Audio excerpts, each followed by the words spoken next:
So my dad passed away in March of 2023, very unexpectedly. He was truly my best friend, and we talked every day on the phone for our 2:30 phone call. My mother had recently moved out, and those calls turned into our quick check-in calls. Again, he was truly my best friend. He didn't answer my 2:30 call one day, and I immediately knew something was wrong. My best friend, who lived down the road, went to check on him, and they found him. We don't know what happened, but assume he passed away from a brain aneurysm. We couldn't afford an $8,000 autopsy to find anything else out. Fast forward to July of 2023. I was back at work and normal day-to-day life. When I was heading into work, I stopped at Dunkin'. Very important to note that I am a Starbucks girl. I never drink Dunkin', but for some reason, I wanted Dunkin' that day. I walk in to get my drink, and a song started playing from my dad's funeral. It was not a common song at all. It was Carefree Highway by Gordon Lightfoot, a Canadian folk artist. Not something you would hear in a Dunkin'. That was really weird. My dad and I both drove Jeep Wranglers. It was kind of our thing. The next day, I go to meet with my boss, and there, beside my normal parking spot, is a Jeep Wrangler,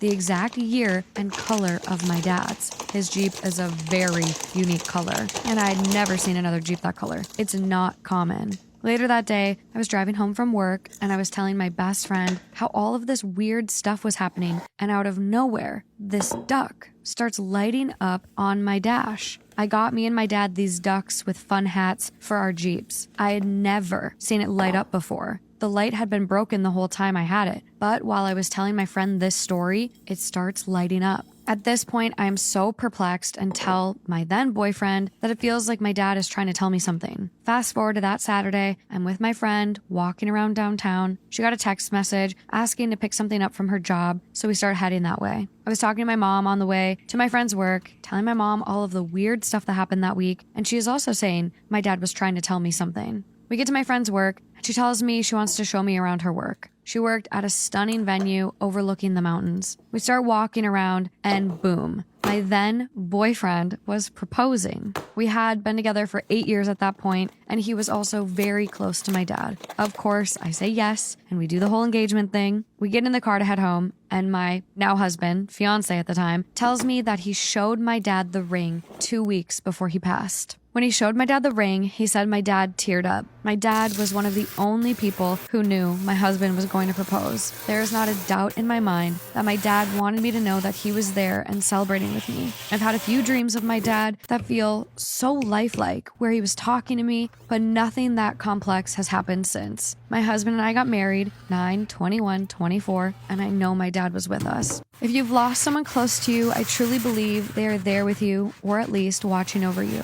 Thank you, THT fam. You helped me through a very difficult time in my life, and I even got to attend the live show in Charlotte. Nice. It really does seem like this is him sending a message. Just be like, hey, I'm here. I lied to my pick-me friend, and she got a tattoo based off of it. It's been about 2 years since this happened, but I just got confirmation from a friend who attended her tattoo appointment that it was because of what I said. I, 25 female, was introduced to Peggy, 25 female, through a mutual friend. She had recently moved into a friend's neighboring apartment unit and was quickly introduced to our friend group. Almost immediately, I could tell we were not going to get along, based off of some backhanded compliments that were given. I decided that it was too quick to judge her fairly, and I invited her to a game night that a friend and I were hosting. Huge mistake. Game 1, sardines. During a drunk game of sardines in the dark, Peggy faked a fall and pushed my head into a shelf. How do I know she faked it? Because she literally told me in front of everyone and laughed about it, saying, I found him first. That's why I pushed you. Oh, disrespectful. Game 2, King's Cup. Peggy called me out during the never have I ever portion for having gone through a divorce. Talking about it normally wouldn't have bothered me since everyone who was there already knew about it and they were really supportive during that time. But it was the fact that she was trying to single me out and shame me for it. Throughout the rest of the night, this kind of behavior continued, and by the end, I was thoroughly convinced she had some sort of vendetta against me. Finding out what, or in my case, who it was, took almost no time at all. One of our friends, Mark, was in attendance that night. Mark, 28 male, is tall, kind, funny, and a generally attractive guy. Essentially, he's catnip for her type. At this time, we were pretty close friends, and Peggy did not like that. For the next 6 months, anytime he was around, I had to deal with the most ridiculous, awkward, and petty attempts of her trying to single me out or embarrass me. These are adults.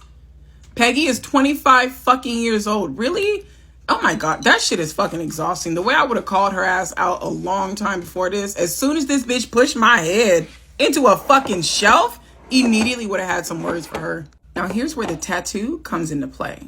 I have been planning on getting a dragon tattoo for over a year.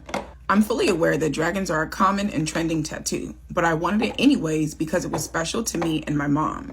I had even worked with my tattoo artist on incorporating her favorite flowers into the piece and figuring out what kind of style and other details I wanted. About a month before my appointment, Peggy heard a friend and I talking about the tattoo and started asking questions. I swear I could see the moment the light bulb went off in her head because she grew the biggest shit-eating grin I've ever seen. My light bulb moment happened shortly after. When she asked where and what kind of dragon tattoo I wanted to get, I lied. I told her about how much I love the movie Spirited Away, because I do, it's a banger. And I went on a tangent about how I grew up on that movie, how my dad showed it to me, and that it'd be cool if he, Haku, was wrapped around my arm or something. If you haven't seen the movie, one of the main characters is a boy named Haku who turns into a dragon. I have not seen it, but because of this, I will be checking it out. Peggy had never seen this movie before, so I encouraged her to check it out and I ended the conversation there. Now, considering she had never seen it before, I didn't think she would actually do it, but read it. She did it. And it wasn't just a tiny cutesy little thing either. She committed to my exact description. The thing is freaking huge. When she showed it to me 2 weeks later, I was in shock. She probably thought I was upset for her taking something from me. But I went home that night and switched between feeling awful for lying to her and laughing for how utterly unbelievable she was for doing it. 2 years later, and I'm still doing that. Fuck that. I wouldn't feel bad at all. I would sleep so good every night for the last 2 years knowing that I lived so rent-free in this girl's head that she permanently marked her body trying to spite me, but I got the last laugh. I would rub my feet together and giggle every fucking night thinking about this right before unconsciousness took over. I had confessed to a friend recently about my lie, and that's when she told me. She went to the tattoo appointment with Peggy that day, and word for word, Peggy said she's gonna be so upset. This is like the exact tattoo that she wanted. Your friend fucking sucks. She's not your friend. She is not your fucking friend. Edit. Regarding the girl who went to the appointment with Peggy, we didn't become friends until after all of this went down. Okay, so I was right. It was right. She wasn't your friend. She wasn't. Okay. All right. Things are starting to clear up a little bit. At the time, we were only acquaintances, and she ended up dropping Peggy as a friend for her own personal reasons after. We discovered later in our friendship of our mutual distaste for Peggy, but this also wasn't the crew of our friendship. Neither Peggy or I dated Mark. I turned him down early in our friendship before Peggy came into the picture. Don't get me wrong. Mark is a catch, but he deserves someone who's crazy about him, and that just wasn't me. We sorted our friendship out prior to this whole mess, and hopefully he can find a healthy middle ground of crazy. He was pretty oblivious to the whole thing, and I didn't need him to sort it out for me, so he didn't know until way after. OP included a picture of Peggy's tattoo. It looked boneless as fuck. Like, it's just empty. There's nothing else in there. It's just dragon wrapped around her arm. I finally showed this post to the friend who went with her to the appointment. She was kind enough to supply me with a picture of the tattoo in progress, and we have that too. Okay, so we got like a front view of the tattoo before it was actually tattooed. Like, this is a stencil.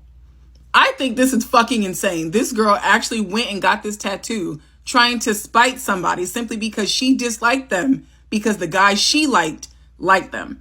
That's fucking insane. Peggy is batshit fucking crazy because not only did she do this one time, she did it twice. She did it to the friend that OP has right now that went with Peggy to get the dragon tattoo, and OP included a little paragraph from that friend. I initially wanted the tattoo because he was literally my favorite artist, so I sent my tattoo artist my reference photo. Peggy said she wanted to come because she was thinking about getting a tattoo as well. So we got there and he starts doing my stencil and stuff. Then she saw it and said, "Oh my gosh, that's so cute. It would be so cool if we got matching tattoos." No, it wouldn't. Especially if we didn't plan this. No, it's not cool, actually. I, being excited and at this point having no issues with her whatsoever, was like, "Yeah, girl, it's your body." So I was just like, okay, and let it happen. I guess it's a memento for her. She got the exact same thing in the exact same placement. I absolutely love that OP did not feel the need to stoop down to Peggy's level and try to match her crazy, or try to like fight and demand that all of her friend group notice that this bitch is crazy and she's got something against me for absolutely no reason. I really want to know, does she know that the tattoo that she got is nothing like the tattoo that you got? I really, really, really want to know that. My dad's not okay with me dating my sister's brother. Story time. So my dad remarried quite a while ago. To be fair, I don't really remember a point of my mum and dad ever being together. So that does make my sister my half-sister, as my dad had her when he was remarried. Me and my sister are quite similar in age, so we have always gotten on really well. Whenever I would be at my dad's and obviously she would be there, we would like best friends really. So the family situation has always just been very, very similar. I never really knew my stepmom's side of the family too well. She was married before she married my dad, but I've never really met them, to be honest. So one person that I never really met was my sister's brother. So they share the same mum, my stepmom, but they don't share my dad. And let's call him Mark. I never really met Mark. I probably came across him during like handover between my mum and my dad when I was younger, but God, I can't really remember him ever. A few months ago, my 18th birthday came around. I weren't too fussed in doing like a load of stuff for it. I just kind of wanted to spend time with my friends and family. So I decided to arrange a little get together at a local pub, just kind of invite like my nearest and dearest to it. And obviously that included my sister, and my sister actually brung along Mark. This was honestly like the first time I had ever properly met him, and me and him just got along really well. Anyway, as the night went on, we kind of just kept on talking and we just got along really, really well. So me and him actually exchanged numbers that night, and not in that sort of way to begin with. We're simply just, you know, let's just keep in touch. We've never really kept in touch before. And then as the weeks went on, me and him just kept on talking. And we actually live in different states because he's currently at college. He invited to fly me out to his college, and then I spent the weekend with him. We were just becoming really close in that sort of way. And obviously I didn't find this weird, and I still don't, because we technically don't have any relation. As the months went on, we finally told his mum about us. She said obviously it is slightly unusual, however, as long as we're both happy and we're being safe and cautious, she personally doesn't see anything wrong with it. Then as she reacted so well, we both decided to tell my sister, and really surprisingly my sister was super happy for us both. But as we started kind of telling more people, and people were kind of taking it a lot better than we thought it would, it was time to tell my dad. Now the reason we took so long to tell my dad is he's very protective over me, and like any boyfriends I've had in the past, did not like at all, made my life absolute hell whilst trying to date them. I was quite worried. Anyway, it came to telling my dad, and he did not take it well. Not because he was being protective of me, but because he found it disgusting. He said that Mark is practically my brother, and I can't believe people have let this go on for so long. Why has no one told him? He said he will absolutely disown both of us if this ever continues, and I just think he's overreacted. My mother-in-law wants my toddler to call her mama, and my husband doesn't have my back. My husband and I have a 17-month-old son who is our first child and is the first grandchild on both sides of the family. My mother-in-law spent a lot of time thinking about what she wanted to be called as a grandma, and she eventually decided on mama. This makes me pretty uncomfortable because I am his mom and I don't want to share the title of mom with a grandparent. It feels like it's being taken from me. I have expressed to my husband several times that his mom wanting our son to call her mama is very uncomfortable to me, and I just really don't like it. His response has been every single time that I'm overreacting and I'm being unreasonable and I just need to get over it. To further complicate things, our son has a speech delay. He's not speaking at all yet, and his speech therapist says that he needs consistency and that calling his grandmother mama will be detrimental to his speech development. It also further increases the meaning of the word mama to me. When he finally says it to me, it will be such an incredible moment, and it will just make me feel like all the hard work of helping him grow and develop his speech has paid off. My mother-in-law wants my toddler to call her mama, and my husband doesn't have my back. He finally says it to me, it will be such an incredible moment, and it will just make me feel like all the hard work of helping him grow and develop his speech has paid off. Even after bringing up the whole speech issue with my husband, he still thinks that I'm being unreasonable, and he said that I'm on my own if I want to bring up an issue and cause an issue with his mother. At this point, this is the most upsetting part, that I've brought up this concern multiple times and he still continues to not have my back about it. I really want to speak to my mother-in-law about it next time I see her in person, but I'm just terrified of blowing up our whole relationship and potentially being left on my own as the crazy daughter-in-law without my husband to back me up. Am I being crazy here? And also, not to mention that his family is not from any part of the US or have any cultural background that it's normal to call a grandparent mama. That's just the most confusing part.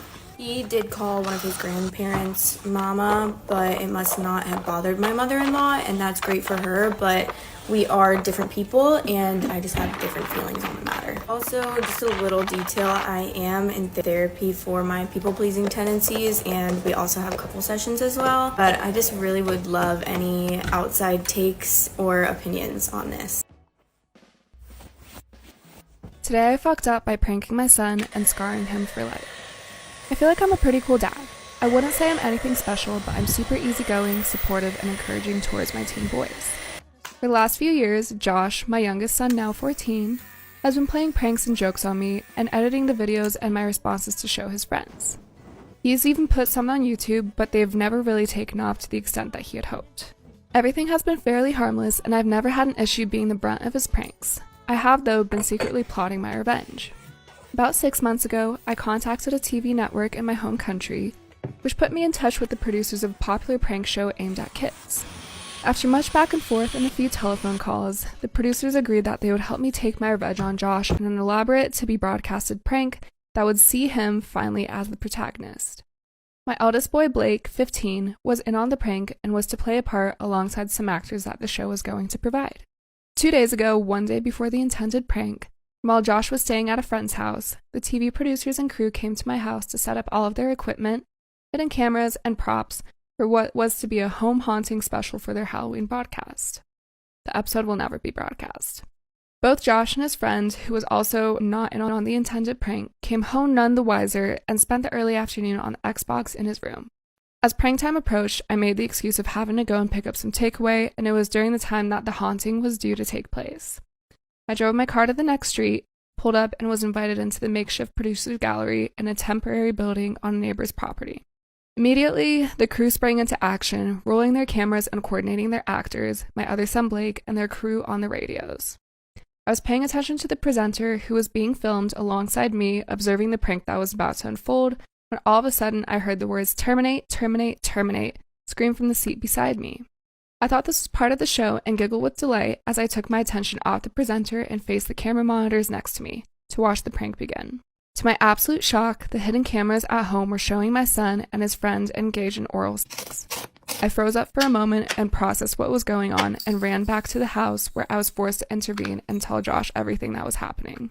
I've never seen my kid so absolutely horrified in his life. He went pale, vomited everywhere, and cried uncontrollably for about 2 hours. His friend was equally distraught, and I'd done my best to keep them as calm as possible while I tried to work out what to do. I'm not sure that I've done the right thing. My daughter just contacted me after 17 years asking if I want to meet my granddaughter. Am I the asshole for telling her that I don't care about her or her daughter and to never contact me again? You said this one's the funny one? Yeah, mostly because of the edit, but yeah. Okay, alright, sounds good. But also the edit gets sad at the end too. So Great, for even me- better. Okay. Oh, but hilarious for me. I guess good for the people involved, sad for me. Okay, alright. Okay, I am not sure if I am an asshole. Going to provide more background. Good, yeah, fucking just write your story, dude. Come on. I am in my 60s now. I was married to my ex-wife and we had a daughter. Our marriage was going through its up and downs, but I was really close with our daughter. But as our marriage was going through its difficulties, I made a huge mistake I still regret to this day. I started having an affair with my coworker. Oof. She was in a violent, physically abusive relationship at home. We became friends at work and things just escalated from there. She got, quote-unquote, an out from me, and she got the support she needed to file for divorce from her husband, who is currently in jail now. The affair went nowhere, and we called it off shortly after, but I was glad that she got out of her abusive relationship and that she was safe. Okay. You still like had an affair, dog. Yeah, it's so funny to put all that shit in there. But like, I did, I'm glad that lady's safe. I but did like, do a good thing by saving her. That's why I rewarded myself by having an affair. But when my ex-wife found out about the affair, things expectedly didn't go well. She lashed out and said a lot of horrible things about me to our daughter, like I was having an affair, who was 15 at the time. I admitted full fault with the affair, but even though I'm not doing it in this post. But guys, I saved her though. But even after the divorce, I sensed that the distance between me and my daughter was growing until one day my daughter said she wasn't going to speak with me anymore, and she was going to cut me off from her life forever. Guys, did you know that you could save people, quote unquote, without fucking them? Did you guys know that you could actually help people without... Believe it or not, you could do that and still be faithful to your wife. Yeah. And not hurt your daughter in that way. Yeah. That was the most painful thing anyone had ever said to me. Sounds like a cushy life, dude, man. That's all I'm saying. Like, maybe that's pretty fucked up, but, like, someone should have said worse shit to you then. Yeah.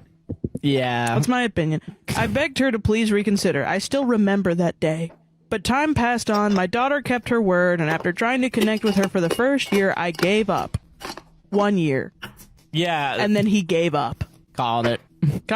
Can't do it. I found out from one of my mutual friends. By the way, she's 15.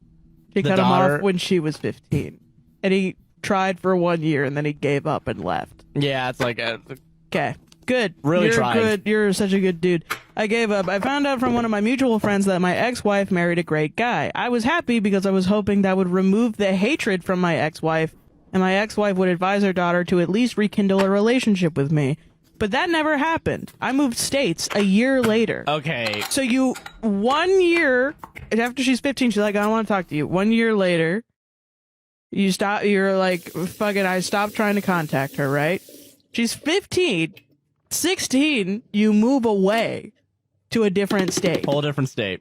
Willingly, question mark. Piece of yeah, shit like, come on, yeah. 16, 17-year-old is. Yeah. Goddamn. A couple of hours ago, my daughter called me on my phone. I hadn't spoken to her in 17 years. I instantly recognized her voice, but I didn't feel anything. Good, that's Why good. would you say that in your own post, dude? No happiness, no sadness, just indifference. She was crying a lot on the call, and we caught up on life. She's married and she has a daughter who's now 12. She apologized for cutting off contact, and she says her mom asked her to reconnect with me. What? Okay. As her mom felt guilty about how everything played out. Why? Wait, what? She said she really wanted me to meet her daughter, but her daughter was constantly asking about granddaddy. But I wasn't feeling anything. After we caught up on everything in our life, I told her I don't care about her or her daughter and to never contact me again. I then hung up. Was I the asshole? Yeah, and that... Yes. Yeah. Yeah. Yeah. You cheated on your wife. Your teenage daughter got upset with you. Then you moved away. And then she called you and was like, hey, we should catch up. And then you were like, fuck you. And you want to know if you're a dick? Like... I don't... Come on, yeah. Anyone that is like, this guy is not the asshole, is you just... I don't know. I don't know how to save you anymore, man. I try to put myself in your shoes. I truly do. And then you think that I'm not, and you think like I'm a piece of shit and I'm not doing anything. And yeah. I just care about... I always side with the women or something. And I'm like... Man, shut the fuck up, dude. Yeah, I'm sorry. Well, okay, what's with this edit, though? That's what I want to know. This edit's hilarious. Okay. Look, I was extremely drunk last night. The words which came out of my mouth weren't the best. And Forgiven, you were drunk. Was that what you want us to say, my guy? And my comments on my post weren't great either. Seeing how everyone said I was the asshole, I decided to call my daughter again an hour ago. I didn't really expect her to pick up the call, but she picked up immediately. I apologized for last night, and she said there was no need to apologize. That's the part that makes me sad. Yeah, I then sent her a link to this Reddit post on messages and told her that I know I was the asshole and thousands said so. She again said I wasn't the asshole. She started crying again. This also makes me very sad. Yeah, Jesus. I told her she's free to come to my house anytime the next 4 months because after that I will be leaving the country with my sister and our dog. Our parents left us a nice farmhouse in their home country and we will be spending the rest of our lives there. I sent her my address on messages, and my daughter... Like, you're not even gonna be... Oh my god, Jesus, okay. And my daughter said she'd come with her husband and her daughter by end of next week. She asked if she was welcome to stay there for multiple days, and I told her she could stay for however long she wanted, as our house was spacious enough. Am I the asshole for my response to my brother-in-law's comment about my leg hair? So my female 19 sister, female 28, and brother-in-law came over with the kids for dinner at my parents' house. I was watching my nieces while dinner was getting ready. We sat down, and I happened to sit next to my brother-in-law. I was wearing a skirt, and it was accidentally lifted above my knee. My brother-in-law looked down at my leg and made a face and loudly said, "Oh, shoo! Oh, this is gross. You should have shaved. That hair isn't supposed to be there." I told him if it's not supposed to be there, then why does it grow there? Can you explain? And he was like, "It's just not supposed to be there." I point at his mustache and say, "Well, I guess the same thing can be said about your little mustache then, huh?" He looks at me, eyes wide open, and awkward silence takes over, though some laughed. My sister told me to knock it off as my brother-in-law got up from his chair and went inside the bathroom. My sister followed, and I could hear him having a breakdown, asking her if there was something wrong with his mustache. My brother and I kept giggling, but dinner got cut short because my brother-in-law wanted to leave. I later got scolded by my sister, saying I stepped over the line and disrespected someone who's older than me, who's her husband, and demanded I apologize to him for insulting him and ruining dinner. Am I the asshole? Am I the asshole for not letting my mother-in-law come to our wedding? Story time. So I cannot stand my mother-in-law. Absolutely hate her. I generally do not know even where to begin when it comes to stories about her. She literally treats my husband like her own boyfriend. She has severe attachment issues. Now, I've just never liked her from day dot, and she's the one that started this. So when I went to go and meet my mother-in-law for the first time, I had high hopes. My husband Mark did tell me that she was a little bit crazy. Her intentions were good, and from what he said to her about me, like, she seemed to like me from initial conversations. So one thing Mark did tell me is that his mum seems to get jealous of any girl he has ever brought home. Whether that's like a old woman jealousy thing of like younger, more beautiful girls, whether that be a jealousy thing of Mark spending time with other girls instead of her. I'm not quite sure, neither was he. He had issues basically with any girl he would bring home. Now, I wish I was joking that as soon as I walked into that kitchen, his mum looked me up and down, said no, and walked out. She didn't say hello, she didn't like introduce herself. She said no and walked out. Me and Mark were like jaws on the floor. Like, we were so shocked, and like even Mark was shocked at that response. And ever since that first meeting, she has done nothing but tried to break me and Mark up. She has told him multiple times she has gone on a night out with her friends and saw me cheat on him, even though like I was with him when she was out. She's just made up so many stories to the point where like I've had a go at her quite a few times. So we're gonna skip over the part that she literally cried when Mark proposed to me, and not out of happy tears. It was a whole moment. To our wedding planning stage where we were booking dates, and then we had to obviously confirm number of guests. I just flat out said to Mark, I don't want her there. Especially during the ceremony. I don't really fancy looking out to her when we're saying I do. So me and Mark did go back and forth about that. He like completely understood where I was coming from and actually kind of agreed. We did toy up with kind of inviting her to the party afterwards and involving her somehow there. And we both decided, why should we pay for her when all she's done is try to tear our relationship down? Obviously, she was not happy about this. But to be frankly honest, we don't care. Everyone is pressuring me to stay with my cheating husband, and I would just love some advice about the situation. We've been married for 17 years now. We have 3 sons together, and our relationship started off on a pretty wild ride. We were basically in a situationship, friends with benefits, in 2007, and then I got pregnant unexpectedly, so we had a shotgun wedding. This was all in the same year, and it was a lot to take in because we had to go through the getting to know you stage while we were already married and trying to function as a married couple, and also we had a kid on the way. But nonetheless, we made it all work, and our family and friends were super supportive, and he was an amazing husband up until this cheating problem. Last month, one of his company's employees contacted me and let me know that he is having an affair with another employee. She told me that this woman started about 2 years ago in the company, and about a year ago they started to get visibly close to each other, and that is when she sent me proof. Audio recordings, photos, videos, the whole shebang. I was so shocked, and I confronted him that night after he got home from work. To my surprise, he shamelessly immediately didn't even deny it. He just immediately confirmed, basically said that that woman is his girlfriend. obviously started to argue about this, and he basically was saying that he's never neglected me emotionally, financially, intimately. Everyone is pressuring me to stay with my cheating husband, and I would just love some advice about the situation. He's never neglected any of our kids, and he was saying that he's never mistreated any of us, and that he's always been very careful to not be seen out in public with this woman so that there would be no gossiping that would affect our kids' lives. He said he still loves me and cares for me, but that doesn't mean that he can't feel the same way for another person. Basically, in his eyes, he did absolutely nothing wrong. The kids don't know what's going on, and I've discussed this with my family and my friends, and all of them are basically convincing me that I shouldn't divorce. They are all saying that this is not a good enough reason to get a divorce and that our kids need stability, and I can't disrupt that. Basically saying that he's a man, so therefore it's okay, and as long as he never disrespected or neglected me, then what's the problem? They're all saying that I'm selfish and that I'm not looking at the bigger picture, that I've always had it so easy because I've never had to work. I've been a stay-at-home mom since our first son was born. That I never lacked anything, and the kids and I were always provided with everything that we needed. I don't know what to do. I feel like I am insane. I feel ungrateful, and I feel like I'm being made out to be the bad guy.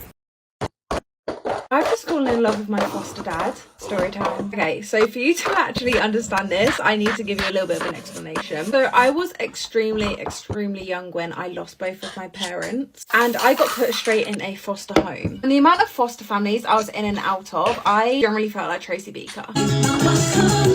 Obviously, I never thought I would find my forever home. That was until I was 16. So this family came along and they said they were looking for like a more older girl. It kind of fit into the family. It was kind of what they were after. And to be fair, I weren't even that excited when I went to do like my visit with them. Like I just thought, I've literally got like 2 years left here. I'm gonna get through it. But oh my god, this is like the most perfect family I have ever come across. I just hit it off with this family immediately. Let's call the mum and dad Mark and Natalie. Honestly, they treat me so nicely. And I don't know, I just weren't expecting. However, a few months into moving in, I honestly thought like everything was going amazing. I finally was able to introduce my friends to my family. Every single one of them fancied Mark. They fancied my foster dad so much. And I had never seen him in this light before until they all started saying this. I was a bit like, oh, he's quite cute, I guess. So I kind of just left it at that. Like, no, as I said, I never really saw him in that light before. The thing that Natalie and Mark both did is we would have like foster family days, if that made sense. So I would have one day with both of them every few weeks. And I started to notice that every single day I would have with Mark would be like a date. And I only clocked onto this once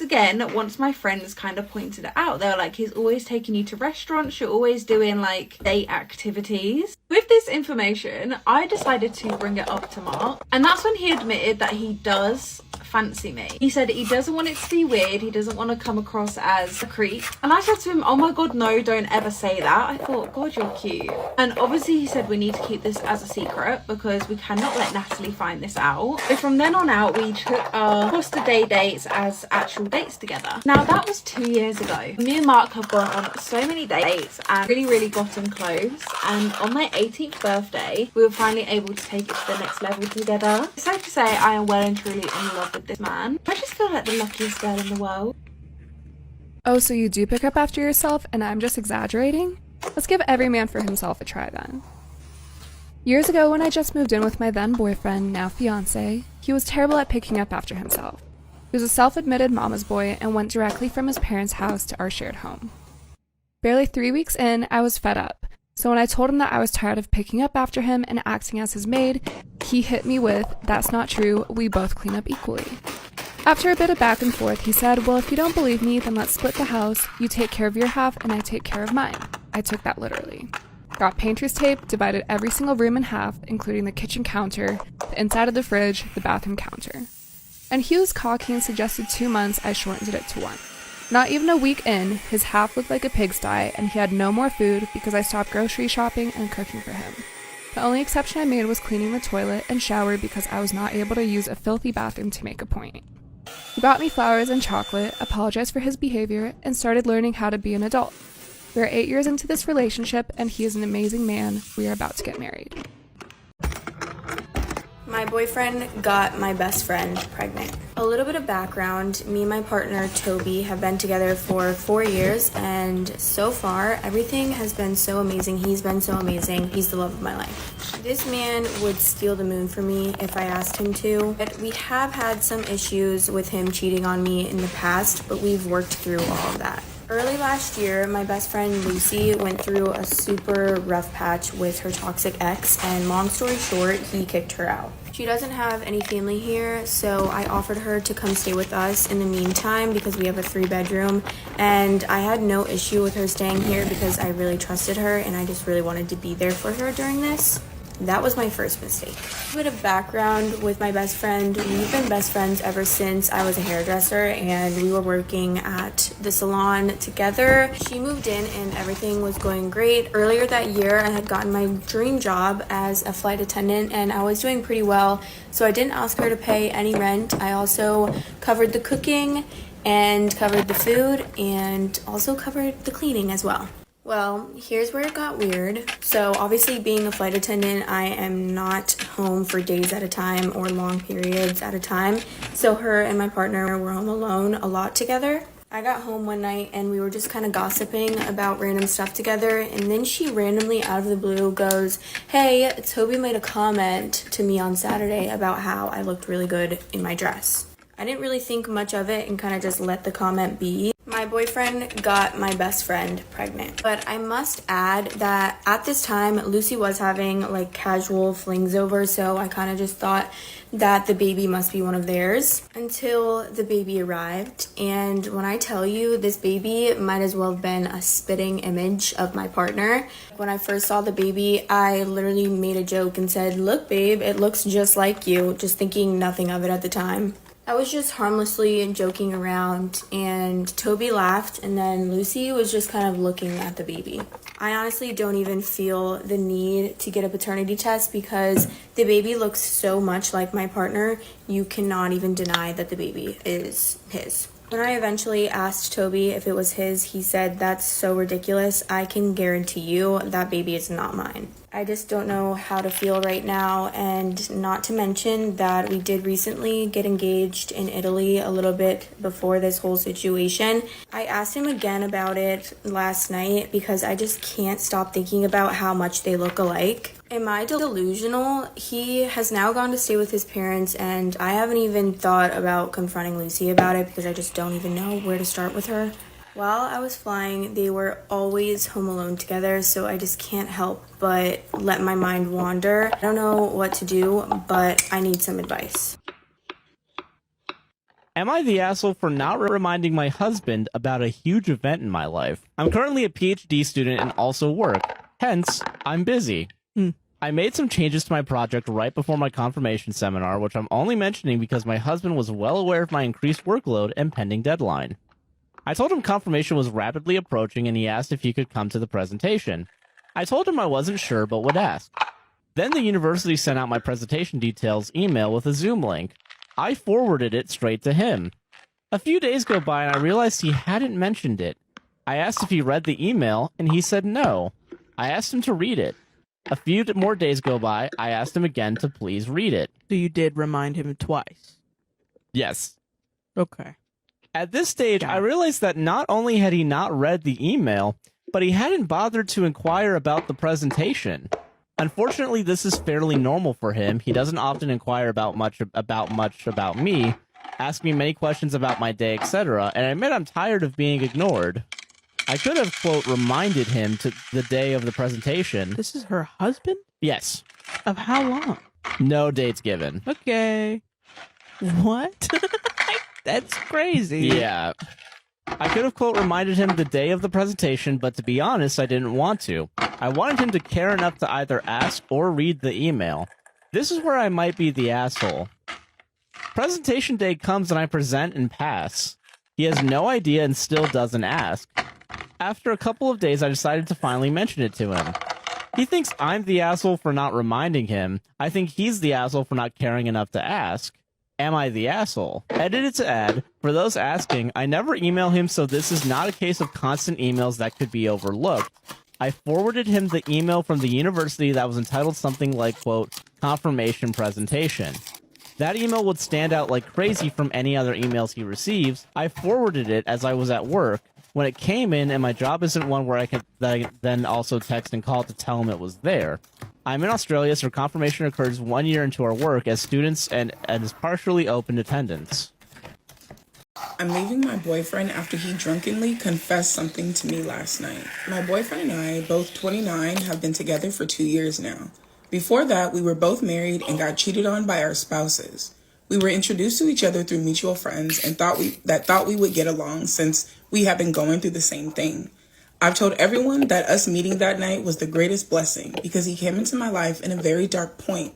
And in the past 2 years, we've moved to a new town, started new jobs, and bought a house.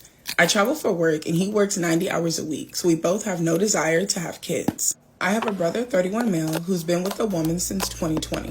They were supposed to get married, but called it off in 2022.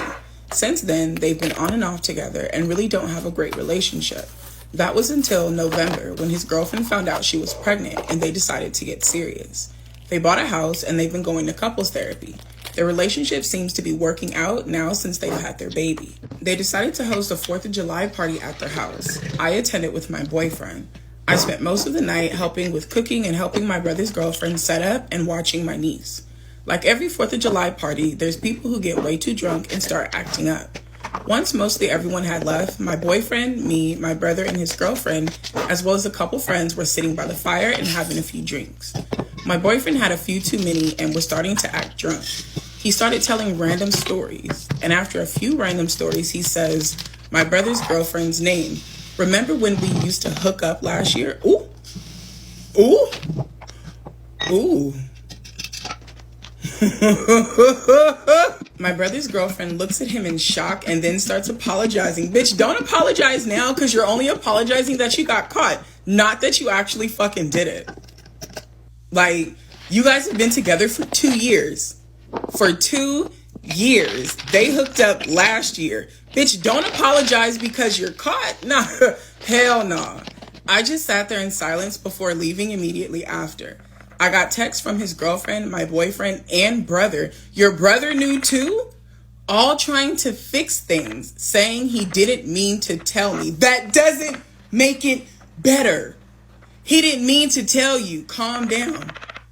No shit, he didn't fucking mean to tell me. My boyfriend, my brother, and my niece's mother all know that the niece's mom and my boyfriend hooked up last year while we were in a relationship. Of course not. Of course he didn't mean to fucking tell me. Fuck all of you guys. Girl, the way my first stop would have been to get a new number, absolutely not. His girlfriend texts me the story and says they hooked up for a couple of months while I was working in another state and she was broken up with my brother.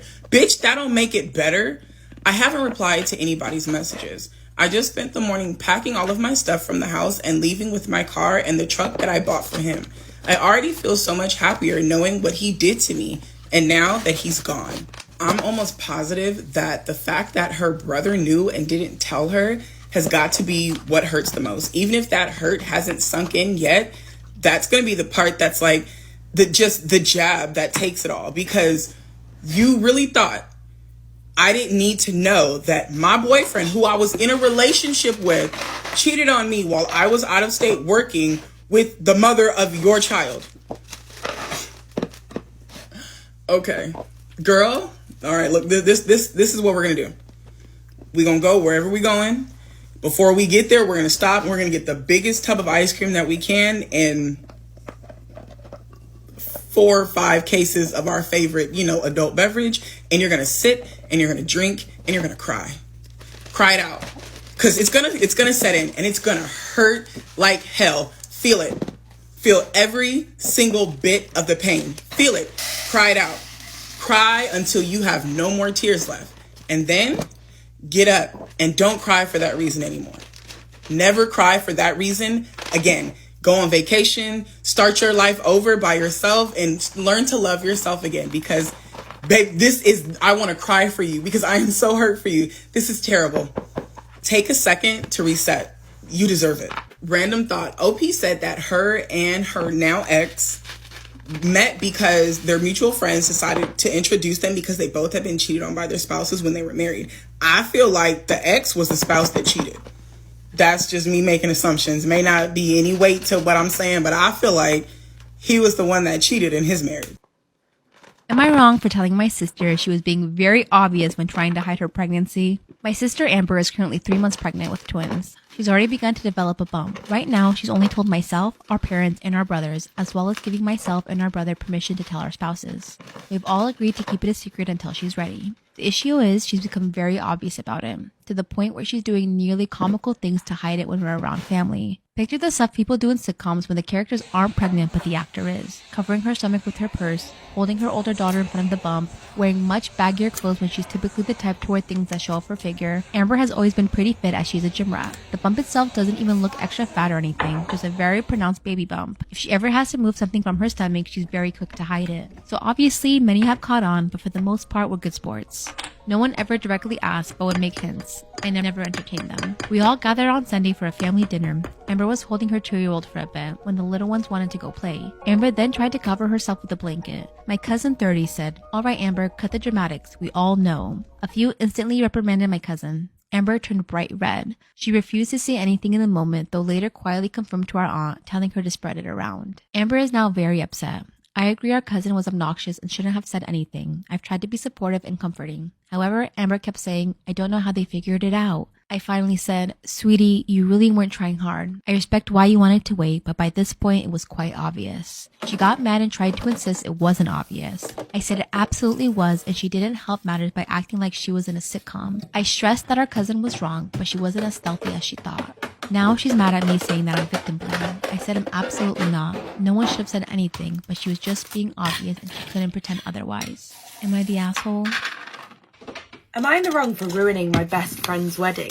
Story time. Me and my best friend, Amy, have been best friends for years. Our lives just lined up perfectly. We'd always be in relationships at the exact same time, single at the exact same time. However, a few months ago, my boyfriend, Steve, decided that he was going to cheat on me. Around this time, Amy came up to me and told me that she was finally engaged to her boyfriend.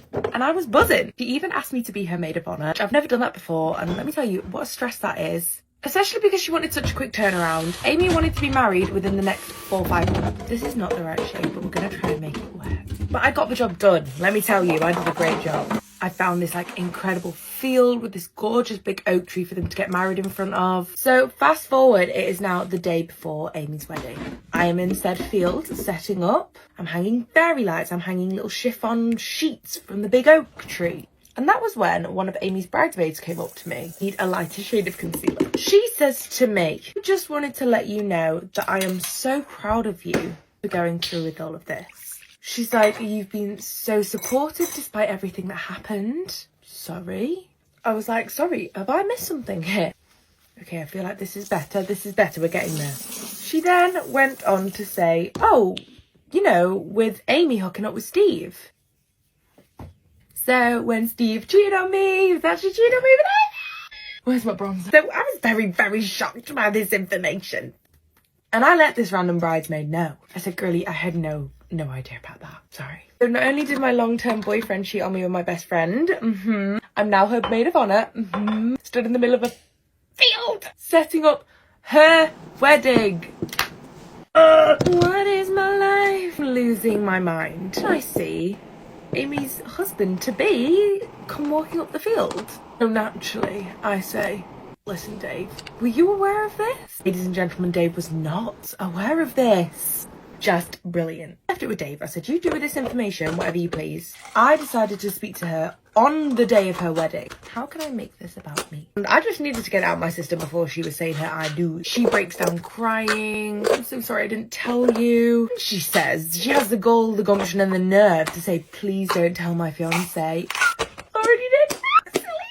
So we continue on with the day. We get ready. I'm waiting to walk down the aisle, waiting for our cue. And the cue never comes. Dave did a runner for my best friend's wedding. She couldn't get married. She didn't have a husband. Oops.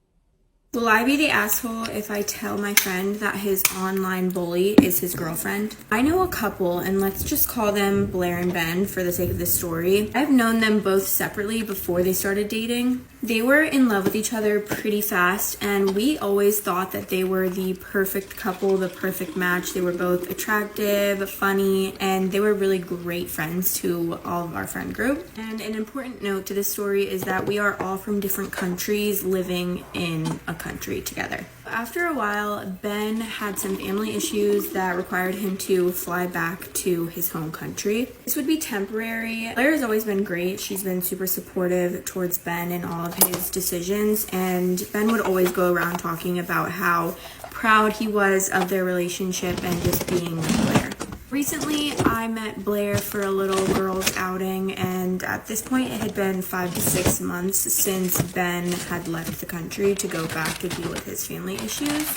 After a few drinks, she started to tell me about how she made a fake Instagram account to test Ben, and I thought that it was weird at first, so I didn't really say anything, I just kind of listened. She said that he didn't reply and he just blocked the fake account like right away. In my opinion, that should have been the end of her test. But she continued to tell me that she made another fake Instagram account to message him and call him names like ugly, good for nothing, etc., like honestly, pretty bad stuff. I was absolutely flabbergasted and I just could not believe like what I was hearing. I was so confused. Will I be the asshole if I tell my friend that his online bully is his girlfriend? Oh, I asked her like straight up, why would she do such a thing? Her explanation was that she is the best girlfriend that he can have, and she wanted to remind him how amazing she was so that he would appreciate her more. She wanted to show him how terrible the dating pool was so that he would hold on to her tight.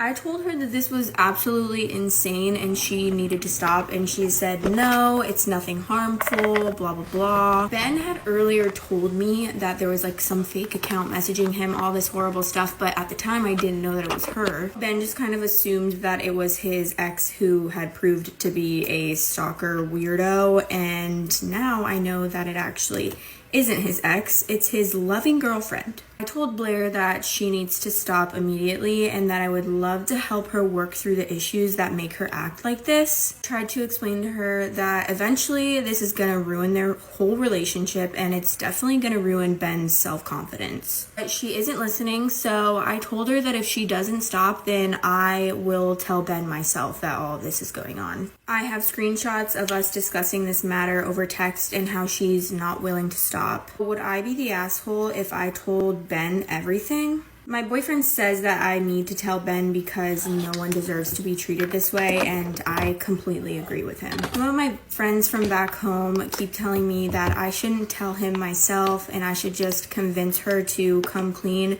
which is what I've been trying to do. And I have been telling her like every single day how insane this is and how she needs to come clean. So I just want to know, will I be the asshole?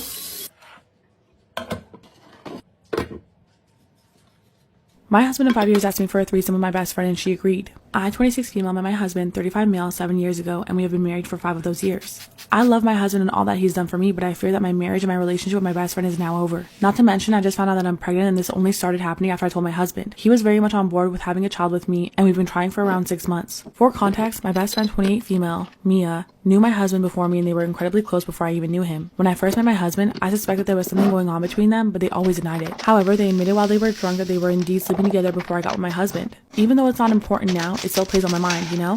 Especially considering what just happened. 2 weeks ago, my husband suggested a threesome for the first time and I was already not on board with it. I quickly said no and hoped he'd never bring it up again. 2 days after, he suggested it again, and I once again declined. He asked that night after we had sex once again, and I said no. After that, he stopped asking me and I thought that was the end of it. However, 3 days ago, he asked me out to lunch and I was pretty excited considering he never takes me out on dates anymore. When we got to the restaurant, my best friend was sitting there and was confused because he never mentioned that she'd be there. The vibe was weird from the start, to be honest, but I tried not to think of it. Halfway through the lunch, my husband asked me again. I want to consider the idea of a threesome again, and I thought it would be a good idea if Mia was involved. I didn't know what to say. I asked Mia if she knew about this and she said yes and that she'd known about this plans for over a month. I was devastated. I said no, paid for my meal and left with my car. I feel so betrayed and hurt right now and I have no words. This man is meant to be the father of my child, but I can't even look at him. I've been staying with my mom and he's been phoning and calling me dramatically and saying that he'll drop it. Mia has been spamming me too, saying the same thing. I don't know what to do. Am I the asshole? My new neighbor called the cops on me, and I may have gotten CPS called on her. I, 23 female, graduated from college in May of this year with a bachelor's degree in accounting. After searching for a job throughout the summer, I finally landed on a job in California. The company helped me with moving expenses and put me in a nice house in the suburbs in Cali. I didn't really talk to my neighbors since I'm a female by myself and in an unfamiliar state and wanted to wait until I got more comfortable. Started getting mail in the new house, mainly junk mail, and decided to check it when I got home. This would have been one of the very few times I would get home before dark, like 4 p.m. I parked my car at the end of the driveway and started looking through the mail when I noticed the woman walk up to me.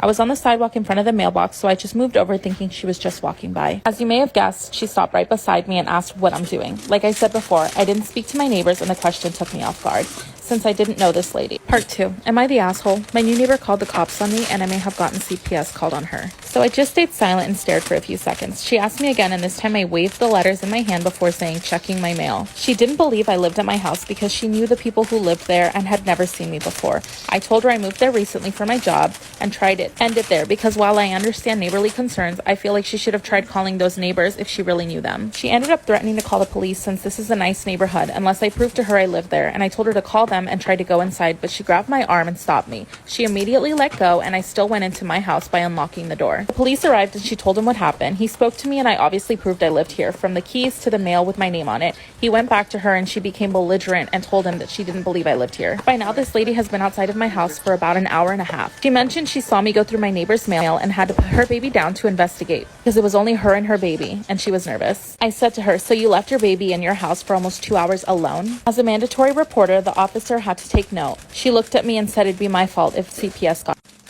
Am I the asshole for not getting back with my husband after he accused me of cheating for getting pregnant after he got a vasectomy? The situation is just very strange, and everyone keeps insisting that I go back to my husband and stop the divorce process, but I just feel so hurt and betrayed. To give some context, I'm 26 and I married Charles a year ago, and I found out that I was pregnant during our honeymoon.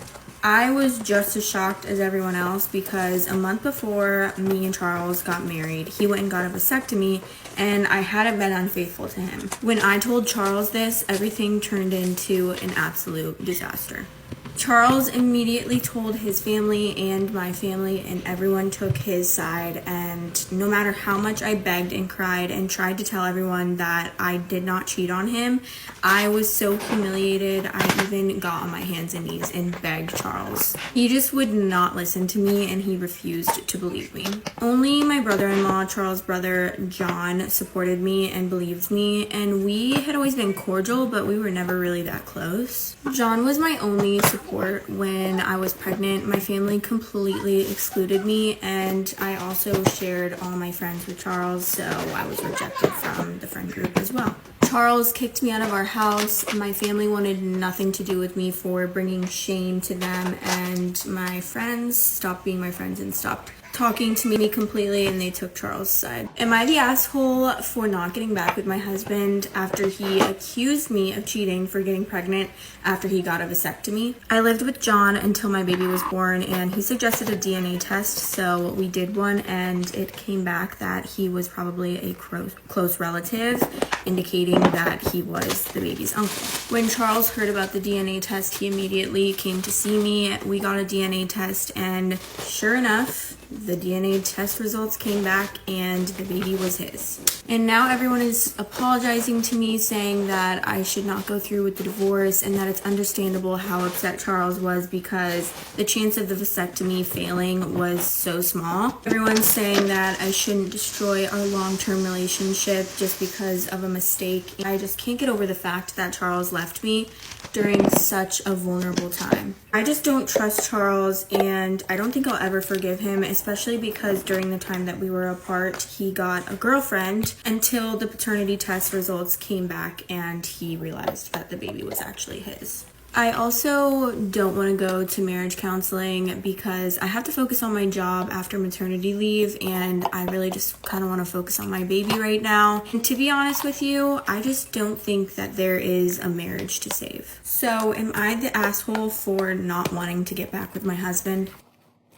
Am I the asshole for not wanting to support my girlfriend? I, 28 female, have been dating my girlfriend, 27 female, for the last 2 years, and I've been living with her for the last year. While we both hate our jobs, mine is more stable than hers, and I make about 35% more than her. Because of that, when we first moved in together, we agreed I would pay a larger share of the rent, utilities, and groceries. I also often treat her when we go out to dinner or the cinema.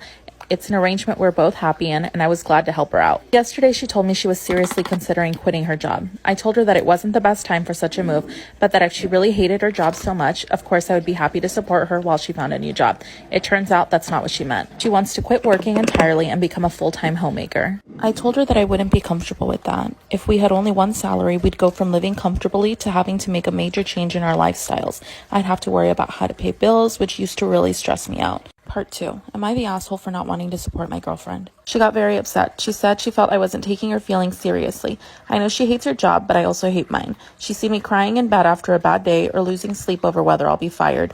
Quite frankly, it felt like she was saying that her emotions were more important than mine. Eventually, she called me cheap and said that I should tap into my savings account to help her out. It's true. I have some money in that savings account. I've never been able to make her understand why it's important to have an egg nest. She's not very good with money herself. She never saves a penny. I used to think it wouldn't matter. I could be the responsible one. But if she's going to insist on quitting her job, I'm worried she'll use my money irresponsibly and will be in financial trouble. During our argument, I ended up admitting to that and she got upset. She said that as her partner, it was my duty to support her, and if I wasn't willing to merge our finances, that I must not be very serious about our relationship. But I am. That's why I wanted us to be able to buy a home together eventually. So, am I the asshole for not wanting to support my girlfriend? Let me know your thoughts in the comments.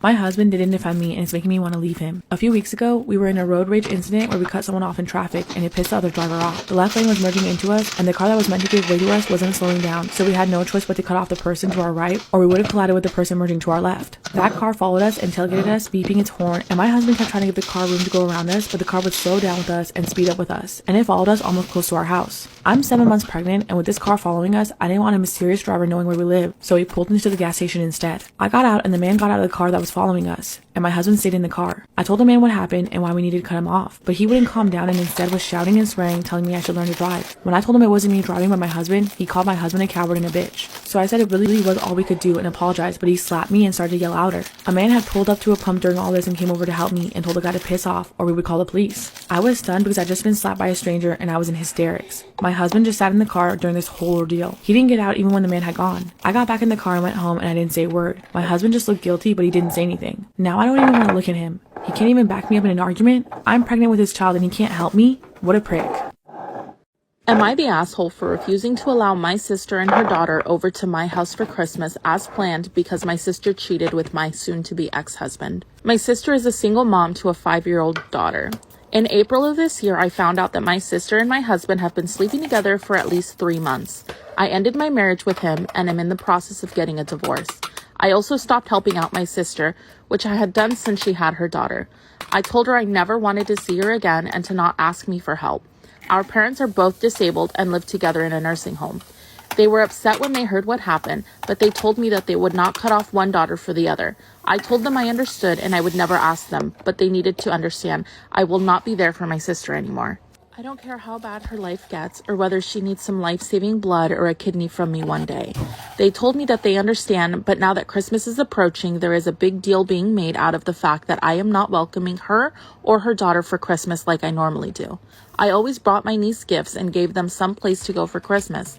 And now that I'm not opening my new home to them, my parents told me how it would be for my niece and not my sister. I told them being there for my niece means having contact with my sister and that I do not want to see her again. My sister begged and pleaded with me to let them come. She has apologized multiple times. Part 2. Am I the asshole for refusing to allow my sister and her daughter over to my house for Christmas as planned because my sister cheated with my soon-to-be ex-husband? My parents told me how it would be for my niece, not my sister. I told them that being there for my niece means having contact with my sister and that I do not want to see her again. My sister begged and pleaded with me to let them come, and she has apologized multiple times for what she has done. But I do not care. I never cared. She was getting so much from me, and then she goes behind my back like that. She disrespected me. She made a fool out of me. This is not me saying she is only to blame, but my ex will soon be completely cut from my life, and I want the same to be true for my sister. My sister sent me messages saying her daughter misses me, etc., etc. How she'll be heartbroken if it's just them for Christmas with almost no gifts. I told her that was her problem to fix and not mine. My sister and my parents are saying I'm being cold-hearted towards the wrong person. Just before I forget, I'm planning to change my number, seeing as how she still continues contacting me despite me blocking her and unfriending her from all social media accounts. So, am I the asshole for refusing to allow my sister and her daughter over to my house for Christmas? Let me know your thoughts in the comments. Am I the asshole for not getting back with my husband after he accused me of cheating for getting pregnant after he had a vasectomy? The situation is very strange. Everyone keeps insisting that I should go back to my husband and stop the divorce process, but I feel hurt and very betrayed. To give context, I, 26 female, married Charles, 27 male, 1 year ago, and our honeymoon I found out I was pregnant. I was shocked because about a month before we got married, Charles had a vasectomy and I hadn't been unfaithful to him, and when I told him, everything was a disaster. He immediately told his family and also my family, and everyone took Charles' side no matter how much I cried and begged. I humiliated myself so much, Charles wouldn't listen to me. Only my brother-in-law, John, 30 male, Charles' brother, supported me. We were cordial, but I never considered us to be close. John was my only support when I was pregnant because my family completely excluded me. We shared friends, so I was also rejected. Charles kicked me out of our house. My family wanted nothing to do with me for bringing shame to the family, and none of our friends took my side. I lived with John until my baby was born, and he suggested a DNA test with him. And when the results came back, the genetic match indicated that he was a close relative, possibly an uncle. When Charles heard this, he immediately came to see me and had a DNA test done. And sure enough, my baby was his.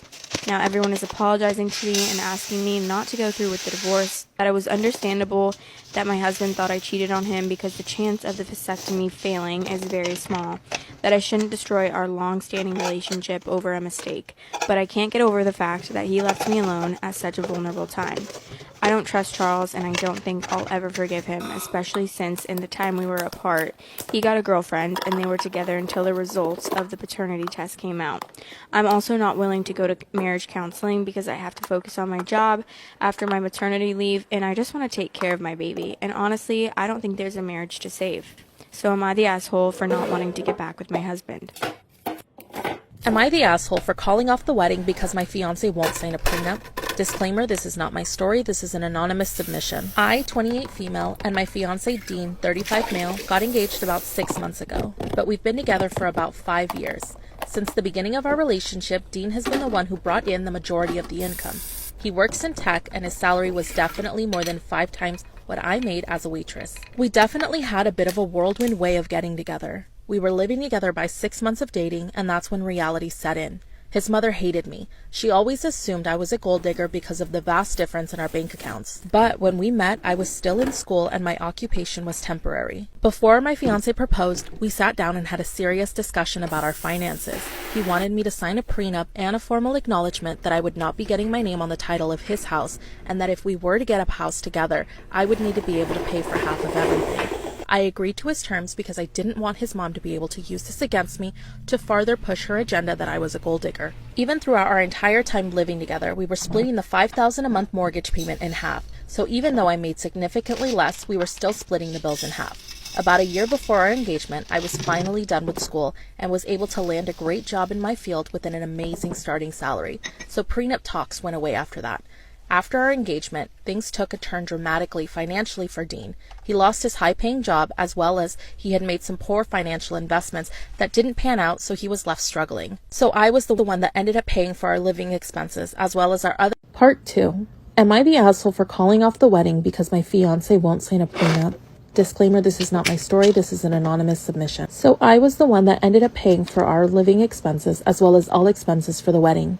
About a month before the wedding, I brought up adding my name to the title of the house, as well as having him sign a prenup. He actually had the audacity to be mad like he didn't ask me to do the same. I figured he would be a little bit more understanding, considering I had paid all of the bills, including the mortgage, for the last 5 months for a house that wasn't even in my name. He told me that I had already stated that I would sign an acknowledgement about not getting my name on the house, as well as I would need to pay for half of anything for us to get a house together. I reminded him that I had been paying for all living expenses for the last few months, and he just told me that he had been paying for the house for the last 8, never mind the fact that I had been paying for half for the last 5. When he wasn't even able to compromise, I let him know that the engagement was off, and that I would be moved out of the house by the end of the week. At first, he thought this fight would just blow over, but when I started moving my things out, he started pleading with me to stay. It's been about a week since I moved out, and he has told all of our mutual friends, including my family, and they are all saying that I am the asshole for moving out like that, knowing that he didn't have a job and had no way of paying the mortgage or any of the other upcoming bills. But I don't think I am, because he's had half a year to get his shit together. Instead, he became what his mother tried to convince him that I was, a gold digger. My dad's 28-year-old girlfriend is trying to mom me, and it's time I get revenge. If you haven't seen part 1 to this story, go watch that and then come back, because you gotta see how this woman behaves, okay? It's unreal. After all the craziness of the cabin weekend, I knew that I needed to talk to my dad about the situation because I could not sit silent on this. And my dad is a very reasonable man, or so I thought he was, and I knew that talking to him would be the best course of action. So I sat down with him and I told him all of my concerns. I told him all of the things that she did over the weekend that just made me feel uncomfortable. Told him, listen, it's your life. I'm not telling you who to date or how to live your life, but you have to understand why this is uncomfortable for me. And my dad, being the logical man he was, said, wow, I'm really sorry, Kels. I didn't know that you felt that way. Let me talk to my girlfriend and, maybe we'll set some boundaries. I thought this was going to be a great solution, but it wasn't, because I got a very angry, aggressive phone call. Now, my dad's girlfriend has never raised her voice at me. She's always been pretty soft-spoken, but on this call, she was going off. She is screaming at me on the phone saying, how dare you meddle in my relationship? I can't believe how immature you are. This is disgusting. You need to get your own life. This has nothing to do with you. Nothing to do with me. I was actually just talking about a situation I was directly involved in and how that situation that I was directly involved in made me uncomfortable. So it actually has to do with me entirely. It's all about how I feel about something that happened to me. But hey, I know when to pick my battles, and this woman was going completely off the wall at me, just screaming at me, calling me names, telling me how terrible of a daughter I was, how terrible of a person I was, and I knew nothing I said was going to make the situation any better. So literally, the only thing I was saying on this call was, I'm really sorry that my actions and what I said to my dad made you feel that way. That was not my intention. That's it. That's all I said. Did I have a lot of choice words for the girlie that I ended up journaling later? Yeah, I did, but I didn't say those to her. You know what? Because I'm mature. Because I'm 26 years old. And you would think her being 28, so much older and more mature than me, that she could also be polite on the phone with me. But no, she was actually tearing me apart, top to bottom, everything about it. Then she ends the phone call with, and you better watch out, because if there's only room for one of us in your father's life, we all know who he's going to choose. I was like, yeah, me. I'm his daughter. He's going to choose me.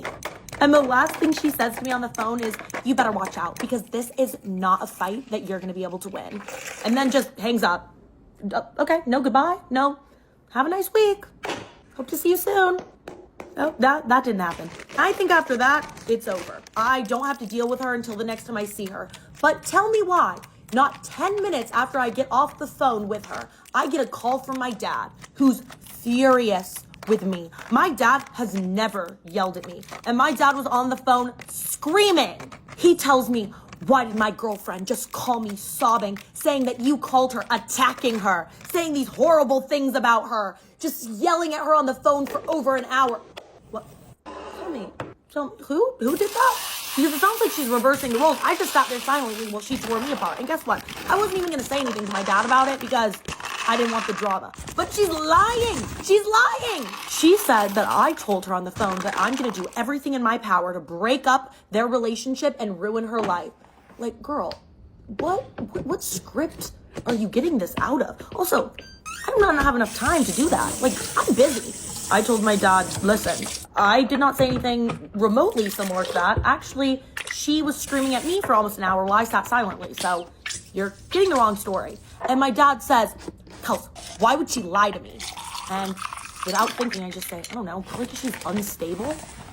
Then my dad freaks out again. He's like, see, but you can't talk about her like that, like blah, blah, blah, blah. I was like, you asked a question. Like, she lied, okay? You heard me just say that. I did say that about her. She does seem very unstable. But I did not yell at the girl on the phone, okay? She's lying about that. Yes, why? I told you. My dad finished the call by saying that my sister and I and my dad and his little girlfriend all have to do a nice family dinner next week where we have to be on our best behavior and all get along. Okay, I can be on my best behavior, but clearly that woman can't be. Right after my dad hung up, I got a text from his little girlfriend. It was just the angel emoji. That's it. And I knew what it meant. I knew it was passive aggressive. I sat silent too long. It was time I got revenge. For this revenge, I knew I needed an ally, and I love my little sister. She wasn't the ally I needed. And I remember my dad saying that the hardest part about his relationship is that his girlfriend's dad doesn't approve because my dad and her dad are the same age. Her dad is the same age as my dad. She's the same age as me. Seems like the perfect ally. Oh, my dad was thrilled when he heard that I was bringing my new boyfriend to family dinner. He's not going to be so thrilled when he finds out who it is. Am I the arsehole for not telling my husband's family that I speak their language? Story time. So, me and my husband, who we'll call Steve, have been married for about 3 years now. I'm from West Canada and my husband is from Germany.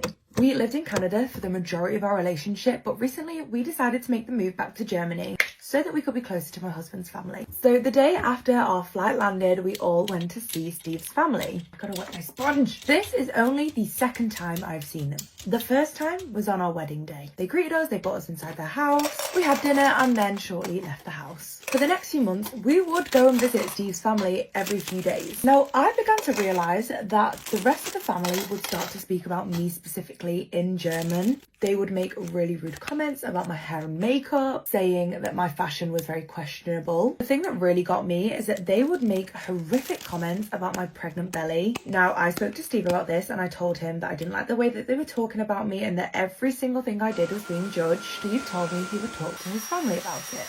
So the time comes again for me to go around to his family's house, and this time no comments were made. Winner. For like 3 months, it was like nothing had ever happened. In that time, I gave birth to a gorgeous baby girl. This little bubble was burst, and Steve's family found out about the name. They were not happy. Now, I really put off seeing my in-laws for a very long time, as you can imagine. But yesterday was my mother-in-law's birthday, so we all decided to go over. It was good for about 5 minutes, okay? And then started to go downhill very, very quickly. Everyone wanted to hold Lily, and this made my mother-in-law Sandra upset because no one was paying attention to her. Everyone was paying attention to Lily. And this is when I caught my sister-in-law talking to Sandra about how she was so frustrated that I wouldn't let anyone hold the baby. And this is when my mother-in-law had the audacity to call me a fat, ugly, hokey addict. This is when I decided that I would let rip.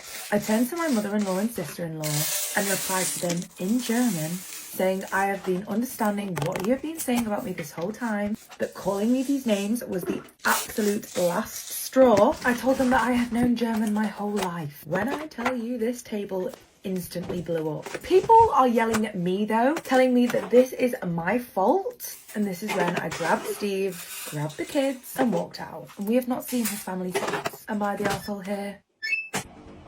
My boyfriend, 21 male, threw away a sentimental souvenir without asking. How can I, 20 female, move on? Months ago, when my boyfriend and I had been together for about 4 months, he threw away something that meant a lot to me, and it's still bothering me. For context, I had a souvenir from a trip to Japan hanging on my wall, along with some other posters. It was a fortune slip I received during that trip, and it had a positive message that really meant a lot to me, especially at that time. My boyfriend is religious and doesn't believe in things like fortunes or tarot readings, which I completely understand and respect. However, he never mentioned how he felt about it or asked me why I kept it. So I was shocked when he ripped it up and threw it away without talking to me first. I rarely let anyone into my room, but I trusted him enough to leave him alone in there. When he told me what he did, he said that stuff like that is nonsense and bullshit. I tried to explain that it was a souvenir from a trip I took with my brother and that I kept it for the memories. He responded by saying that I'm always sentimental and wanting to hold on to things that he thinks are meaningless. I told him I was surprised that he would do something like that, and his response felt dismissive, like he was challenging me, almost as if he was asking me, what's the big deal?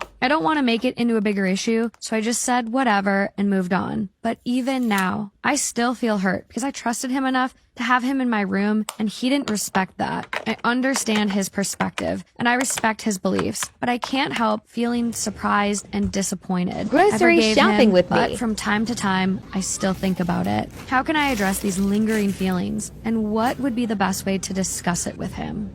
Leave. This is trust. This is just a total Basic respect. mismatch. It's not working. Also, why was the ripping up necessary? Like, it's very direct, targeted. There was motive. I know. I don't think he likes her. How can you like someone and do this to them? I wouldn't even do this to people I don't like, to hurt them in such a way. Yeah. It's clearly on a wall next to posters they find precious and meaningful. And then to be hit with that slap in the face, you're always holding on to things that are sentimental. You've known me for 4 months, motherfucker. I've had that fortune cookie longer than I've had you. So shut the fuck up and don't touch my stuff and get out of my life. My boyfriend thinks I cheated on him because I'm pregnant, but I'm a virgin. I, 16 female, am a virgin. So is my boyfriend, 16 male. We're both young, and neither of us are ready. Personally, it's never been on my radar. And from what he's told me, he's the same way. That being said, we've been together for a couple years now, so things have still happened. I'd rather not go into detail on that, but you can get the picture. Think third base, I guess. Anyways, a couple of days ago, I went to the doctor because I've been feeling really sick lately. I did a urine test and a finger prick, and my doctor told me I was pregnant. Of course, I laughed at first because I thought that she was joking, but no, I'm really pregnant. I kind of fell silent. She started talking about things like ultrasounds, prenatal vitamins, etc., but I had to cut her off and told her that wasn't possible because I've never even had therefore have never conceived. She explained to me that very, very few women can get pregnant by outer course, but it's still possible due to a vaginal anatomy or something. I was, and still am, in complete and utter shock, so I kind of just left without any further explanation. I had driven myself because both of my parents work. I went straight to my boyfriend's house, and he was the first person I told. I hadn't even texted or called in advance because I was crying, completely distraught.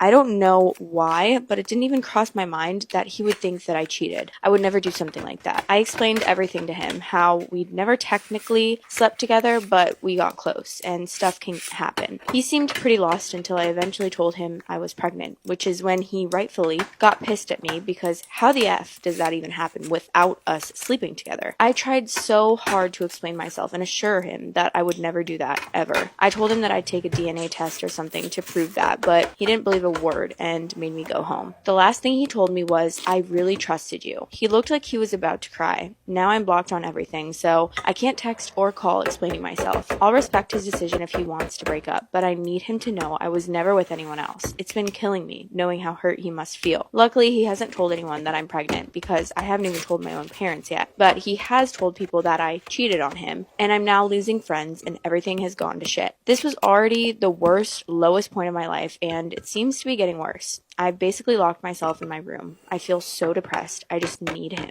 to know. My boyfriend thinks I cheated on him because I'm pregnant, but I'm a virgin. Update. No, my boyfriend didn't yell at me or call me names. He was angry, you could tell, but it was an extremely short conversation and he was primarily silent. That's the type of person that he is. Though we've had a few arguments, he usually goes quiet when he's mad. I'm not saying it was the right way to act at all, but it was understandable in my opinion, as the possibility of this happening was entirely new and confusing to both of us. He also never spread rumors about me, as some people were saying. I want to make that clear. He told his best friend, who told another one of their close friends, and you know how that works. Toxic gossip train. A few of our mutual friends, who are generally closer to him, knew him first, stopped talking to me. Again, that hurts a lot. I'm not saying it doesn't, but I know that if I thought someone had cheated on my friends, I would drop ties with them instantly. I understand things like this seem a lot worse to adults who maybe forget what it was like to be young and immature, because I mean, we're 16 and that's what we are. I think people also forget that I was making this post shortly after all of this had happened. He came to my house the morning after I made the post and apologized, explaining that he'd done a lot of research and felt bad for accusing me. He said he still didn't know if he fully trusted me, but wanted to at least help me when I went through this because, if anything, we've been best friends since we were little. He came over and we told my parents together, explaining that I didn't know if it was pregnancy/illness, and I needed to get further testing done. They seemed disappointed that I hadn't told them I was sexually active, but my mom said she was more disappointed herself for not teaching me about reproductive health. They're being as supportive as they can. So that all happened, and flash forward to the next day, Monday, I went to the doctor to get more blood testing done. I wanted to update then, but I had to wait until I got the results back today. So far, after a full blood panel, all signs are still pointing to me being pregnant. The comments kind of got my hopes up, thinking it was most likely something else. else. But my doctor explained that there was actually a slightly higher chance of me being pregnant than there was of a false positive because it's generally men with cancer who receive those. I don't know if he was going off of statistics or personal experience though. I'm not sure since there's still not a positive way to know if it's really a pregnancy. So I have an ultrasound scheduled for this Thursday as it was the earliest appointment available. That will be the only way to properly confirm. If the ultrasound confirms that I'm pregnant, then I'm going to ask about getting a DNA test as a form of a paternity test. Finally, I want to disclaim something. I've lied about a lot of things before. Everyone has. But pregnancy isn't something I would ever touch. There are so many women in this world that want kids and are unable to have them, and I can't imagine what it's like for them to constantly see other people getting pregnant. It feels disrespectful and borderline offensive to lie about something like that, and I would never. I also want to say that I completely understand the people, primarily the ones from TikTok, hi guys, that think I cheated and this is all a cover-up story. I'm not going to try and win those people over because your opinions genuinely don't matter to me. All I'm going to say is that this is a throwaway account that no one I know follows or has access to, so there would be no reason for any of that. If I actually wanted to convince people, then I would have posted it on my main, which my boyfriend and several others of my friends follow. Again, no one else but my boyfriend and my parents know about this at all, and I don't want them to. Hope to keep you guys posted. That's all for now. Thank you to the people who have been supportive. My boyfriend thinks I cheated on him because I'm pregnant, but I'm a virgin. Final update. The paternity test just came back, and yes, like I kept saying, it was his. The only way it wouldn't have been was if it had been SA, which there was an extremely low chance of, but even so, I'm very grateful that nothing happened to me in my sleep, as some people had suggested. We found a great program that several of you had recommended to me called Plan C. They help provide women in no abortion states with abortion pills. It was very mentally difficult for me to go through with, but just this morning the pills came and we used a telehealth doctor to help. I now officially had an abortion.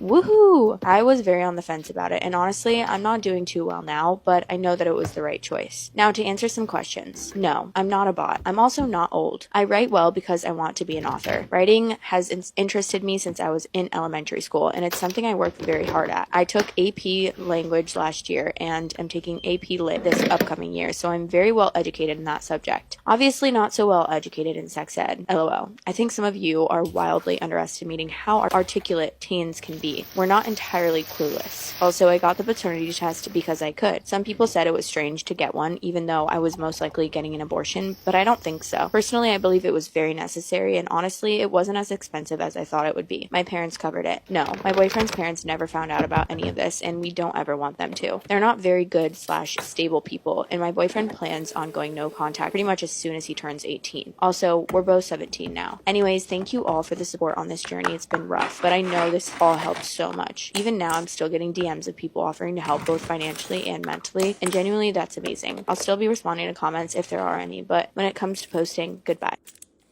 I'm the asshole for causing a rift in my brother's marriage by calling out my sister-in-law for lying in front of everyone at my Christmas party.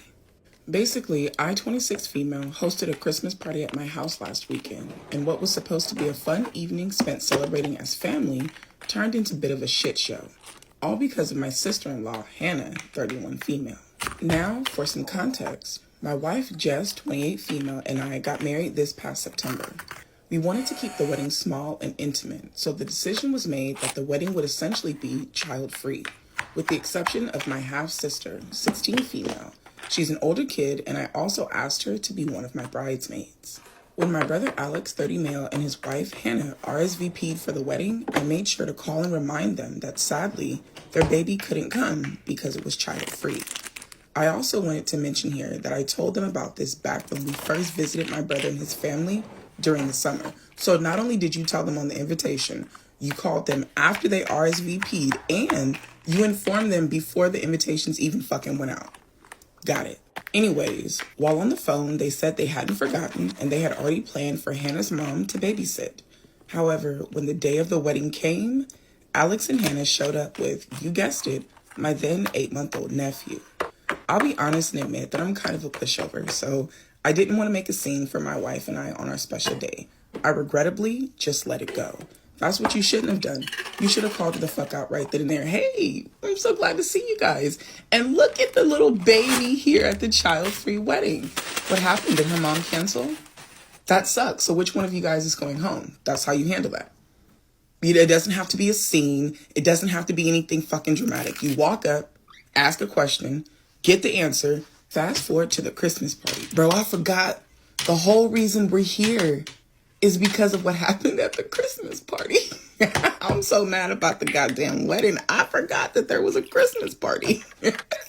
Fast forward to the Christmas party. Everything was perfect until Alex, Hannah, and my nephew showed up. Well, they can't come no more. That's twice that you said everything was great until Alex and Hannah showed up. They can't come no more. At this point, we are not inviting them to any fucking thing else. Fast forward to the Christmas party. Everything was perfect until Alex, Hannah, and my nephew showed up. After, Hannah had reached out a month prior to tell me they wouldn't be coming to the Christmas party and spending time with her family. I was annoyed and I decided to pull them aside when I went to greet them. And I asked them why they didn't tell me they were coming, because I honestly didn't make enough food to feed 2 more people for dinner. Not to mention, I didn't have a gift for their son. Alex gave me a confused look and asked why I thought they weren't coming. When I told him the reason, all hell broke loose. Alex obviously questioned Hannah as to why she would do this. Her response was to immediately and loudly accuse me of lying and hating my nephew. Obviously, this got the attention of the room and everyone stopped and turned to look at us like something out of a movie. He then asked why she would think that I hate her son, especially considering I agreed to change the policy to allow him to come to our wedding. This bitch has just been lying left and fucking right. Are you kidding me? Oh, Hannah, you bitch. As you already know, I didn't change anything. I quickly told Alex that wasn't true, and I explained myself and my reasoning behind my choice, that it wasn't personal, and of course I love my nephew. I reminded them I was super cool about the crying, and I never said anything, even when I probably should have. Jess started to walk over to us from the kitchen, most likely to try and diffuse the situation, bless her heart. All while Hannah doubled down and tried to make it seem like I was lying, so I lost it. I said, well, if I'm a liar who hates your kid, then I guess you should probably get the fuck out of my house. Jess stopped dead in her tracks, and the silence that came after was eerie. I mean, you said nothing wrong. Where's the fucking lie? If I'm a liar that hates your son, why are you continuing to bring your son around me? If I'm always lying to you, why are you continuing to come to my house? You can fucking leave since I'm such a terrible fucking person. Where's the goddamn lie? Hannah then started crying and quickly left with my nephew and slammed the front door behind her. My brother turned and gave me a sad look before following behind her. It didn't take long before I started to feel embarrassed that I let things escalate like that. Jess comforted me after they left. We ended the party early because I don't know how to properly process what even happened. Later, my brother texted me saying that he didn't know who to believe. Apparently, Hannah is adamant that I allowed her to bring their son to the wedding last minute because I felt bad for trying to control what she gets to do with her child. Are you fucking kidding me? That's the reasoning that she gave? She told me that I could bring him because she said she felt bad for trying to control what I do with my baby. That don't even make no fucking sense. Who the hell would admit some stupid shit like that? Who in their right or wrong mind would admit to some stupid shit like that? He's also saying that I made the Christmas party thing up as well, claiming that I've always had a vendetta against her and I want to make her look bad. Alex says he just needs time and that he's heartbroken and worried that Hannah isn't who he thought she was. Other family members have been texting me, saying they're on my side, but I do kind of feel like an asshole for how I handled everything at the party. Girl, I'm gonna need you to fucking knock it off. Like, realistically, I need you to knock it the fuck off because I need you to go back, replay what the fuck happened. You did nothing wrong. You asked a fucking question and the person that was wrong got loud and started lying to bring all of the attention to you. You told her to get the fuck out of your house. Were you supposed to stand there and allow someone to lie on you in your motherfucking shit in your safe place? No, I'm gonna need you to grow up here, baby. I know you're a girl, but we all know that our balls be bigger than men sometimes. So I need you to grow up here, baby girl, because it's not even something that you should even be upset about. Someone came into your house and was disrespecting you and you told them to leave. There was no reason for you to be upset about it. None whatsoever. I know that Hannah is trying to drag my name through the mud, but I feel guilty for making her cry, intentionally trying to publicly humiliate her, and for ruining the vibe of my own party. So am I the asshole for causing a rift in my brother's marriage by calling out my sister-in-law for lying in front of everyone at my Christmas party? No, you're not the asshole, and what the fuck goes down in your brother's marriage has nothing to do with you. How your brother handles the fact that his wife is lying on his sister has nothing to do with you. Because if he doesn't choose your side, you've gone through all of this stress, all this heartbreak. I'm so sad that I made her cry just for them to not care how you feel. Your brother knows that Hannah did not tell the fucking truth. He just doesn't know how to go about it because he said he's heartbroken and worried that his wife is not the person that he thought she is. Meaning, this is not the first time she's been caught in her lies. It's not. I definitely don't think you're the asshole, but I can tell you that I would never speak words to this girl ever fucking again. Email, text messages, hell, a motherfucking letter. God, that's the only way we are gonna speak to each other. I will never have a conversation, a verbal conversation with you again. Never again, because you like to take things and coincidentally forget what the fuck was talked about and then accuse everybody else. So the only way that you need to communicate with your brother and Hannah is through written words. That's it. That way you can go back and pull up actual proof of what the fuck was talked about. That's it, and that's all.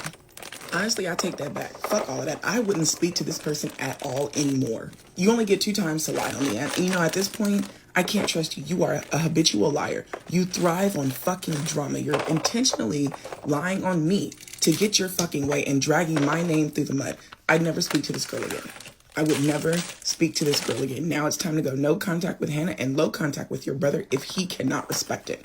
I know you love your nephew, but sometimes we have to make hard decisions when it comes to our peace, to our mental health, when it comes to taking care of ourselves. The way I would be done with Hannah, 100%.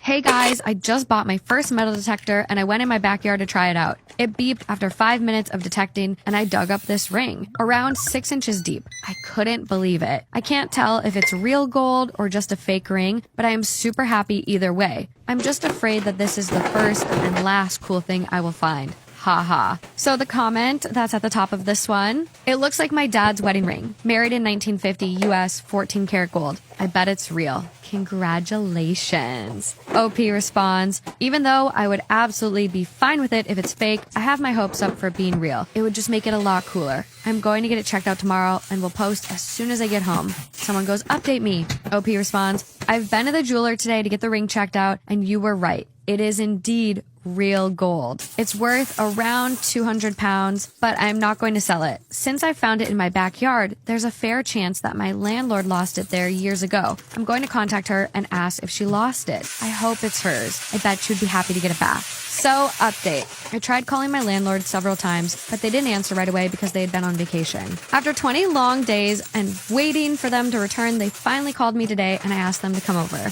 We had some coffee and I told them about my new hobby, metal detecting. I asked if they'd lost jewelry in their yard when they used to live here, and my landlord's wife immediately said yes. She lost her gold wedding ring when she was pregnant with their first child 18 years ago, and were in the process of moving into a bigger home. 18 fucking years, man. I handed her the ring, and she could not believe her eyes. She was incredibly thankful and happy. She never thought she would see it again. To see their surprised faces and how happy the ring made them absolutely made my day. It was awesome. What a good deed, too, because he didn't have to share. Yeah. There is hope out there. There is hope. Oh, that's so nice, though. And then, yeah, but he's right. He's like, I'm worried I'm never going to find something this cool again. You may never experience this again. No.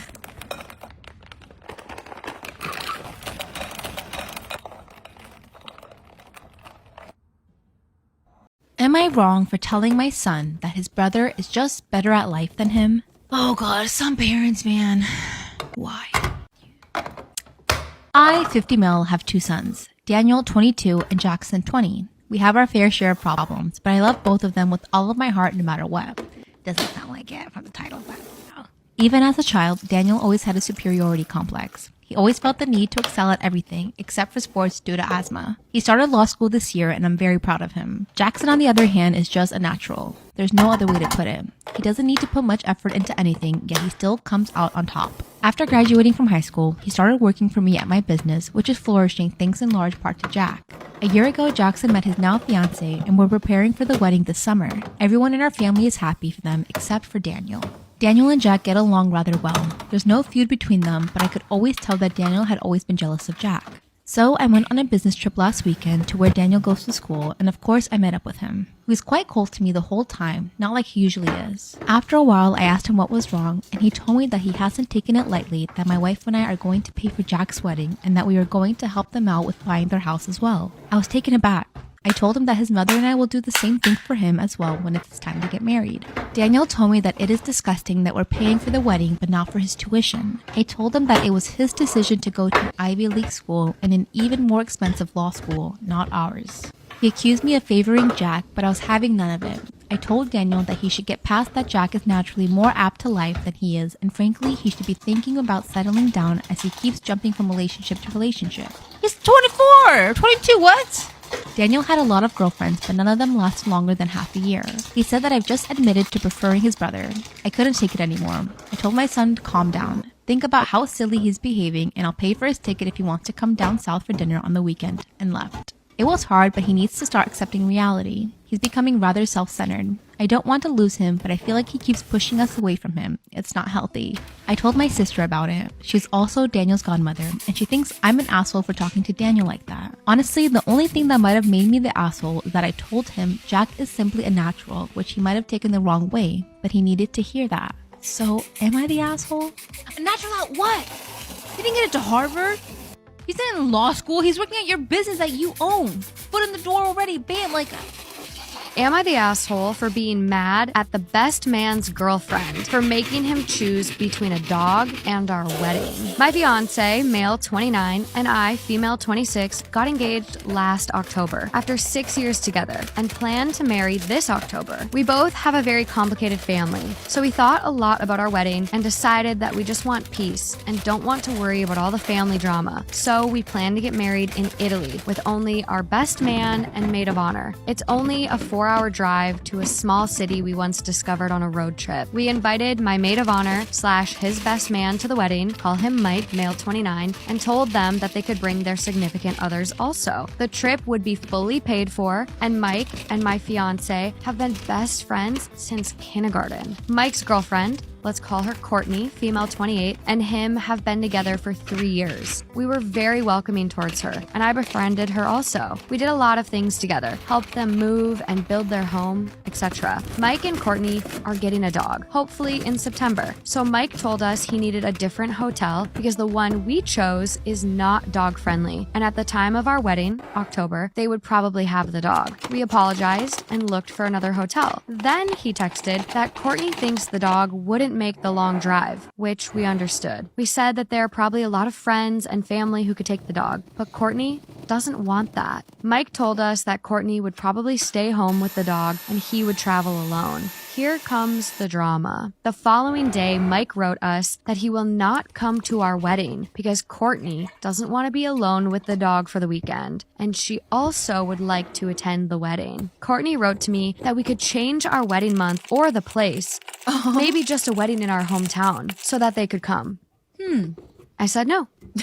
If we married in our hometown, the families would want to attend and all the drama between parents and siblings would stress us out. My fiance asked Mike again if he couldn't come alone, and he finally told us that Courtney threatened to end the relationship if he doesn't stay with her and the dog. My fiance was absolutely sad and disappointed and told Mike his feelings. He's normally not over emotional. That was hard for him. Courtney wrote me the following day as if nothing has happened, and I told her that I'm absolutely disappointed in her and can't understand her behavior and how she puts this dog, who is in absolutely no danger or need to have 2 people dog sitting him, over our wedding, and kind of expected her to apologize for all the stress she is putting us through. She called me an insensitive and offensive person, a bridezilla who wants her wedding above everything, and said she couldn't accept my behavior even if I apologized. Ew. I just can't comprehend why I should apologize. I feel like I can express to my friends if I'm disappointed, and I absolutely didn't write anything offensive. Am I the asshole? No. Definitely. Wait. I'm kidding. People are typing immediately. I was like, wait, who are we talking about being the asshole? Did I get this wrong? Wait, what? Lauren, the look of panic that came over her. Okay, so we're all on the same page here, not the asshole. Yeah, I mean, if this is the story, absolutely not. Obviously, you never know. There's like nuances. Sometimes, ever since we had that other side of the story one, I'm Yeah. always like, well, what if there's all these other things? Yeah, there's so much missing Yeah. context. No, this sounds absolutely insane. I get like it's a dog, you're excited, it's maybe a puppy, you know, whatever, but like it's actually good for you to leave your dog behind and like go to the grocery store and not take your dog and like do things when your dog is a puppy because that's how you prevent separation anxiety. You're going to create a monster. Like you have to do those things to make sure your dog feels confident and independent, and you don't want to leave him alone forever, but like, you know what I mean? So this is crazy. And to then be like, you can't go to your best friend since kindergarten's wedding, where you're the best man, that you have an all expenses paid trip in Italy. This is What? I'm like at loss for words. It's really not the people getting married, it is a big inconvenience, and this is something to sort out. But the one with the real problem here is Mike. Yeah. And, Mike needs to dump Courtney. I'd cancel that dog. you know, it is a pretty big red flag because that will Huge. go towards a lot of versions of controlling you in your future. Yeah, threatening their entire relationship if he doesn't go to be a best man at his friend since kindergarten. What? Well, I'd also like to say, I think anytime someone uses "we're going to break up," threatens breaking up, just for non-breakup worthy issues, that for me would be done very quick. Uno reverse and actually break up. I cannot deal with like, oh, we went and did this and you got upset and left. Oh, we're breaking up. And it's not anywhere near the breakup threshold. You know what I'm talking about? It's very manipulative. Am I the asshole for ruining my flatmate's anniversary weekend and crossing his girlfriend's boundaries? My 22 female roommate, 22 male, is my best friend and has been for years. We've lived together for 2.5 years, and it's genuinely the best living situation I've ever been in. We love to hang out and have a very close relationship, often talking for hours on end. 2 years ago, he started seeing Rachel, 21 female. Rachel and I get along very well, often drinking together and watching movies without my roommate. I consider her one of my best friends. Rachel is also frequently at my flat, often spending 4 days there at a time. The problem arose a week before their second anniversary. Rachel asked me to leave the flat that my roommate and I share for the weekend because they celebrate their anniversary over 2 days and she wants to be alone with him. So then get a hotel. Why are you kicking this girl out of her house? She wants me to sleep in her bed at her flat that she shared with her 2 other flatmates. I push back against this as I have a weekly call on Sunday and the Wi-Fi in her flat is terrible and would make the call quality extremely poor. She agreed to let me stay home on Sunday and says that she'll make her bed for me to sleep in on Saturday. All is well. Then Saturday comes, I'm at the library writing my dissertation with a good friend, and I get a text from Rachel telling me that she's sorry, but that she forgot to change her sheets for me to sleep in. She asks me to instead go sleep at another friend's house. Just change the sheets. You can just... What? I say that I don't want to do this as my friend's house is very far away. She gets very upset with me and says it will have to be Sunday instead. I again refuse as this is the day I have my weekly call. Rachel absolutely blows up at me. She says that I violated her boundaries. Some of y'all be saying boundaries and you have no idea what that means. Not one single clue. Never heard of a boundary in your life, but love to pull that out. And that she cannot believe that I've done this to her. She says that I'm acting like her very cruel and abusive mother. She berates me for the other time I came home after she told me to stay at another house, and that was another boundary crossed. I am astounded at this. The reason I went to my house was that I was being followed by a man in the dark. I even sat outside of the door for 30 minutes and was planning on staying there for a few hours to give them their space until she opened the door to let me in. I immediately take it back and say that I'll go to her house for both nights so they can have a special weekend. Since this has happened, she has not spoken to me for 4 weeks. I have repeatedly reached out to her to apologize, but have gotten literally nothing back. She has come over to my flat a few times in the meantime, but has ignored me when she walks in the room. There was even an occasion when I was hanging out with 2 of my friends and she ignored me and had a conversation with 2 of them in front of me, even arranging for them to hang out later, again, without me. Who is this woman? Though I still feel bad, my friends have told me that I have not done anything wrong and that she's being an asshole, plus she has no right in general to order me to stay out of my house. So, Reddit, I ask, am I the asshole? So this next one comes from r/petty revenge. A barmaid laughed at my drink order.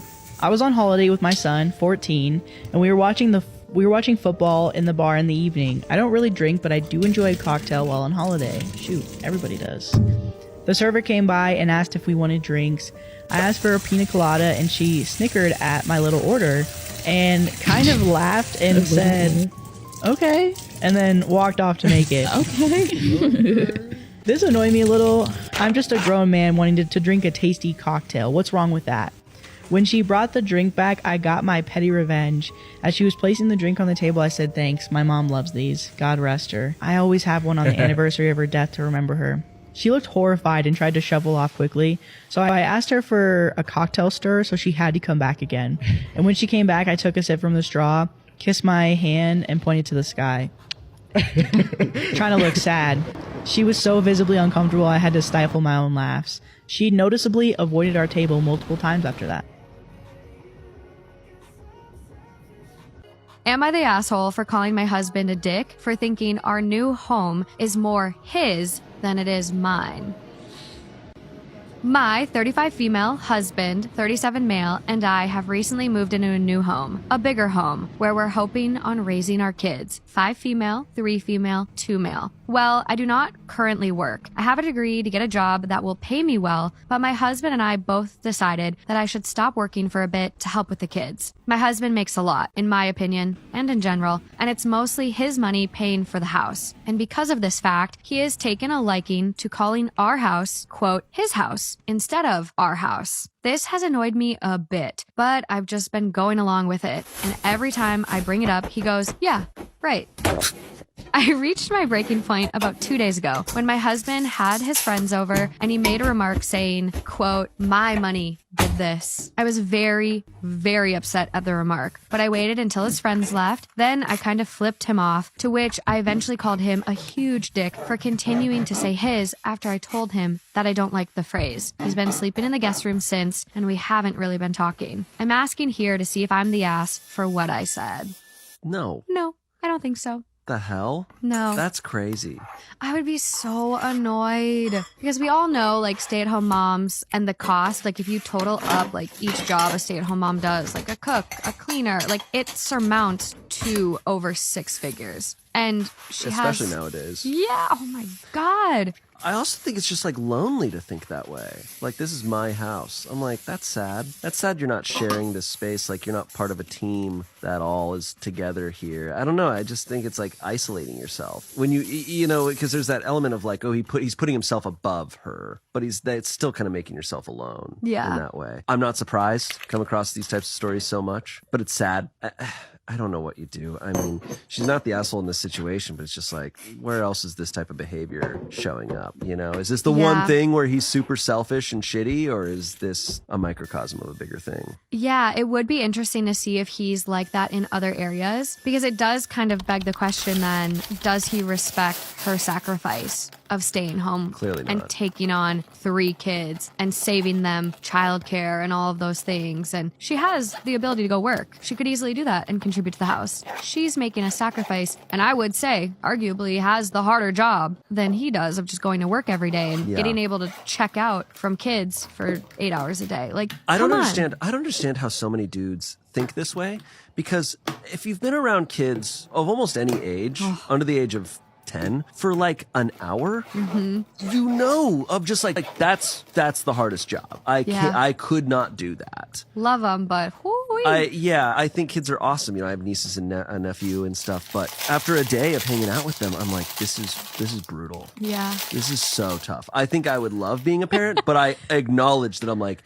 it's so exhausting. Yeah. And if you have someone who's taking on that fully, oh my God, you should be showing them that respect and praise as often as you can. Am I wrong for ruining my younger daughter's engagement announcement? My husband and I have 2 daughters, one who's 32 and another who just turned 25. Our older daughter was married for 6 months to her partner of 7 years. They divorced 2 years ago, and since then, my daughter has been dating other guys, but not as serious. My older daughter always expresses how she wants to be happily married to the right person and to be a mom. She came out of a very toxic situation with her ex since he had cheated on her with multiple women and even let his mom verbally abuse my daughter. Ooh, I already feel the favoritism coming out of this one. Ooh, you are...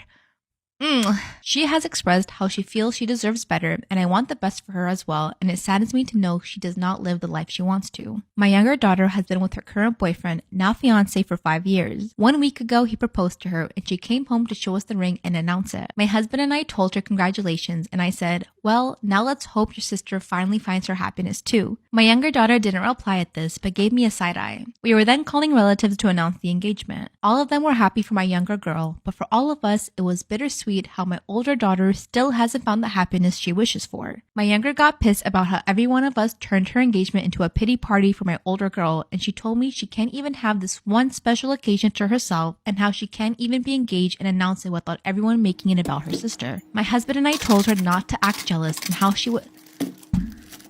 How it's not jealous? She has a fiance, the other sister doesn't. Everyone's obviously jealous of her. She's just expressing her hurt. Oh my god, this is gonna piss me off. My husband and I told her not to act jealous and how she should be more understanding and empathetic on why we are also mentioning her older sister. She says we are the assholes for finding excuses on why we turned this into something about her sister, and how she believes we'll find a way to make her wedding about her poor older sister as well. I thought her reaction was uncalled for and that she lacks empathy for the traumatic divorce her sister went through, but part of me and my husband also believed that we should probably not make it so obvious, and we believe we might have acted a little like an asshole. I would hate if I whatever went through my life situation, right? And something else happened to someone else, like a happy event, and they're like, wow, I can't wait for that to happen to Lola. Like, I can't wait for that to happen. Like, chill, like, I'm good. Like, yeah, it'll come. Like, but like, let's make sure this is about her. Am I the a-hole for telling my mom it's my baby shower and not hers? I, 25 female, am pregnant with my first baby. I am so excited for this chapter of my life. My mom and I are currently planning my baby shower. My brother and I were primarily raised around my dad's family. When I was too young to remember, my parents decided to spend a minimal amount of time with my mom's family. Her family is messy. Several of them were drug addicts. They were always fighting. It just wasn't a good environment for kids. Therefore, weekends and holidays were spent with my dad's family. My parents recently got divorced. Since the divorce, my mom has really struggled with my brother and I spending our time with my dad's family. I understand how and why it is hard for her. She feels like we prioritize my dad's family over hers, but we don't have any relationship with her family.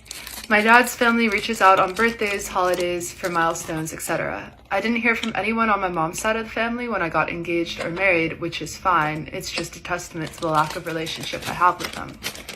Now that the baby shower is in the works, I made my guest list, which is about 57 people on it.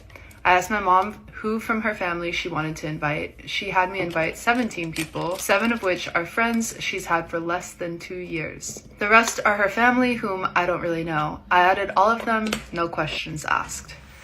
You're kind of a saint for that. I had too many people on the guest list and had to remove some of them. I removed 9 people from my list. I then asked my mom who I could remove from her list. She replied to my text and said, everyone I sent you is important and I would like you to keep them on the list. I just said okay. Shortly after, she asked me if I ended up removing anyone from her list. I told her that I removed 3 people from her list who I haven't seen or heard from in the last 10 years. She told me one of them was already informed of the shower and verbally invited. So she asked me to send an invite to this person, and I did with no hesitation. A few days later, while out to brunch, she said, there were other people I would have preferred you to take off the list than the people you did. I explained that she could have told me this when I asked her who to take off. She explained that since she is paying for the shower, she should be able to invite whoever she wants. Side note, I did not want her or anyone to pay for the shower for this exact reason.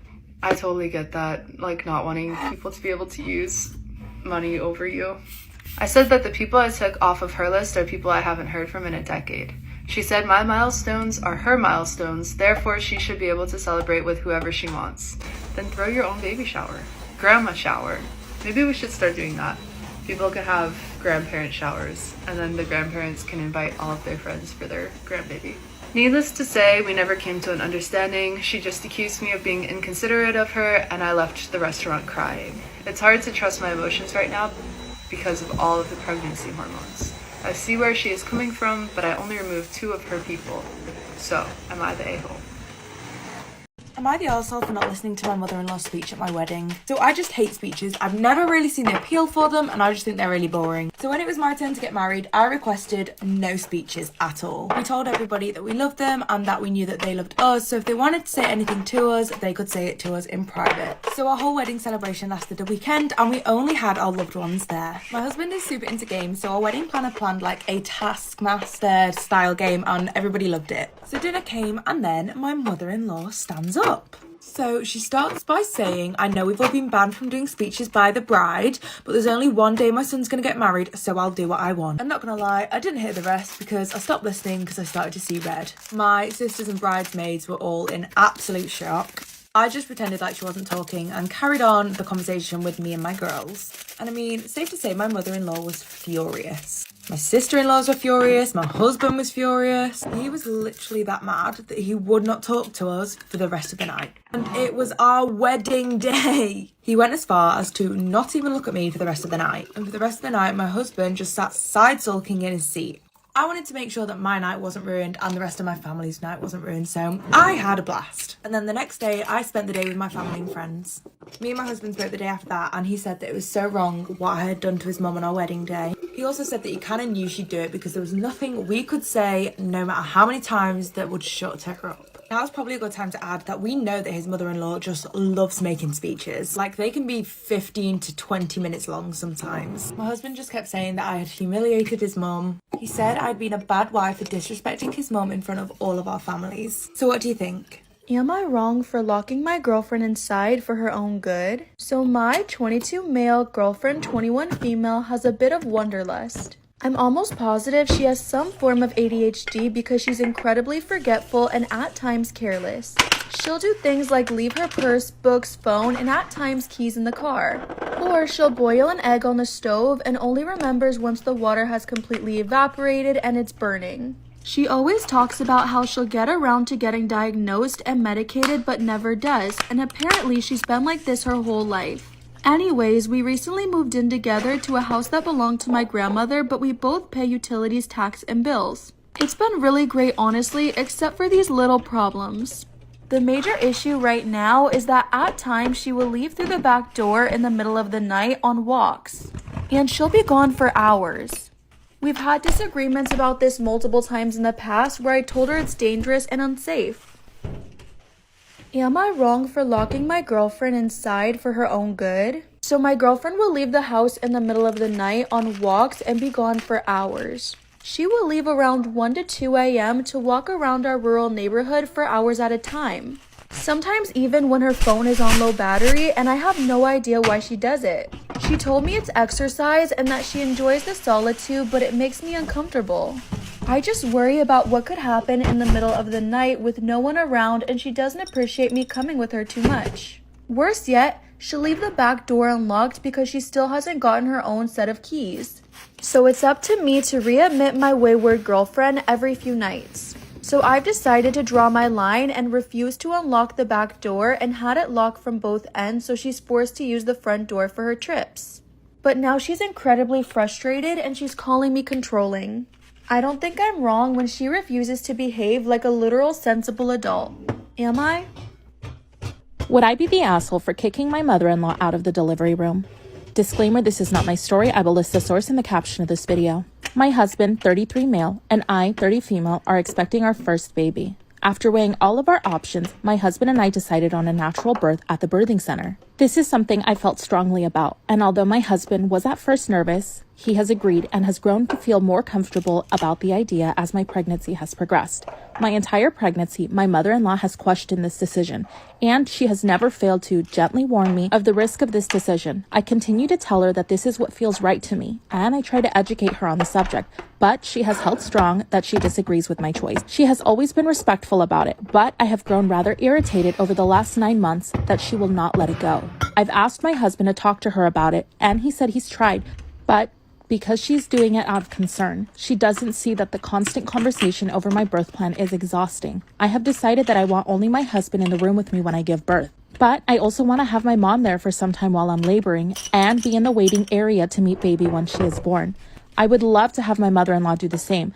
But as my due date gets closer, I am leaning towards not having her. I don't want to be in labor hearing about how my pain could be avoided if I were in a hospital with an epidural, or any other negative comments about my choices during my labor and delivery. My husband feels that if I don't have my mother-in-law there, I should also not have my mom there, and they can both just be in the waiting area, as having my mom be able to come in while I'm laboring and not my mother-in-law would hurt her feelings. I don't think I should have to not have my mom there because my mother-in-law can't get on board with how I'm choosing to have my baby. At this point, I can go into labor any day now, so I have to make a decision. Would I be the asshole if I didn't have my mother-in-law in the room, but I did have my mom? Am I wrong for not telling strangers that I wash my behind? It sounds clickbait, but it's not.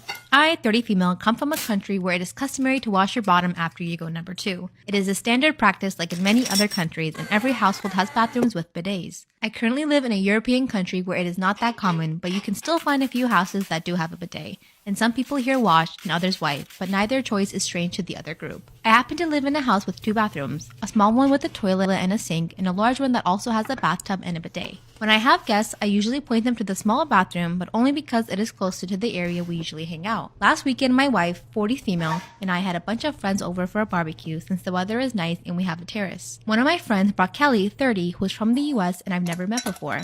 Everything was going well and I thought Kelly was nice. I was grilling sausages and at one point I take one out to give it to someone and drop it on Kelly's feet, who was wearing flip-flops. I apologized profusely and handed Kelly a napkin. She said not to worry, but she preferred to wash, so she leaves while I stay in the terrace cleaning the floor. She comes back a moment later and comments on how cute that our bathroom has a little feet washer. My wife and I were like, what? And then she repeats, and I say, oh, you mean the bidet? Kelly did not know what a bidet was, and when I explained to her, she was shocked and asked if we actually use it to wash after going to the toilet. And I say that my wife doesn't. She's from a country where it is not that common, but I do. And that's when she lost it. She got agitated and furious and asking how come we didn't tell her. To which I said I've never had to explain to anyone what a bidet was before. She said we should have warned her and that we need to warn our guests that I wash my behind there and that is not normal and that I was an asshole. I started naming some of the many countries that do wash as a cultural norm while also stating that here, even if people don't have one, everyone knows what it is. But she completely went nuts when she realized that the little towel hanging next to it is for drying my bottom. Seems like she used it to dry her feet and hands. She left shortly after along with my friend. I don't think I did anything wrong, my wife thinks the same, but my friend said I should have apologized and another friend said she understood Kelly's point. So, am I the asshole? I want to note that the bidet was clean. Just wanted to add that the poop towel, as people are referring to, is the size of a napkin, and it hangs directly next to the bidet about 40 centimeters from the floor, so I don't see how anybody could mistake it for a normal towel. Also, we don't share the towel. Each person has their own. It's just that I am the one who uses the bidet, therefore only one poop towel. Lastly, the towel dries after you clean. There is no poop, just like when you get out of the shower. Am I wrong for calling my best friend a monster after she made me a home-cooked meal? I, 20 female, was invited to my friend Layla 20's house for dinner last week, and let's just say it's led to some really weird things. For background, I have a lot of medical conditions, including asthma and extreme allergies, and my friend likes to joke about how fragile I am. For example, one time me and my friends went out 2 months ago and I didn't bring a purse, so I had Layla hold my inhaler. At first she said stop joking, I know that's fake, but after pulling it out and using it, she seemed surprised. But she quickly apologized and we moved on. Skip to last week when I was invited to a dinner party at Layla's house and I was so excited. I sent her a list of my allergies and told her if she didn't want to change what she was planning on making, I'd bring my own food, no problem. But she insisted that her food was fine and I thanked her. Now on the list was mushrooms, but when I got to the dinner party, there was a chicken dish that looked like it had mushrooms in it. Am I wrong for calling my best friend a monster after she made me a home-cooked meal? I made her a list with everything I'm allergic to, and on this list was mushrooms. But when I got to the dinner party, she made a chicken dish that definitely looked like it had mushrooms in it, but I didn't question her. But I definitely should have because she watched me take a first bite and I was right, mushrooms. Of course I spit it out immediately and went into my bag to find my medication. I was so pissed, and when Layla asked what was wrong, I said I'm allergic to mushrooms, so I can't eat the meal you made. She responded, I thought you were faking. Not even thinking, I called her a monster, grabbed my stuff, and left. And now I'm getting non-stop texts from people at the event telling me I shouldn't have said that after she made me a home-cooked meal. Listen, before I even look at the other commenters, I just want to say she did this deliberately. She definitely wanted to poison you, and you should cut her off and never be friends with her again. Yep, top comment says you gave her a list and she intentionally put one in the food. Taking them in overnight, watched them on weekends, and even took care of them for a week when Emily and her husband went on vacation. A few weeks ago, Emily called me in a panic, saying that she lost her wedding ring. She asked if I had seen it, and I genuinely hadn't seen it. I helped her search the entire house, but we couldn't find it. Emily was really upset, but we eventually gave up. A few days later, Emily called me again, this time in tears, accusing me of stealing her ring. She said that she couldn't think of anyone else who would have taken it, since I'm the only person who's been in the house alone. I was shocked and hurt that she would accuse me of something like that. I tried to convince her that I would never do such a thing, but she wouldn't listen to me. She even threatened to call the police if I didn't return it. I couldn't believe my own sister would think so little of me. My parents got involved and they took Emily's side as well, saying that it was suspicious that the ring disappeared right after I had been there. They pressured me to confess and return the ring, but I stood my ground because I was innocent. In the midst of this family drama, Emily asked me to babysit her kids for a few hours because she had an emergency at work. No, call our parents. Call our parents who you decided to involve in this situation and the ones that are pressuring me to return a ring that I didn't steal. Call them and tell them you're having a work emergency and you need someone to watch your kids. I refused. I told her that I couldn't help someone who thought that I was a thief. She called me selfish and said that I was punishing her kids for something they had nothing to do with. My parents are now furious with me, saying that families should stick together no matter what. So family should stick together when she needs something, but when I'm telling you guys I did not steal from my sister, the family sticks together to band up against me. What the fuck? Tell me your sister is the favorite child without telling me your sister is the favorite child. They believe that families should stick together no matter what and that I'm being petty and immature. They believe I should just let it go for the sake of the children. Emily has continued to insist that I took the ring, and my refusal to babysit has only made things worse. Emily and her husband and my parents are calling me an asshole for refusing to babysit and taking it out on the kids who have nothing to do with this. Am I the asshole for refusing to babysit my sister's kids after she accused me of stealing from her?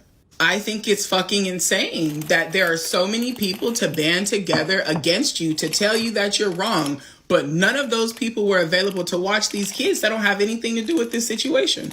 That's fucking crazy how they want to leave people who don't have anything to do with the situation out of the situation, except for your fucking parents who have absolutely nothing to do with the fucking situation. They're all up in it, intertwined, as if this shit personally happened to fucking them. Your family's a bunch of goddamn hypocrites, and you're not wrong for not wanting to fucking babysit, because if you think I am a thief, then I should not be trusted around your fucking kids. People love to say, if you don't fuck with me, you don't fuck with my kids, when you're mad at them and you still want the kids to come around.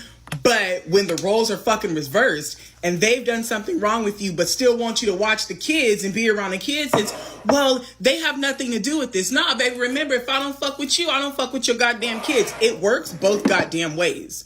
I don't give a damn. If you think I'm a thief, then you shouldn't trust me around your fucking children. I hate when people that have children always try to use their kids as a scapegoat. Well, don't punish the kids. Ain't nobody even thinking about your ugly ass fucking kids. Nobody's thinking about your kids. I'm thinking about what you've done to me.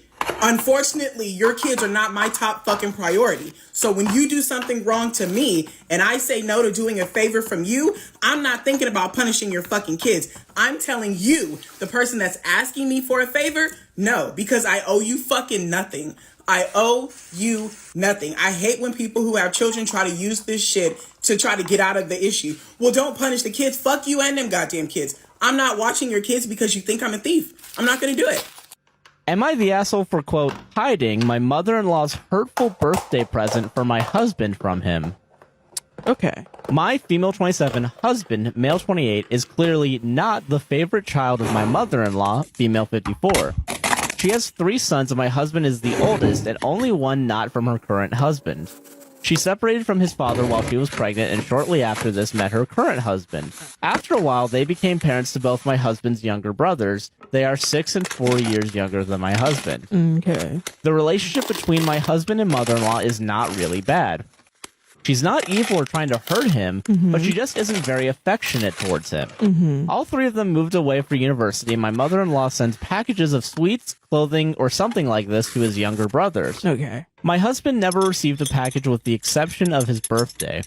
His brother got a brand new iPhone, 2 expensive pullovers, and 1 parfum for his last birthday. Similar to the other brother, and I would guess most of the times for their birthday, it's something in this price range. She writes a nice card or a personal letter for them, as sometimes bakes something like cookies as well.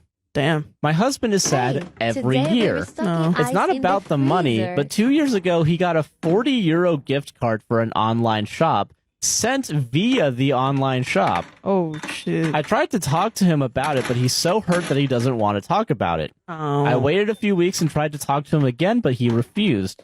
Last birthday, I gifted him a little vacation and texted my mother-in-law that she could gift him a tour for one of the museums he wanted to see there. He dreamt of going to the city for years. It would have not been expensive but thoughtful, and would probably made my husband happy.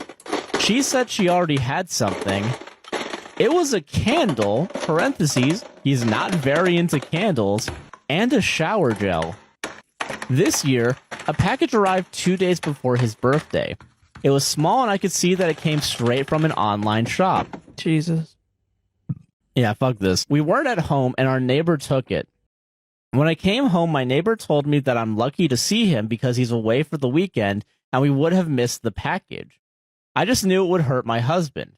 I asked him if he could keep the package a little longer so my husband would get it after his birthday. Take it and hide it. Yeah, because it's probably something disappointing from my mother-in-law. He laughed and agreed. One day before his birthday, I told him the package from his mom arrived, but our neighbor was out of town. He had a great birthday full of friends, lovely cake, and gifts, and didn't think about it one time. Yeah. Our neighbor gave it to him yesterday and made a joke that his dad is also bad at picking gifts. My husband got curious and asked him about his words, and my neighbor told him everything. He talked to me while his brother, who was there for the party and stays with us for the week, was present, and said he understood it. His brother told my mother-in-law, who is now furious with me. What the fuck? She texted me in the group chat of this family lit up. She said that I'm mean and spoiled and had no right to hide the gift. So am I the asshole? No. 2 edits and an update. Okay, let's go. Edit: English isn't my first language, so I'm sorry for my bad English. That's all okay. Good. I get it. Edit number 2. His brothers never said anything about the different presents. Now his brother said that he found it harsh from me to hide a present. My husband is, quote, older, and apparently that's why it's justified to not get expensive or thoughtful gifts. Wow. Funny enough, we are nearly 10 years together, and he never got a good present, even if he was the same age his brothers are. Wow. One of his brothers also works, like him, so it's not the job that makes the difference. That sucks, man. Yeah. Update. Thank you all for the messages. I wrote in the family group chat a good mixture of what you all said. That I was just trying to save my husband's birthday because he's been sad for years because of his presents that not match the energy of his brothers. Parentheses, and it's not about money, but also the thought. Yeah. I listed everything he got versus everything his brothers got. In return, I got thrown out of the group chat. My husband left the chat after that. My mother-in-law wrote me in private that I'm a toxic person who destroys my husband's relationship with his family. Wow. But we chose to ignore that and go low contact for a while. That's good. Today I fucked up by going through with a happy ending massage despite being newly and happily married. I, 24 male, was getting a massage from a local physiotherapy wellness clinic. I've been very comfortable there as everyone seemed very professional and gave excellent massages. I've come here almost 10 times and always felt amazing afterwards. Today was different though. Usually when I'm getting the massage, I'm always a little turned on, but this time around, this massage therapist, who was a lady, pressed my glutes more than normal, which admittedly felt good. I'm a pretty vulnerable person, so when a physiotherapist is doing something, I just assume this is a long-time test technique and I should just be mature about everything and let my stress drift away. The more time that went on during this full-body massage, the masseuse perhaps accidentally, or on purpose, who knows, grazed past my package. Apologized and asked if it's okay. I said it's fine, no worries, which she gives a surprised reaction and then proceeds to pull my boxers down and asks if I want it here too. It was such a good massage, I just agreed because I used to wonder what that was like back in my bachelor years, and after she finished, I just felt so dirty and ashamed. I've read things online if this was an extremely terrible thing to do. I saw some rich person forums saying it's not uncommon and not cheating, which is just how I'm justifying it was fine right now. I want to tell my wife, but she's pretty sensitive, so no good can come out of cooking clean. I'm just looking for the justification that what happened is not a big deal. Everyone does it, and de-stressing takes many forms. For the past 4 years, my boyfriend has said he's been waiting for you know what. However, he has literally just done it with his new girlfriend after a week. Story time. So me and my boyfriend got together 4 years ago. And honestly, I was so in love with this man. Like, we were 22 when we met each other. It was in a club but it was just so romantic. Like, went out for a coffee date the next day. I really thought I met my Prince Charming. And let's call this man Mark. However, Mark was definitely not Prince Charming, okay? So I was and never kind of am in any rush to take it that next step in a relationship. I've previously had a few different partners who have wanted different things. Some of them have taken a little while to open up in that department. Some of them have been like one night stands that I've gone into relationships. So it really wasn't something that I was eager to cross straight away if Mark wasn't. However, Mark came to me after a few weeks of us dating and said that he is basically waiting for the right time. Apparently he still hadn't lost it. And he just wanted to make sure that the person he lost it to was the right person. I found this so attractive. So obviously we were waiting and time went on. Years went on. I was wondering if maybe it was me. However, he did keep reassuring me that he is really attracted to me. He simply thinks he wants to wait until marriage now. And I thought, pop that ring on my finger, baby. Which is why I was so surprised that when Mark said that he went on a night out the other night, obviously I was so relaxed and chilled. It had been 4 years at this point that we had been together. I was sure he was going to propose to me this year. But he went on a night out and the next day he told me that he had kissed someone and cheated on me that night. I was heartbroken. However, I was willing to kind of see past this. I don't know, I thought it was audible after that point. However, Mark expressed that he said he didn't and that I'm clearly not the one, otherwise he wouldn't have been tempted to cheat that night. So we break up. A week later, I heard a story through the grapevine. So one of my closest friends told me that she saw Mark on a date the other day, and this was about a week after we called it quits. She basically said that she bumped into Mark and she ended up speaking to him. They told her what a night they had a few days before this. Mark's new girlfriend went into detail to my best friend, not knowing obviously we're best friends. See, Mark's face was astonished. Safe to say that Mark had not waited for this girl and they have already, a few days after dating. I waited 4 years and this man then gave it away within a few days to another girl. Never again. Am I the asshole for asking my husband's female friend to leave because I think they might be cheating? My husband, 32 male, and I, 30 female, have been married for 4 years and live in a comfortable 2-bedroom apartment. Recently, his close friend, who I will call Emily, 32 female, lost her job and was evicted from her apartment. They've been friends since college and have always been close. When Emily found herself in this tough situation, she asked if she could stay with us for a while until she got back on her feet. I was hesitant and expressed my concerns to my husband. I value our privacy and the routines we've established as a couple.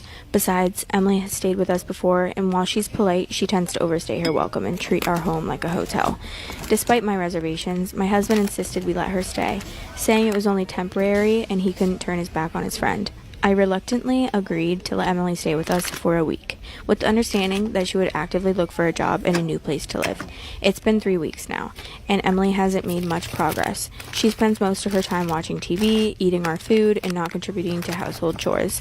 I've noticed that my husband and Emily spend a lot of time together, laughing and talking late into the night. A few days ago, I walked in on them having a hushed conversation that immediately stopped when I entered the room. They both looked guilty, and my husband brushed it off, saying they were just reminiscing. My husband has been very defensive whenever I bring up Emily's situation, accusing me of being unsupportive and paranoid. Last night, I told Emily she needed to find somewhere else to stay by the end of the week. My husband is furious with me, accusing me of being heartless and not understanding the importance of friendship. Given their behavior and the secretive conversations, I can't help but suspect something more might be going on between them. I don't want to come off as uncaring, but I also don't want to be taken advantage of in my own home or potentially blindsided by something worse.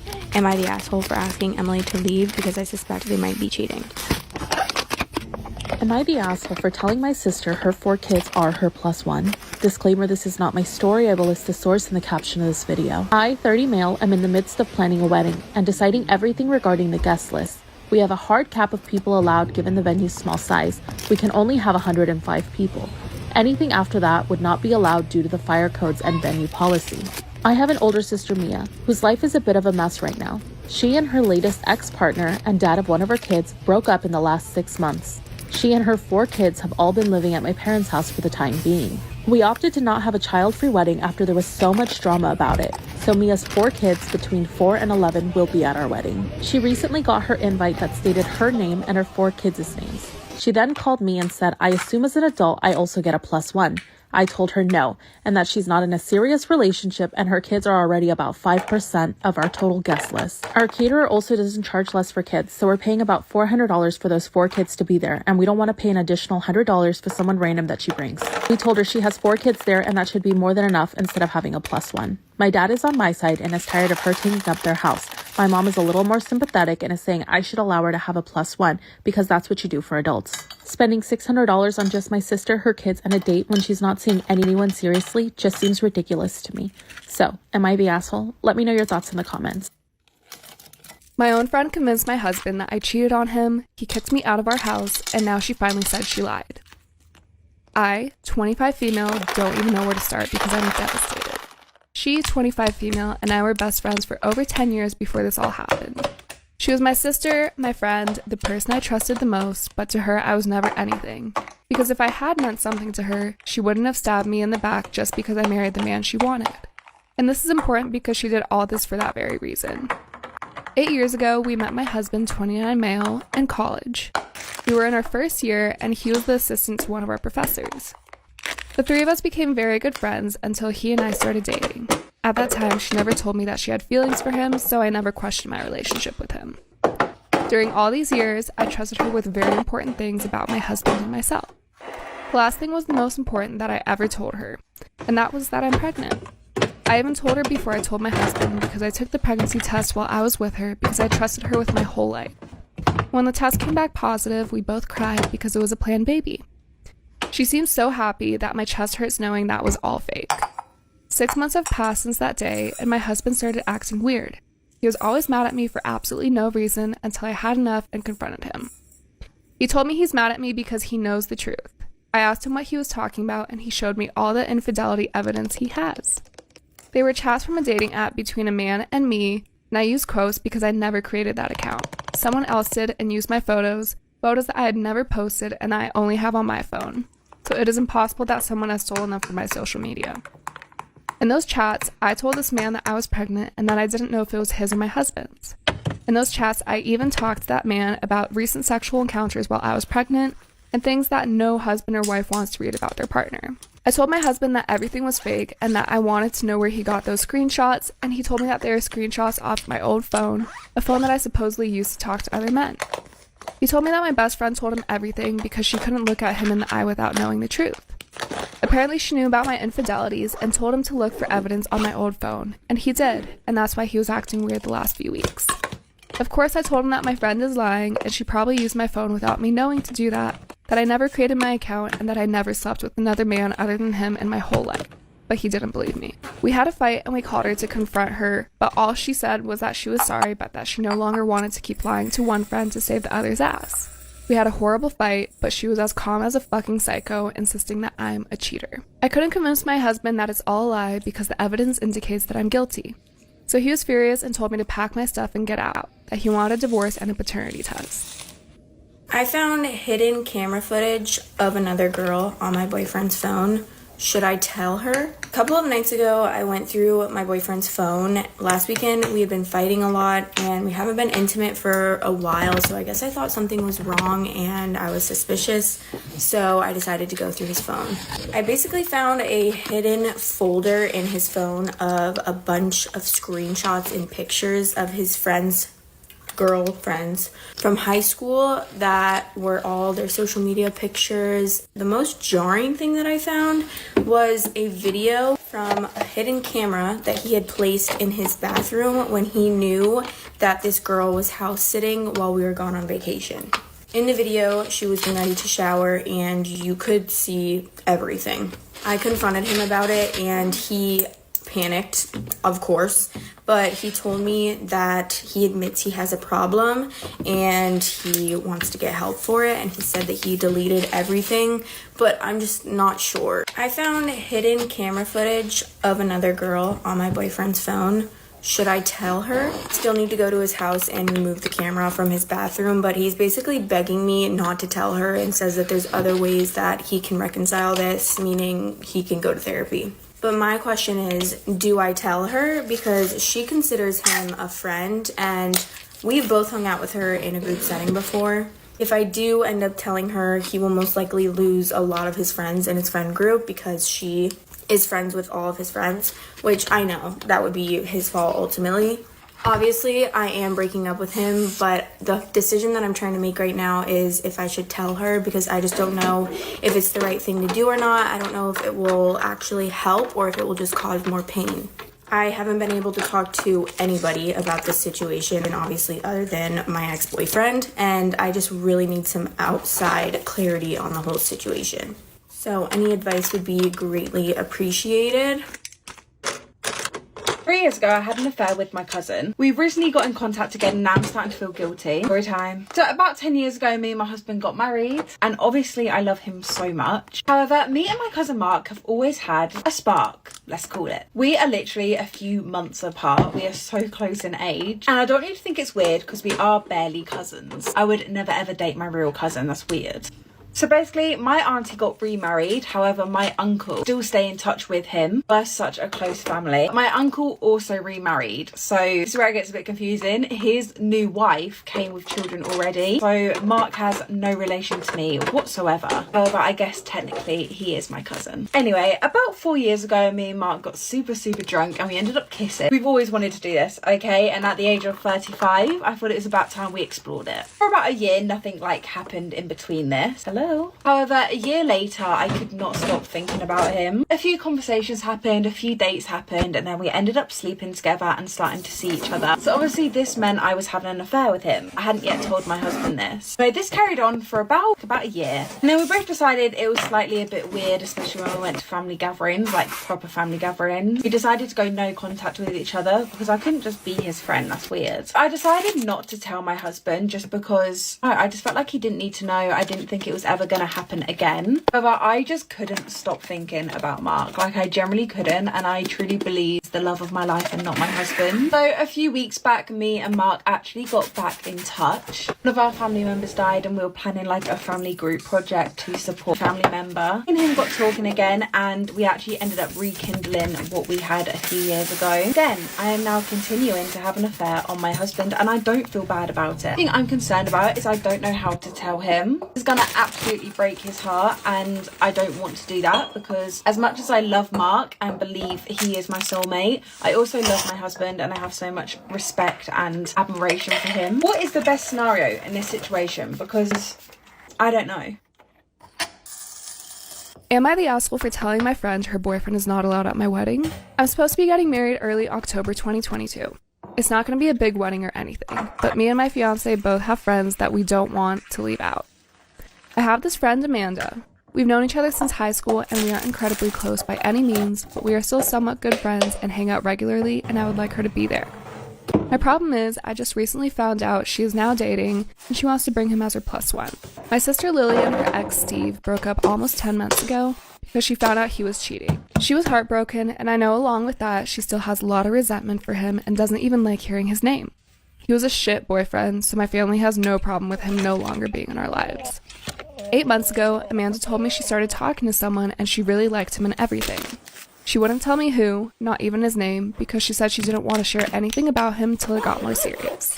I didn't really understand the secrecy, but didn't force her to tell me anything and just let her know I was happy for her and hope it all worked out. But last week, she told me she was dating Steve. They had gotten more serious and she wanted to make their relationship public to the people that they care about. She also said she knew how much I disliked him and what he had done to my sister, and I hoped I would try to understand their love and be happy for her and try to see him in a different light. I was a little shocked at first, since I didn't really expect her to be with a guy like him, and she knew what kind of a person and boyfriend he was.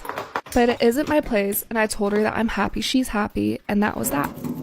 Well, 2 days later, we are texting about the wedding and everything, and she mentions Steve being her plus one.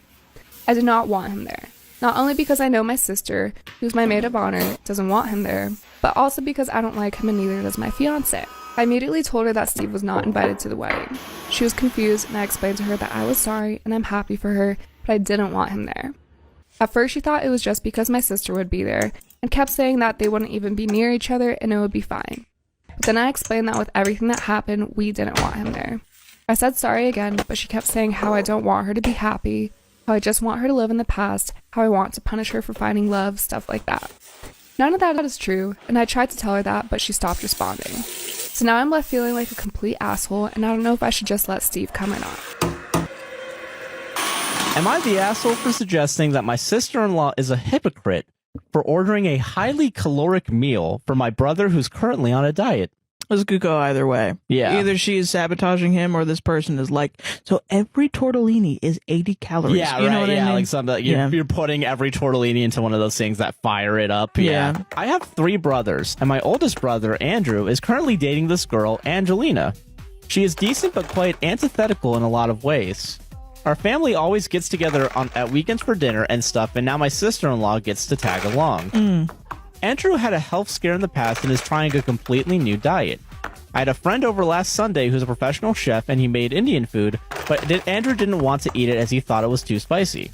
Angelina ordered a highly caloric meal for him then, which I thought was funny because, oh well, he's on a diet.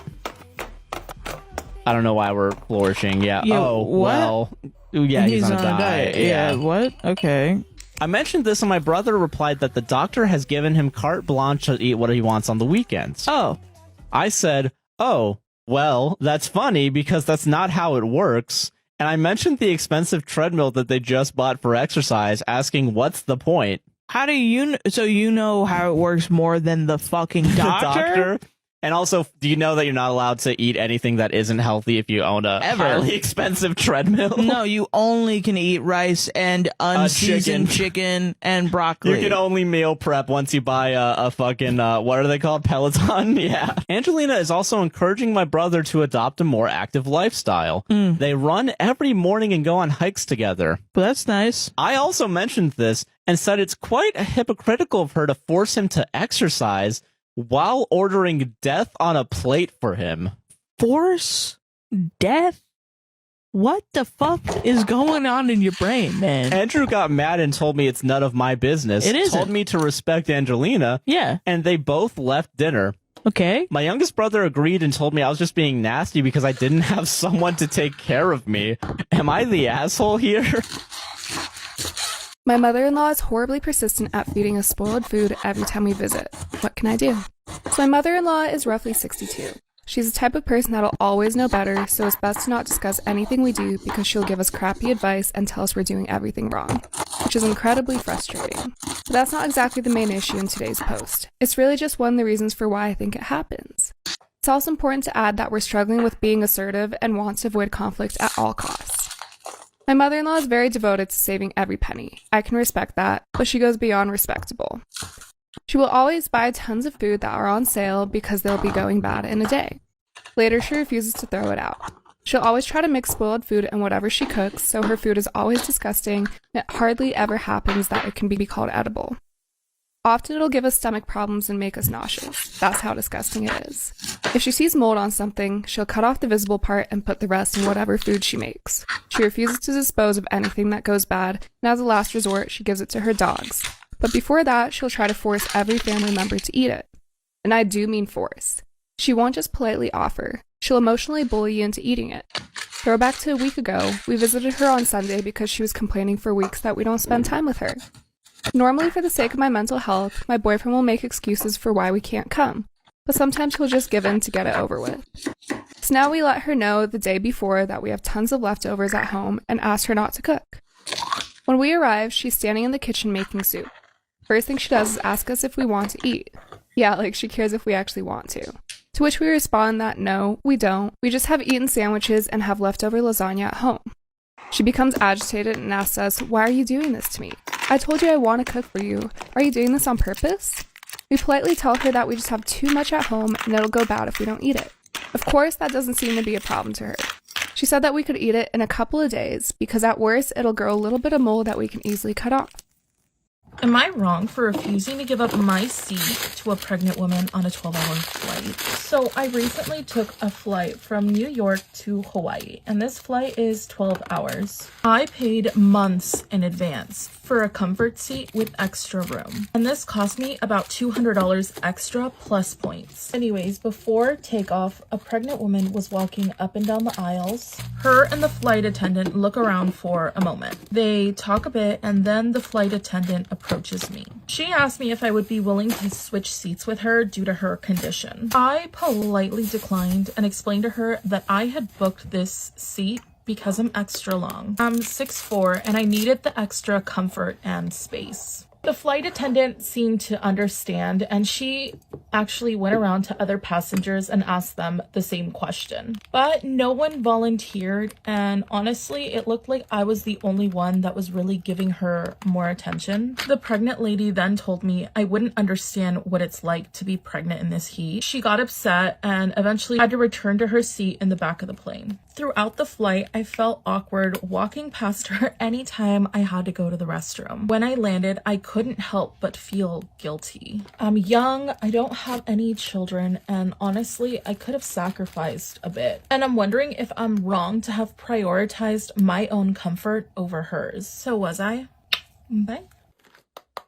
My 23 male boyfriend, 24 male, won't talk to me and is suggesting we break up after I saw his burn scars. Throwaway because my boyfriend follows my actual account. My boyfriend's house burned down when he was young after electrical issues never disclosed to his parents. He and his father were severely burned. They lived, but his mother died. He and I met in freshman year and became friends in sophomore year. I've never seen his scars in full good view until now, only small glances if his shirt rode up, and he'd quickly fix his shirt to then cover it. He always hid his scars, constantly wearing jeans, pants, and long sleeve shirts, even if it's super hot outside. His scars start from the bottom half of his ribs to just above his knees, so this is the only way he can cover them. Even bringing his pajamas into the bathroom to change into. He's done this ever since I've known him. Even after sex, which we do in the dark, which doesn't bother me because I know this is what makes him comfortable, he'll immediately get changed back into his clothes before we cuddle or do anything else. Once again, I'm fine with this, just trying to explain I know how uncomfortable he is with his scars. I know he is ashamed of his scars, and when we were friends, I was fiercely protective and always changed the subject if his scars got brought up, which he always thanked me for. I have never and would never ask or pressure him to show me. I don't judge his scars or think they're ugly. I thought he knew I wouldn't judge him because some of his dad's burn scars are impossible to cover up, one of them covering half of his face, and never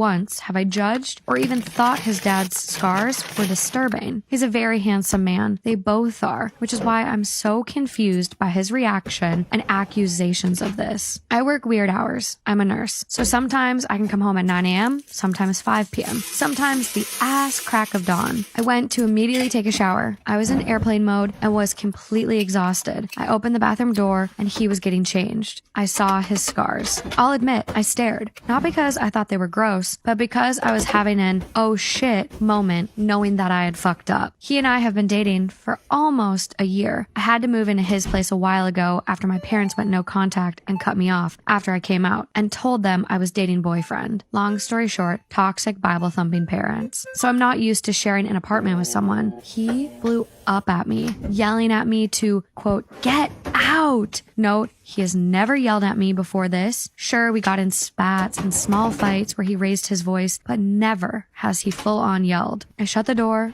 and he went quiet. I was pacing in the kitchen for almost 20 to 30 minutes when he quickly walked past me trying to leave when I stopped him. He was pissed, yelling at me that he thought, quote, I would know how to knock by now, and questioning if I did it on purpose. I was trying to explain while trying not to cry because I saw how red his eyes were. I knew he was crying. I couldn't say anything, just made incomprehensible sobs as I tried to explain that I was, but he wouldn't listen and left without saying where he was going. I'm heartbroken. He texted me an hour ago with a single measure of, quote, I'm not coming home. Tomorrow we can talk about our relationship. I immediately messaged him back asking what that meant and spent several minutes watching that little text incoming bubble pop in and out before he texted, quote, whether we should stay together, as if it it was obvious. I have no idea what to do. He's my boyfriend, my best friend of 8 years. What the hell do I do? I love him. I can't imagine life without him. His dad is like a father to me. I have nowhere else to go if he kicks me out. Above it all, I can't lose him. I'd rather have to go through coming out again than lose him. How do I make it up to him? How do I let him know that I'm sorry and never meant to make him uncomfortable? Wow. Holy shit. That's a lot. Update. I decided to send a text that I love him and his scars don't bother me so that it could relieve some tension. He didn't respond to that, but he came back in the morning. We talked for hours, where it started with me apologizing for walking in on him and that I didn't mean to. He admitted that he knew that and apologized for yelling. I suggested we get locks on doors and he seemed pretty happy about that. To clear the air, I asked him about the, quote, whether we should stay together text and if it was rooted in his ex-girlfriend, basically asking if she broke up with him over that. He admitted that he thought she didn't mind his scars and took his shirt off in front of her. She decided to gasp and start making a big deal about how he, quote, cheated her. Oh my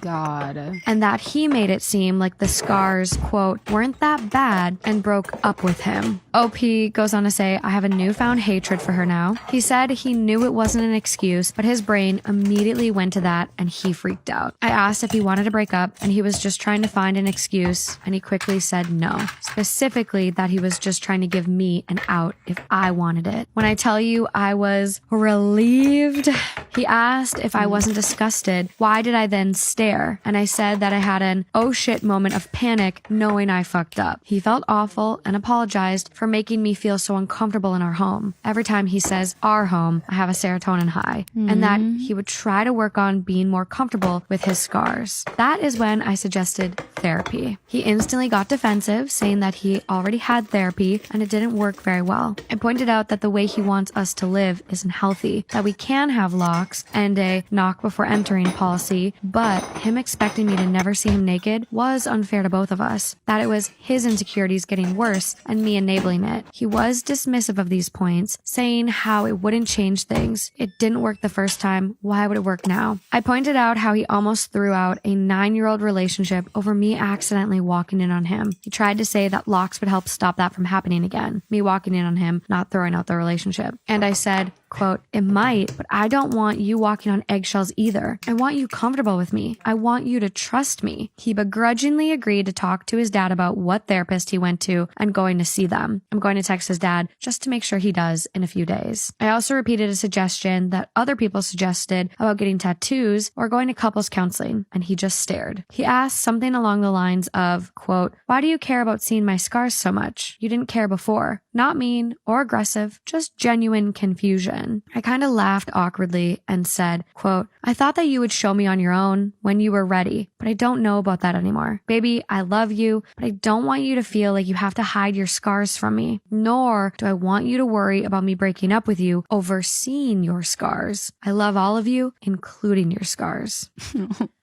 He started crying. Me too. Wasn't the first time in the conversation. Tons of tears shed on both ends, and I comforted him. He said he didn't want me to be stressed out in our home and that he was sorry. He was a lot more open to couples counseling than personal therapy, which was a half win that I'll take for now. We talked about our future some more, and I asked if he ever thought that he would be comfortable enough with me seeing his scars. He said that he wants to show me, but he's not ready yet. I was happy to accept that, especially since he's agreed to couples counseling and therapy. I am so proud of him. I've summarized a lot here, but once again, this was a very long talk. We got dinner and slept, which we both really needed. And as of today, I'm doing research on couples therapists while he went to work. My husband wants me to lose more weight before we try to get pregnant. How do I move forward? We've been married for just over 5 years, and although we are young, we are in a stable situation, financially and in our relationship, while we both would like to get pregnant in the next year or so. At my heaviest weight in 2020, 5'3", 155 pounds, he expressed that he wanted me to lose weight to help him be more attracted to me. Although this was hard to hear, we had a constructive conversation and I understood where he was coming from. I put in an effort to lose weight and I'm down 25 pounds since that original conversation. We've been talking more seriously about trying for a baby, but he's expressed that he still doesn't find me fully attractive and would like me to be 120 pounds before we officially start trying to get pregnant. I have previously expressed that it would be cool to be 120 pounds, but I don't think being 120 pounds is necessary before we start trying for a baby, since I am a healthy weight, work out every day, and overall have a good diet. To be a good sport, I've been trying to lose more weight since our more recent convos, but have been stagnant at around 132 pounds. I would like to start trying for a baby now, but he still wants to wait until I'm 120 pounds, which feels like it could never happen. How would you recommend moving forward? As I said, I want to start trying for a baby ASAP, but also don't want to disappoint my husband. Note that my husband and I love each other very much. Every time he talks to me about my weight, he's straightforward but also very kind and clearly loves me and wants the best for me. You are 10 pounds off from his goal weight. Is that really such a big deal for him attraction-wise in his eyes? Do you want a baby with this man? Question that. Am I the asshole for jumping out of a bathroom window to avoid my mom's attempt at forcing a reunion between me and my ex-fiance? Some backstory. I've been dating my ex-fiance Sarah for 4 years. We had been planning to get married in November 2020, but I found out at the start of this month that she cheated on me. She begged me to give her another chance, but I broke it off. The problem was that being cheated on is, in my mind, completely emasculating and humiliating. So I never told anyone that was the reason we broke up. For obvious reasons, Sarah also didn't tell people that we broke up because she cheated. So people have blamed me for the breakup, including my mom. They just see that I dumped her out of the blue. I got very strict no contact with Sarah after I discovered she was cheating on me. Sarah has been talking with my mom and has convinced her that if we could talk one more time, we would be able to reconcile. My mom has been applying hardcore pressure on me to talk with Sarah, but I've explained that there is no chance we will ever get back together. So tonight, I go over to my mom's place because she's hosting family for Christmas Eve. I'm there for a bit, talking with my aunts, uncles, and cousins when the doorbell rings and I can see it's Sarah. I ask what the fuck is going on, and my mom says that she's invited Sarah so we can work this out in the spirit of the holidays. I'm pissed now because the only way to explain my side of the story is to tell everyone I was cheated on. Complete humiliation in front of my whole family. So as my mom goes to the front door, I go into the bathroom. My mom starts knocking on the door saying that I need to come out and talk to my ex like an adult. I say fuck it, kick out the window screen, and get in my car and go home. My mom called a short while ago saying she's cutting ties with me over my behavior. She's really fixated on me jumping out of a window, and that Sarah will always be like a child to her. My sister called me after to ream me out for ruining Christmas. I broke down and told her that Sarah cheated on me, which is why I dumped her, and didn't want to see her under any circumstances. She called me a big asshole who was lying to cover for myself. Am I really in the wrong? Get ready with me while I tell y'all about the first time I ever ate gummies, if you get what I'm trying to say. So I had to have been about 18. At this point, I've had the actual flour, but I've never had the gummy version. So I told my friend to go buy me a shit ton, which he did. And I went home and I had at it. I went at it. I'm not even gonna lie, I was a little bit scared, and obviously I was doing it by myself. So I had done a little bit of research, and I was trying to figure out how many milligrams I can take without dying. And I would see that people would take 100 milligrams, even 1,000 milligrams would be fine. So in my mind, I'm thinking, okay, let me do that. My friend had gotten me a bunch of different things, and my dumb ass, I wanted to try one of everything. Eventually, I decided to stop once I hit 95 milligrams, guys. And once my tummy was full, I sat back and I waited for the effects to kick in. So about 20 minutes passed, and bitch, I didn't feel shit, so I start to get irritated. So about 5 minutes go by, and I'm starting to finally feel a little bit woozy, but it felt good, you know what I mean? So about 10-15 minutes go by, and tell me why now I'm having a full-blown panic attack, and I can't calm myself down at all. It just got worse and worse and worse. So you know what? I called it a fucking night, and I attempted to go to bed. But as I was falling asleep, I thought I was literally dying. I thought I was crossing over. I'm not even religious at all. I started begging God for forgiveness just in case. Honestly, it got to the point where I was so scared that I just woke myself up, and I called my friend and I was like, y'all, you guys gotta come get me right now. I cannot be alone. When they finally get here, I stumble my ass out of bed, bitch. I feel like I can't walk at all. I'm walking just fine, but it feels like I don't know what the fuck I'm doing, bitch. I can barely see straight. And then I walk out to the living room, my stepmom's right there, and bitch, I'm scared. I'm like, I'm gonna go see some friends right now. She's like, okay, have fun. Not thinking anything of it. Then I walk outside. My dad's sitting right there on the fucking porch, and I'm just like, oh, I'm gonna go see some friends. Bye. He's like, okay, bye, have fun. We were in apartments, and the porch was a balcony, and he can see down into the entrance. And as I'm leaving the entrance, right, I fall to my knees and I start projectile vomiting all over the floor as my friends run up to me. So my dad sees this. He comes down, he picks me up, and he takes me to my room where him and my stepmom start taking care of me. So they're like asking me what's wrong, right? And I can barely get a sentence out. I was also too scared to tell them like, hey, I ate too many gummies. I knew they wouldn't give a fuck, but I don't even cuss in front of my parents. So you really think I'm gonna tell them what's going on in this situation? They came to the conclusion that either I was like having a panic attack or I was passing out from like overexhaustion because of how much I was working at the time. But in reality, bitch, I'm just burning out. They had mentioned like taking me to the hospital, and at that point I was like, no, we can't do that. That's when I stuttered out the like I took too many gummies, and she looked at me like, really, bitch? Like, and then basically they told me to just go to sleep and I'll be fine when I wake up in the morning. So that's what I did, and now I know my limits. But anyways, here's the look.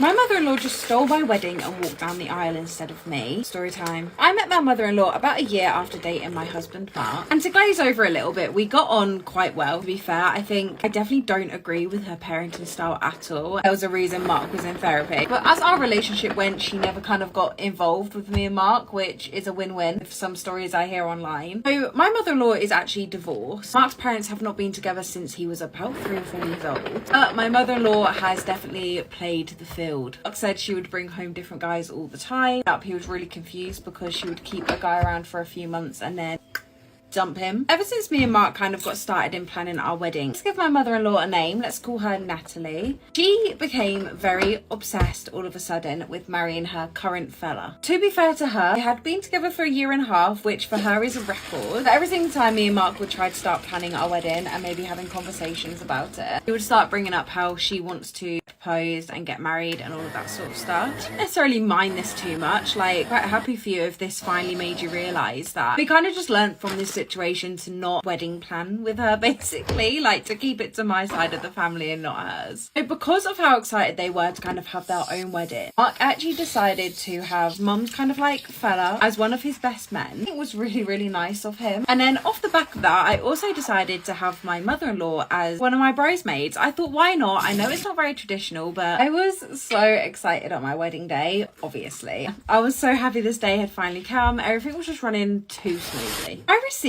a text from my mother-in-law that morning kind of saying that she's feeling slightly under the weather, so she didn't want to get kind of ready with us all because she didn't want us to start feeling ill like the rest of the bridal party. I thought that's quite considerate. It was time for me to finally walk down the aisle. Oh, I was feeling all the emotions in the world, and I was a bit sad because I weren't going to see my mother-in-law walk down the aisle because I'd be behind the curtain, but I knew I'd see videos and stuff. I knew it was her cue to walk down, and I was quite nervous because I didn't know if she had arrived yet or not. Then I suddenly hear a gasp from the audience and I think, what? And because this gasp was so loud, I stuck my head through the curtain before I was supposed to. I had no idea what was going on. When I looked through the curtain to see Natalie in a wedding white dress walking down the aisle towards her boyfriend, I was shocked. And then there is Mark, where's my husband to be. See him laying on the ground because Natalie's boyfriend had pushed him over. I mean, obviously we got them kicked out. I don't know how they thought that was gonna work, but they tried to steal our wedding. I cannot believe it. Today, I fucked up by letting a homeless man sleep in my spare room without asking my way. So I was driving home from a gig tonight around 11 p.m. and saw what I thought was a dead body on the side of the highway. I pulled over and walked back down the road in the dark to discover a homeless man lying on the shoulder. He was okay, just sore from a bung knee, cold and wet. I offered to give him a lift and he accepted. Chatting on the 40-mile drive back to my town, I learned that he has prostate cancer. He informed me that his older brother had lost a recent battle with the same disease and that his wife has recently died of COVID. He was hitching to a town another 2 hours away to see his estranged 17-year-old son. We discussed his homeless life and tattoo career, as well as hearing how other people had helped him out with a bed or a train ticket. When we arrived in the small town I live in, we drove around for a while trying to find a shelter where he could sleep. As the reality set in, I knew there was nowhere I could take him. It's cold, wet, and he doesn't own a sleeping bag. Finally, I said, fuck it, you can stay at my house tonight. Only thing is, I didn't ask my wife first. She got up when she heard me talking in the basement. Spare room is down there, and I explained the story, but she isn't happy. I know in my heart I'm doing a good thing, but I also know it's incredibly reckless, and I'm really worried that my wife won't forgive me. So now I'm sitting upstairs trying to stay awake all night so the homeless guy in my basement doesn't sneak upstairs to murder my family. Am I wrong for calling my coworker my work brother after he called me his work wife in front of everyone? So I'm 34 and I work in a small office. We have about 30 people working here. Mark is one of my coworkers and we've been working together for 6 years. We have 6 people in our department and we frequently travel across the state. Our work involves overseeing government projects and we always travel in a group of 2. Although my travel partner changes on the project, the majority of the time I am partnered up with Mark. We enjoy each other's company and my husband also likes Mark. Overall, we have a very healthy relationship. Now on to the incident. Yesterday we had happy hour in our office. We were all drinking after work hours and we were just chatting. We had a group of around 10 people that stayed back. Mark was blabbering about how we've been partnered up, traveling together so much this last year. He was roasting me for my habits while we've been traveling around. Like how I'm always forgetting stuff in my hotel room, being sweaty and stinky when I join him for breakfast in the mornings. Obviously because I take advantage of the hotel gym. Everyone was laughing and he was making it sound like I was unbearable to travel with. Obviously, this was all in good fun. I also told some funny and sweet stories about traveling with him. I also agreed with him, saying that I can be difficult to travel with sometimes. Mark came to me and hugged me tightly and said how he loves me so much and that I'm his work wife. It was all innocent on the surface and it might have been because he was a little intoxicated, but he didn't release his tight hug quick enough. I also hate the phrase work wife, as I do have a husband that I promise to be with forever and not just in non-working hours. After a few seconds, I started to get uncomfortable and I also saw a few people staring at us. So to diffuse the situation, I removed his hands from my shoulders and told him that he was my work brother and that that's why I love to annoy him so much. This seemed to have upset Mark and he left. And he went back to his desk and started crying quietly. I tried to apologize, but he told me how embarrassing it was for him. He said that he just meant work wife in a platonic way, but calling him work brother made him sound like a creep to the rest of the office. That I aggressively removed his hands from my shoulders. I tried to reason with him that I don't like the phrase work wife, and that people were also giving dirty looks when he said it. So I was just trying to make sure that people didn't take his words the wrong way. We talked for a few minutes afterwards and eventually Mark calmed down. He hugged me and he left. I felt really guilty afterwards because I can see Mark's point. I did make him sound like a creep by implying something inappropriate when he called me his work wife. However, I was uncomfortable in that situation and I just didn't want people to call us that or make any kind of assumptions. So was I wrong? Bye. Am I the asshole for wearing a joke bikini my friend got me? So it was my birthday a couple months ago, had a party, got some gifts. My friend Mandy got me a super cute bikini. I liked it, said thanks. She had ripped the tags off, but whatever. Anyway, went to the community pool with my roommate, wore the bikini, got in the water. Roommate immediately is like, girl, I look and see that this bikini is now kind of see-through. Good joke, Mandy. Anyway, Mandy invited me over to her place to hang out with her and her boyfriend and a few others. Most leave and we're still hanging out. I'm like, hey, what if we get in your hot tub? I go change after them. I meet her boyfriend in the hot tub and she's getting new drinks. I hop in. Immediately he's looking at my chest. I pretend I didn't notice and just make small talk. She comes out a few minutes after and just looks in shock. Eventually, she gets in. Is that the one that I bought? Yeah, I love it. I wear it everywhere. Make up some stuff about how I wore it to the beach, some party with lots of guys, etc. And she's just like, oh. We're in the hot tub for about 20 to 30 minutes, eventually get out and change. She approached me after and was like, I'm sorry, I thought you'd notice, but it's kind of see-through. I'm like, yeah, I know. Why'd you buy me a fucking see-through bathing suit? She's like, it's a joke. Wait, you knew? So you just spent the last 30 minutes flashing my boyfriend on purpose? I reply, I'm just wearing my birthday gift from her. Anyway, am I the ass? Someone tell me why my teacher just slipped me a note with his number in it. Story time. So this teacher has always given off vibes where he flirts with the kids, okay? He's not too old, but he's definitely old enough to not be 16-year-olds, basically. So we literally just got done with our spring dance. It was such a good night. However, at this dance, this man was fully hitting on me. Absolutely had no chill at all. I mean, I looked good, but let's chill a bit, okay? Obviously, we're normally not allowed to drink into the prom dances. Found a way. lie. So we were a little bit tipsy. Maybe I was kind of flirting back. To be fair, this whole dance is a little bit of a daze, so I don't fully remember everything. But I know that when I went to class literally 3 days later, because the dance was on a Friday, when Monday rolled around and we went to class and obviously I saw my teacher, he had no chill at all. Obvious. Like, I was like, calm down. My teacher is an English teacher and it's very, very common for him to come and help me with tasks because I am really dyslexic. So it was very, very common for him to kind of come see me, but then also give me a few notes to help me out with these tasks. And even though he had no chill throughout the lesson, things were like semi-normal. I could just tell the way he was looking at me. And then halfway through the class, he gave me a note and I thought it was to help me out with what was on the board at that current moment. I was wrong. I was so wrong. This note had his number in it with a location, a date and a time. Asked me out, gave me his number to respond. On this note, I kid you not, it says, do not make this obvious and do not show this to anyone because I will lose my job. So now I don't know. Should I turn up to the date? I just found out that my brother has been perving on my wife. I'm 38 male, he's 19 male, and my wife is 37 female. My brother has been staying with us since lockdown, after his university closed. He couldn't stay with our parents because they just sold the house and moved to a 1-bedroom apartment, and our sister lives in a different part of the country. He was the oops baby, so I hope that explains the age gap. My wife and I have a 5-bedroom home, but currently don't have children yet. My brother has always been different. He's a bit of a loner and doesn't have a lot of friends outside of his online group. He's a shy, geeky kid, but otherwise alright. The Wi-Fi doesn't quite reach my brother's room, so he usually does his schoolwork and other stuff in the dining room. A few nights ago, I was walking to the fridge after waking up in the middle of the night. My wife and I sleep early, and saw my brother working on something as I got closer. I saw a very compromising picture of my wife, cleavage shot as she was gardening. He noticed me and quickly closed the window like he was watching porn. I was too shell-shocked to say anything at that time, and he just smiled awkwardly and ran to his room with the laptop. When I realized that something was up, I knew I had to find out. The next day, I asked my brother to pick up some groceries and some lunch for us while he was away. I went to his room, something I've never done since he moved, and well, it wasn't pretty. I saw a couple of my wife's bras and some of her panties, which I can only assume he used to pleasure himself. I took his laptop and, fuck it, decided to snoop.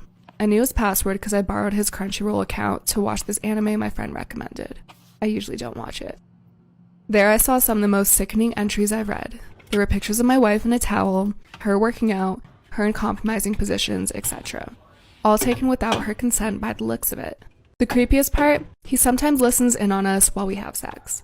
My wife can be a bit loud, but we didn't think it would be a problem since his bedroom was in a different part of the house. I left the room feeling like I needed a shower. It was absolutely disgusting. Now I don't know what to do. I find myself fighting the urge to pummel him into next week every time I see him. I haven't told my wife yet because I'm 100% sure she'll feel violated and disgusted, so I want to find the best solution first before doing so.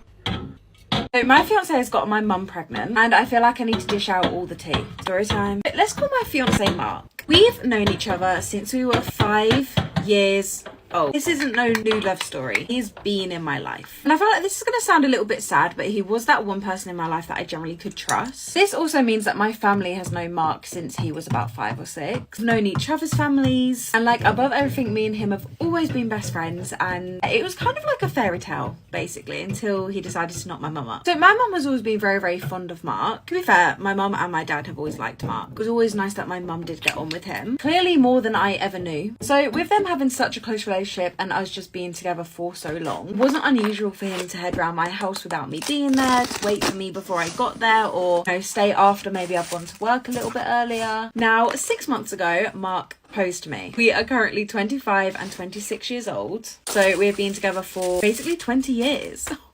And obviously this was such a highlight of my life until 3 months later. So about 3 months ago, Mark sat me down and he said, like, I've made a huge mistake. My heart dropped. I kind of knew what was going to come just from him saying that. I mean, if your partner sits you down and says that, there's only really one way this conversation could go, and it has to be including another woman. However, what I wasn't expecting was for Mark to say that he has gotten my mum pregnant. He said how long she is, like how far gone she is, and to my calculation, this would have happened the week before or the week after we got engaged. Now, it should go without saying that I was so like gobsmacked over this news. This was not normal to me. I didn't really say anything. As soon as he said that, I kind of just took it in and walked away. And obviously I asked to meet my mum for lunch to kind of talk about this. However, this lunch was at our house because I weren't going to let strangers hear that my fiance knocked her up. And over the past 3 months, I've unfortunately learned a lot more about this situation. And one of the most gut-wrenching things I've learned is that they have been hooking up for 8 years. I need a second so I'm not sick again. You can kind of best believe my engagement ring is no longer on my finger. I will not be heading back in that direction anytime soon. And I guess now we're on our way to welcoming my half-sibling into the world. I do not quite know what to think about this.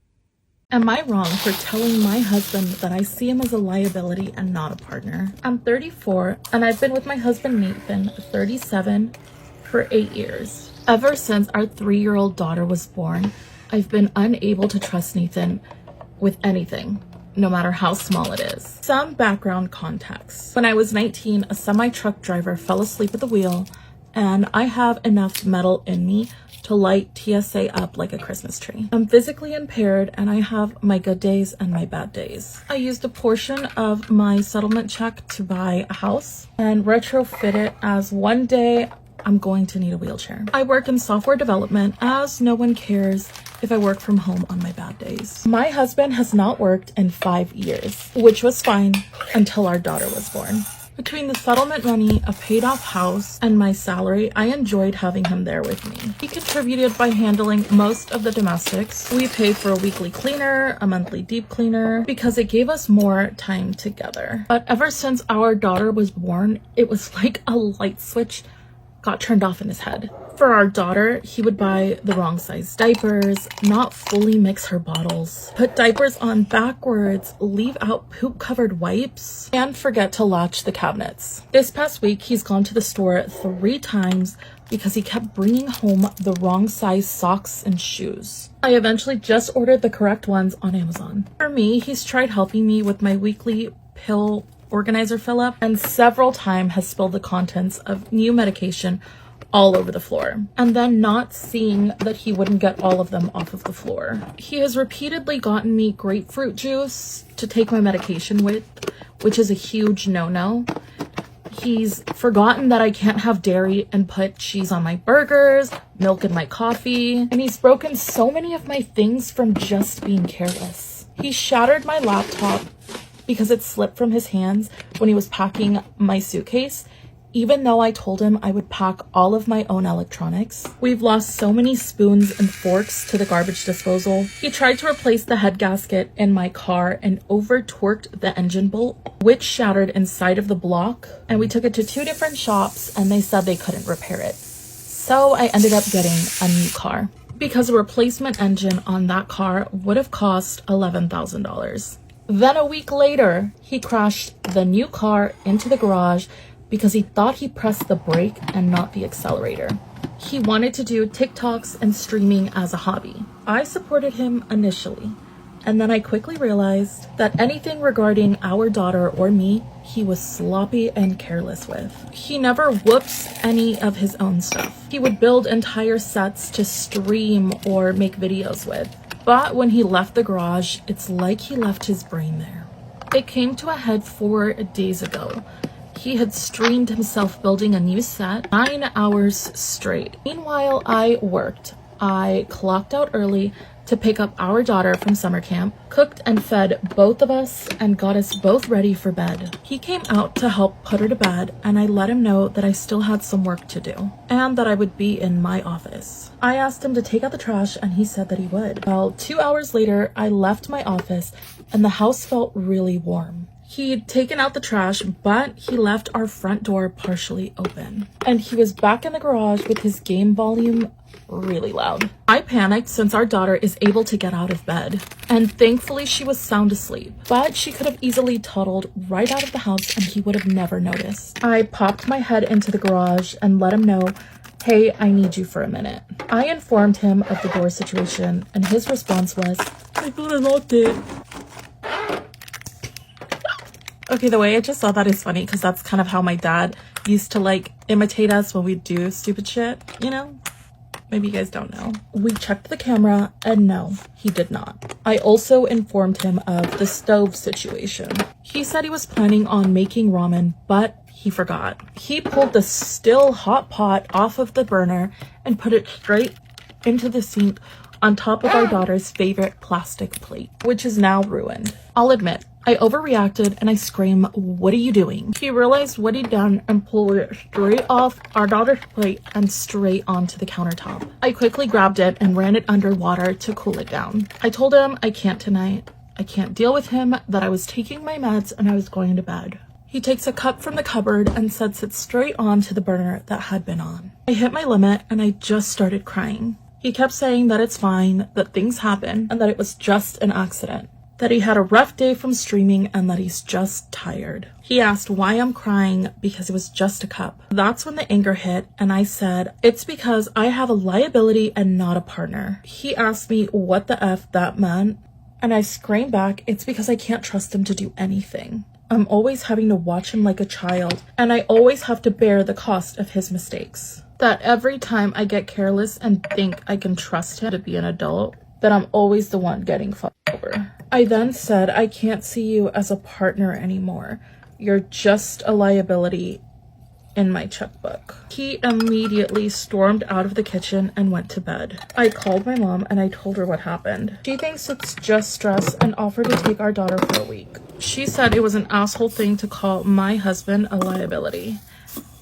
And she wants to see if we can work this out without my daughter seeing. In the morning, I told my husband that my mom would pick up our daughter for summer camp and that she would keep her for a week. He said, okay, and that's the only interaction we've had.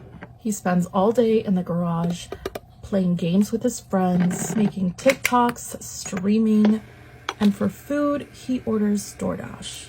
And he even has the DoorDash driver deliver it to the garage. It's been days and he refuses to be in the same room as me. I've tried messaging him to ask if we can talk or figure things out, but he just left me on red. If I pop into the garage, he ignores me and will apologize to his friends or viewers. Trigger warning, Before the blow up, I've I used. tried asking if something was going on.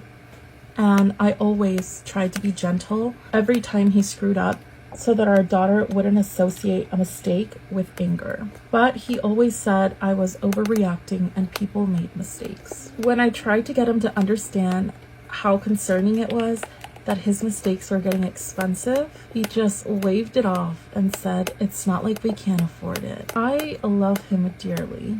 I just miss the person that he was before we had a child. The one that I could trust and rely on. Did I ruin this forever? Was I being too harsh on his mistakes? Is there something that I'm missing? Was I wrong?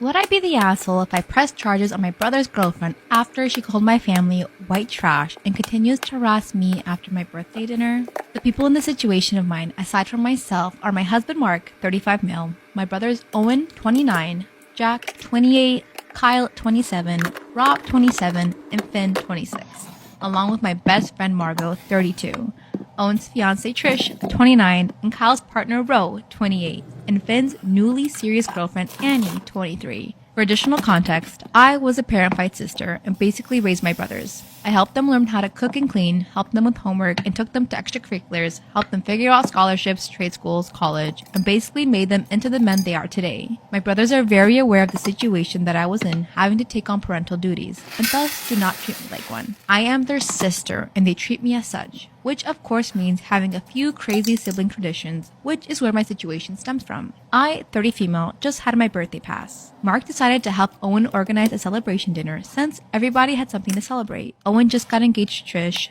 Jack just had a huge pay raise, Kyle started an online shop, Rob bought his first house, it's a motorhome, and Finn just started his first serious relationship. So Owen organized a huge dinner at a pretty fancy place, with my brothers and husband each planning to split the tab with Margot, and omit me since it was technically my birthday and thus shouldn't pay.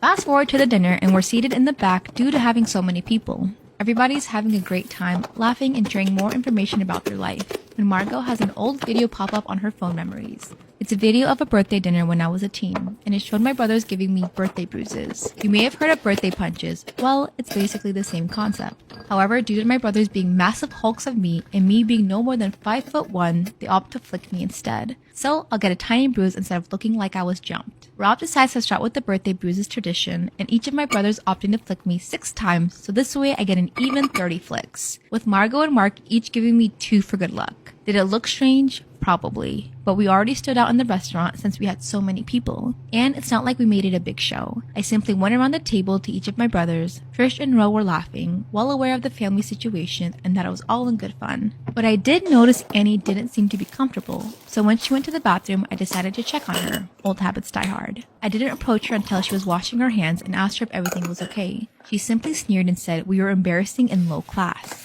I told her that I didn't understand the attitude and that tonight was meant to be happy and we were just being ourselves. To be completely honest, my words were along the lines of, this is who we are. We're siblings. We hit each other. It's not that deep. She once again sneered and said, well, this is a place where it's not okay to be yourselves, with the mocking tone. She then stormed out of the bathroom, so I returned to the table. She was sulky for the rest of the dinner, and when the bill came, she tried to drag Finn off. This started a little quarrel with my other brothers, who all agreed beforehand to split the bill. Annie stepped in and said I could pay for them since white trash makes do. This started a fight with Margot, who threw wine on her and said, you want white trash? You got it. Go Margot! I tried to take control, but Annie was already trying to get on Margot. Ro and Trish took her outside and the rest of us settled the bill and apologized for the disturbance to the staff. When we left, we saw Annie swinging at Trish with Ro trying to get in between. I immediately stepped in and told Annie to leave, that until she apologizes that she wasn't allowed at any family gatherings, and told Finn that if she ever tries anything to call us immediately. Finn said that wouldn't be a problem and broke up with her right then and there, telling her to call a cab. He was apparently very upset to be called white trash and didn't like how she talked to me. He also later said that she looks like she would accuse me of something and that she's apparently done it to her ex. The problem I'm currently dealing with is Annie's social circle. Annie apparently comes from a pretty affluent part of our community, like went to a private school and had a personal chef and nanny kind of rich. Her and a bunch of her wealthy friends have tried to defame me, sending emails to my boss and coworkers. I told them to reply that they would be forwarding the email to me and I'll sue for harassment and defamation if she continued to do this to me or any of my family members. The emails haven't bothered most of my coworkers, but I have a select dozen that already didn't like me and now are using this to make my work life hell. I've already spoken to my boss about it, and they are monitoring those coworkers' emails to assure Annie isn't sending anything. Margot told me I should go ahead with my threat the next time someone gets an email, and file defamation charges along with harassment and emotional damages. The thing is, Annie is 23. She's barely out of school, and this will wreck her life. I know she's attempting to wreck mine, but I can't help but feel like taking her to court is excessive. Am I being too nice? Would I be the asshole if I followed through and pressed charges? Absolutely not. No.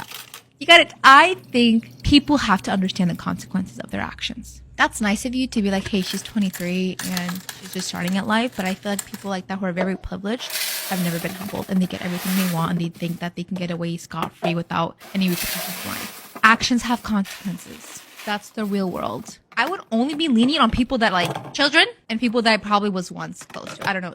It really does depend on the situation. But I don't think you'd be doing anything wrong by going ahead and doing this. So, with that being said, she does have an update. My abusive husband had a car accident and now he's a completely different man. On August 15th, 2023, my life was turned upside down. My husband got into a terrible car accident. A drunk driver hit him head on and his injuries were severe with broken bones, internal bleeding, and a traumatic brain injury. He was in a coma for 6 days and honestly, no one knew if he'd survive. Even worse, I didn't know if I wanted him to. Our marriage had been awful. He was emotionally abusive, selfish, controlling, and at times, physically abusive. I stayed because of our daughter. I didn't want her growing up without a father, but I also couldn't keep living in fear. I had already started preparing to leave. I saved money, made plans, and had everything lined up for a divorce. But when the accident happened, I was hit with the horrible thought that I couldn't tell anyone. I secretly hoped that he wouldn't make it. But when he woke up, everything was different. He didn't recognize me as his wife. He thought I was still his fiancé. He was confused about everything. His age, his life, also the fact that we had a daughter. It was a bit surreal, but there was something almost refreshing about it. He was happy and kind in a way I hadn't seen in years. I felt like I was meeting a completely new person. The doctors told me that he's suffering from long-term memory loss. They told me it could take days, months, maybe even years if his memories come back. If they come back at all. It's hard not knowing how much he'll ever truly remember. It took a few weeks for him to adjust to everything. He had to process his physical recovery and the shock of being a father and husband again. Slowly, he returned to work. At first, I was worried he might not be able to cope, but he quickly went from being someone who was underperforming and on the verge of being laid off to a top performer, even earning a promotion.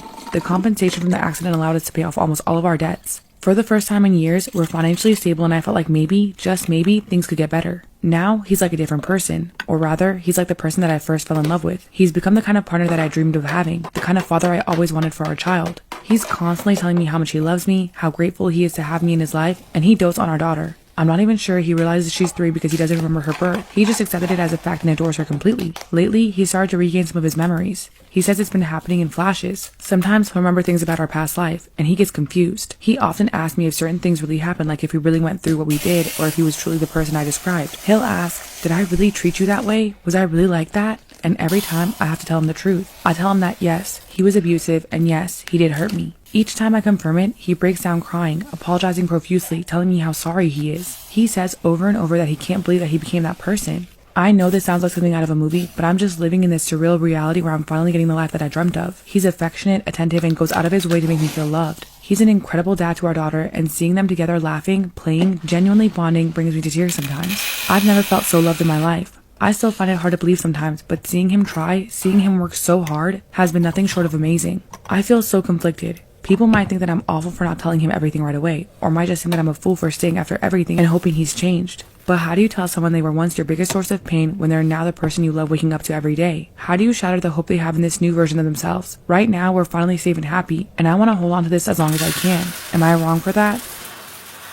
Kept on ordering Ubers to my ex's house for revenge. Story time. So I've just gotten out of an extremely toxic relationship. And it's definitely one of them ones when I realised how blind love is, because no way was I with that man for as long as I was. I knew for a fact that I wasn't just gonna let this slide, so I started planning my revenge, and I thought, what is like the most annoying thing someone can do to you? It's just disturb you when you're relaxed and all cozy. So there was a few ways I could have done this. One was obviously for me to go out on his door constantly, but I thought restraining order, don't really want one of them. And some like fake takeaways came to mind, but didn't really hit the mark I wanted to hit. And then the whole Uber plot came to my head, and I thought, perfect. So when you don't walk out to the taxi, they always come and knock on your door. This is to obviously make sure they're getting their money and you're not wasting their time by traveling there and not actually getting a ride. And did you know you can schedule these taxis? Because I didn't until I searched the app. When I found this out, my plan was sorted. When I tell you, I literally scheduled these taxis to arrive at his house every 40 minutes. I was going to do it a bit more regularly. However, I thought if they're waiting outside for like a good 10 minutes, I want there to be a bit of space in between for him to get comfy again. Because I could like just imagine he was sat watching TV, takeaway on his lap, the door goes, it's an Uber, he has to send them away. It's comfy again, half an hour later, Uber, and he just keeps going. Annoyingly, I could only schedule a certain amount of Ubers a day to the address. I just did 9 a day. However, I did this every day for a week. He obviously caught on that it was me and asked me to stop. However, it's not gonna happen.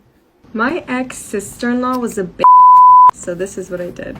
So my ex-sister-in-law was always trying to updo everybody else when it came to Christmas. Borderline started to hate Christmas just because of her. I think the most stupid part about this whole thing was that they had a lot of money and they knew the rest of the family wasn't as rich as they were, but still she didn't care. She wasn't like the type of person that, oh, I have so much money and you guys don't, so I'm gonna buy you all expensive gifts and you kind of don't really have to buy me anything. But no, she was the type to actually make a list of expensive gifts that she wanted.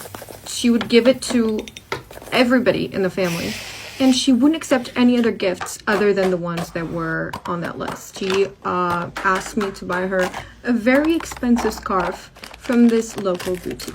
It was a pretty expensive scarf, and I really couldn't afford it at the time. So what I did, actually was really sweet now that I'm thinking about this. When I searched everywhere for the same fabric, and I basically found an amazing copy of it. Nobody would be able to tell the difference between the two scarves except for her. As soon as she opened the scarf, she immediately looked at the label. She huffed and she threw it away, literally to the floor.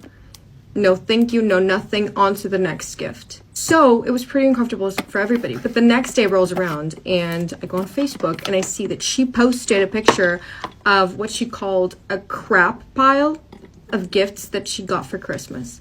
And my scarf was there in between the slippers and the socks that people so awfully gifted her for Christmas. One of the worst parts was that a lot of the people that were commenting on that post were her friends, and they were commenting on how cheap the person that had bought that scarf was. Some of the people were defending, you know, the whole like, oh, you know, what matters is Christmas, like the whole spirit of family and stuff. The gifts don't really matter. And then the people that were commenting this were getting hated on by her entitled friends and by herself too. I didn't say anything for that whole year. I pretend I didn't even see the Facebook post. And for that year, I mean, when I would see her, I just acted super nice, as always. Okay, after seeing this Facebook post, I can't wait for next Christmas. I can't wait to gift you something that you'll love. We're finally at the time where I get to give her my gift. So I hand her an envelope. She was super excited because one of the things that she had asked on that infamous list was for some gift cards from this very expensive jewelry store. So when I handed her the envelope, she probably thought, oh, this is what I asked for. She finally did what she needed to do, which is give me my so well-deserved gift. I don't know if you're familiar with what this is, but I basically gifted her a $50 Oxfam voucher to provide a foreign village with manure for the crops, to pay tribute to what she had posted the year before. And I wrote, at least this year, when you post on your Facebook that you were gifted a pile of crap, you won't be wrong. She wasn't aware that I had seen the Facebook post, because like I said, for about a year, I pretended everything was okay. So this is how I got revenge on my ex nightmare of a sister-in-law. Oh, I forgot to say what she had gifted us the year of the scarf. So she gifted us their 2 kids' school picture in this very expensive picture frame. But like, who cares? They're your kids. They're not my kids. She thought that that was an amazing gift. Oh, great. I want your kids up on my wall in this very expensive frame holder. Great. Thank you so much. So this is about the time that I ended up dating a guy in order to cover up for dating another guy. So I was kinda sorta low-key cheating at the time. But I can explain. So to provide a little bit of backstory, I was living with my biological father at the time. Not exactly what I wanted to do, but this was because of some circumstances that were going on. So due to this, I had to move to a new school and start my senior year at a different place. A few days had started and I didn't really like it very much, so they ended up changing my classes around. And I got stuck in this new art class. So I walked in and immediately this cute guy walked in. He introduced himself, I'll call him Brad, and he said, hey, and we ended up talking the entire class period. So not only was he cute, but he had an amazing personality as well. So obviously I had to give him my number. There's no other option. That night he texted me how pretty I was and how he was dying to get to know me. But the text got a little bit explicit, and my father ended up going through our text messages and immediately did not like this man right off the bat. So when we started dating, I didn't get his approval either, and my dad made us break up. I still liked this man and was completely heartbroken. When I went to school the next day, I was told by another guy that he liked me. So I ended up coming up with a little plan. Stay tuned for part 2 and follow me on Insta. Storytime part 2 about how I was dating a guy in order to cover up for dating another guy. So after my dad forced me to break up with the guy that I was currently dating because he didn't like him, and I realized that this other guy at school did like me, I figured that I would talk to Brad and tell him this little plan that I had. This new guy that liked me was very cute, but not my type at all. But he did have a better standing with my father. So I decided to start dating the guy that my dad liked, but also dating Brad on the low-key. Every single art class, I would spend time with Brad, and I would text him all day, and we would FaceTime at night, but then I would go on dates with the other guy. That way it would be like a cover for my dad, so he really wouldn't go through my phone. Well, yes, I was two-timing, and this was extremely exhausting. I really felt like I screwed up when I started to develop feelings with the new guy. I tried to literally list off reasons on why I didn't like this guy, but honestly, he was just too caring and too sweet for me not to. So I ended up breaking up with him because I felt like this was going too far, and I got back with Brad and just did it behind my dad's back. But Brad then left me for his ex, so I ended up sneaking over to the other guy's house, and that's how I lost my virginity. Now I'm happily married to a totally different guy 3 years after this whole situation. If you guys have a story you'd like to share, follow me and DM me on Instagram. Am I wrong for being upset that my best friend hijacked my baby shower? I have a friend we'll call Chloe. Now, Chloe and I are both 28. Chloe got married 3 years ago, and they've been trying to have a baby since with no results. Recently, her and her husband have turned to fertility treatments. I have always wanted to be a mom, but I never felt like I needed to have a partner in order to have a baby. So I decided to use a donor and go through an official agency, and I got pregnant. When this all happened, I was very careful with Chloe. She was one of the first people that I told, and I let her know I had no expectations of her being there for me, as I know it could be difficult for her. She told me that she wanted to support me and be in my corner. I let her know if she needed to walk away at any point, I would understand. Another friend in our friend group threw me a Zoom baby shower. We were all having fun, you know, doing our thing, when all of a sudden, Chloe got really emotional. She tells us all she has something to say. She then announces that part of her gift is that my daughter will have a playmate. That's when she announced that she was pregnant. After that, the entire shower became about her. People were fussing over her, asking her questions, and everyone was just genuinely excited for her. Don't get me wrong, I am very happy for her. I congratulated her and everything. I just felt like that was an inappropriate time to announce it. After the showers, I sent out thank yous, and Chloe texted me excited about the pregnancy, and I matched her enthusiasm as well, offering to send her doubles of anything that I had gotten at the shower. But then the end of the conversation came, and she asked me if I was okay.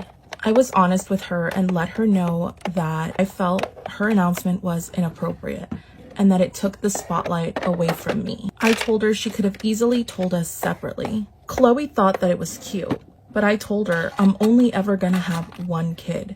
How would you have felt if I hijacked your baby shower? This obviously upset Chloe, and she accused me of not being happy for her and called me selfish. Our mutual friend is now calling me an asshole and saying I'm insensitive. I feel bad for Chloe, but I got about 15 minutes from the shower, and the rest of it was dedicated just to her. So was I wrong?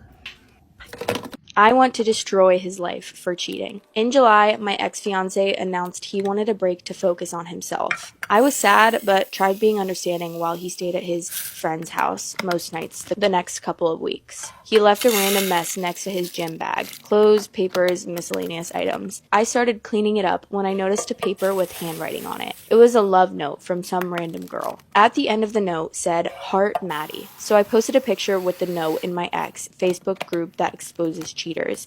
His family, coworkers, friends, and mystery woman all saw and commented about how shitty he is. It turns out she is a coworker he met at a job he started a couple of months before. Never mentioned me. I told the other girl literally about all of his shortcomings, how he love bombs the first few months and then it all stops, how he finishes in 2 strokes but doesn't care if you come, how over half his checks go toward his truck, and he won't help with rent because the rest of his money goes towards his dirt bike. We both ended up dumping his ass. She's a young party girl who is popular and ends up talking lots of shit about him to all his coworkers. I want to destroy his life for cheating. This even travels to his last workplace where he was a supervisor. People at his parents' church tell them they're disappointed in him.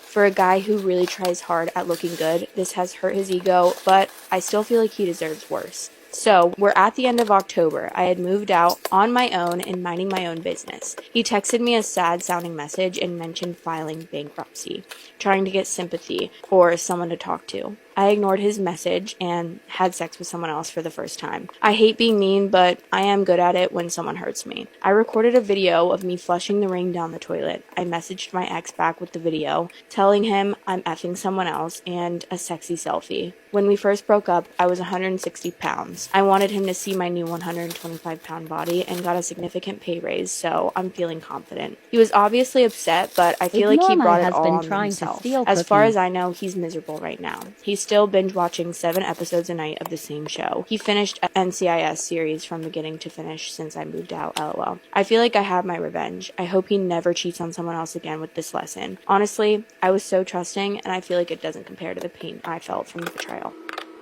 I think my boyfriend has a kid with his ex. Get ready with me while I tell you this story. So as I was saying in the last part, in that picture of him dancing, she posted saying he was a deadbeat dad. So she was basically admitting that he was the dad of the kid. I was obviously, in shock when I saw this. I was embarrassed because of the picture. Honestly, the picture of him dancing, I don't want to be the person that says that was the ickest part, but that contributed to my anger. So after seeing this, I'm obviously shaking and shocked. And I went and I searched some more. So I searched up his name in the court cases. How do you say? State's court case website. And I see that he has a failure to appear to court for a juvenile and relations case. I was really worried because I don't even know if he can get arrested because of this. I have no idea. I don't even know. I don't even know how I was searching up all of these things because I was obviously really confused. He has a hearing next month, which he obviously didn't tell me about. So he told me none of this. I'm feeling really shocked about the whole thing because I know nothing of this. Obviously, at this point, I had already made up my mind that, like, I'm going to break up with him. It just, this was also confusing because I can't believe, he's only 22, by the way. I can't believe that my boyfriend, I can't believe that this actually happened. And that he's this, everybody knows, and now I know, like, the whole story about my ex is crazy. I always knew what people would say about that. If your boyfriend says that his ex is crazy, that's a red flag. This just further proves that point, and it's gonna make me be very cautious, you know, in my next relationship. Oh, he also talked to me about having a kid, but I'm vehemently against, at least I don't want this for my life. I don't want to have a kid before I'm married. So I was always like, no. And I started thinking about all these things. I'm like, oh, it makes sense. Like, it makes sense. Her Facebook post saying he's a deadbeat dad, like him wanting to have a baby with me, that's all making sense right now. I'm going to make, this is really long, so I'm going to make another part telling you the ickiest thing that he did to me when I found out some text messages with him, with his group of friends. Am I the asshole for letting my brother know that his daughter is ugly? Story time. I'm not gonna lie to you, but every single thing about my brother and his wife's pregnancy has been trashy. Like their baby shower, their gender reveal. I walked into their nursery a few weeks ago and I just thought, to be fair, when we found out they were having a boy, I did think, ugh, boy babies are always uglier, but both like decent looking people. I had a bit of hope for them. I am not being biased. I have 3 kids. Not all babies are cute. So a few days ago, my brother alerted the family chat that his wife had gone into labour. We were all so excited. Obviously, we all slowly make our way to the hospital. We knew it would be a few hours until this new child was born. We wanted to be there for when they were. Actually, when we got there, he had already pushed them out. Like, she literally wasted no time. I'm so proud of her. So we literally walked straight into the labour room to meet them. They were both ready for us. And I'm just not even kidding. I walked up to the baby and I just said, yikes. That's one ugly baby. Like, I was just being honest. Like, the kid is not a cute looking baby, which is fine because some aren't. Obviously, this offended the whole room and all the nurses inside of the room actually told me to leave, which I found quite rude considering they're not even part of the family. But listen to them, I weren't going to be a Karen. Maybe normalize ugly babies because they exist. Obviously, now my brother and the whole family are annoyed at me and I just don't understand it. Am I in the wrong for offending my sisters while explaining why I didn't want children? I, 28 female, have 4 siblings, one of them being disabled. The other 3 have kids. This is about A, 35 female, and B, 32 female. A has 4 kids, 17 female, 15 male, 14 male, 9 female. The younger 3 have severe physical and mental disabilities. B has 3, 12 male, 7 male, 2 female. The oldest and middle have the same disabilities as my older sister's children, and the younger have Down syndrome. They're both stay-at-home moms. All of the children are in disability programs my country offers, but there's not much money left after all the medical bills of therapy and meds they need. Their husbands have okay jobs, but with the severity of their children's disabilities, it's hard to get by. On the other hand, I'm single, child-free by choice, went to university, totally debt-free, have a master's, and work from home in my dream field. Last month, I bought my first house. I invited my family and friends over for a housewarming this Saturday. I paid for 2 caretakers to take care of the children so that they could come. Everything was fine and fun until the end of the night. My friends had already gone home, and it was the 3 of us. They started talking about me settling down, marrying, having kids since I bought the house. I reminded them that I didn't want kids. This talk circulated several times until they asked me why for the 10th time. I told them, besides not really wanting to have a child, I love my freedom. I love the life that I already have. Thinking about our family DNA, there's a high chance of having a disabled child. That means more work and sacrificing. I don't want to sacrifice myself. I want to have money for hobbies, to take care of myself, for expensive clothes and hairdressers, to travel, to live, and not just survive. I love them. They're great moms, but I don't want to make the sacrifices to be the same. I would be an awful and spiteful mom, and no one deserves that. From everything I said, the only thing that they listened to was about not wanting to have a disabled child. They went on a spiral about how much of a blessing their kids are, how I'm an egotistical bitch, and so much more. They blocked me on social media and aren't answering me in the family group chat. My mom called me to give me a speech about how my disabled brother, 36 male, was a blessing in her life, how he is a gift from God, and uninvited me from Christmas because my sisters won't come if I come.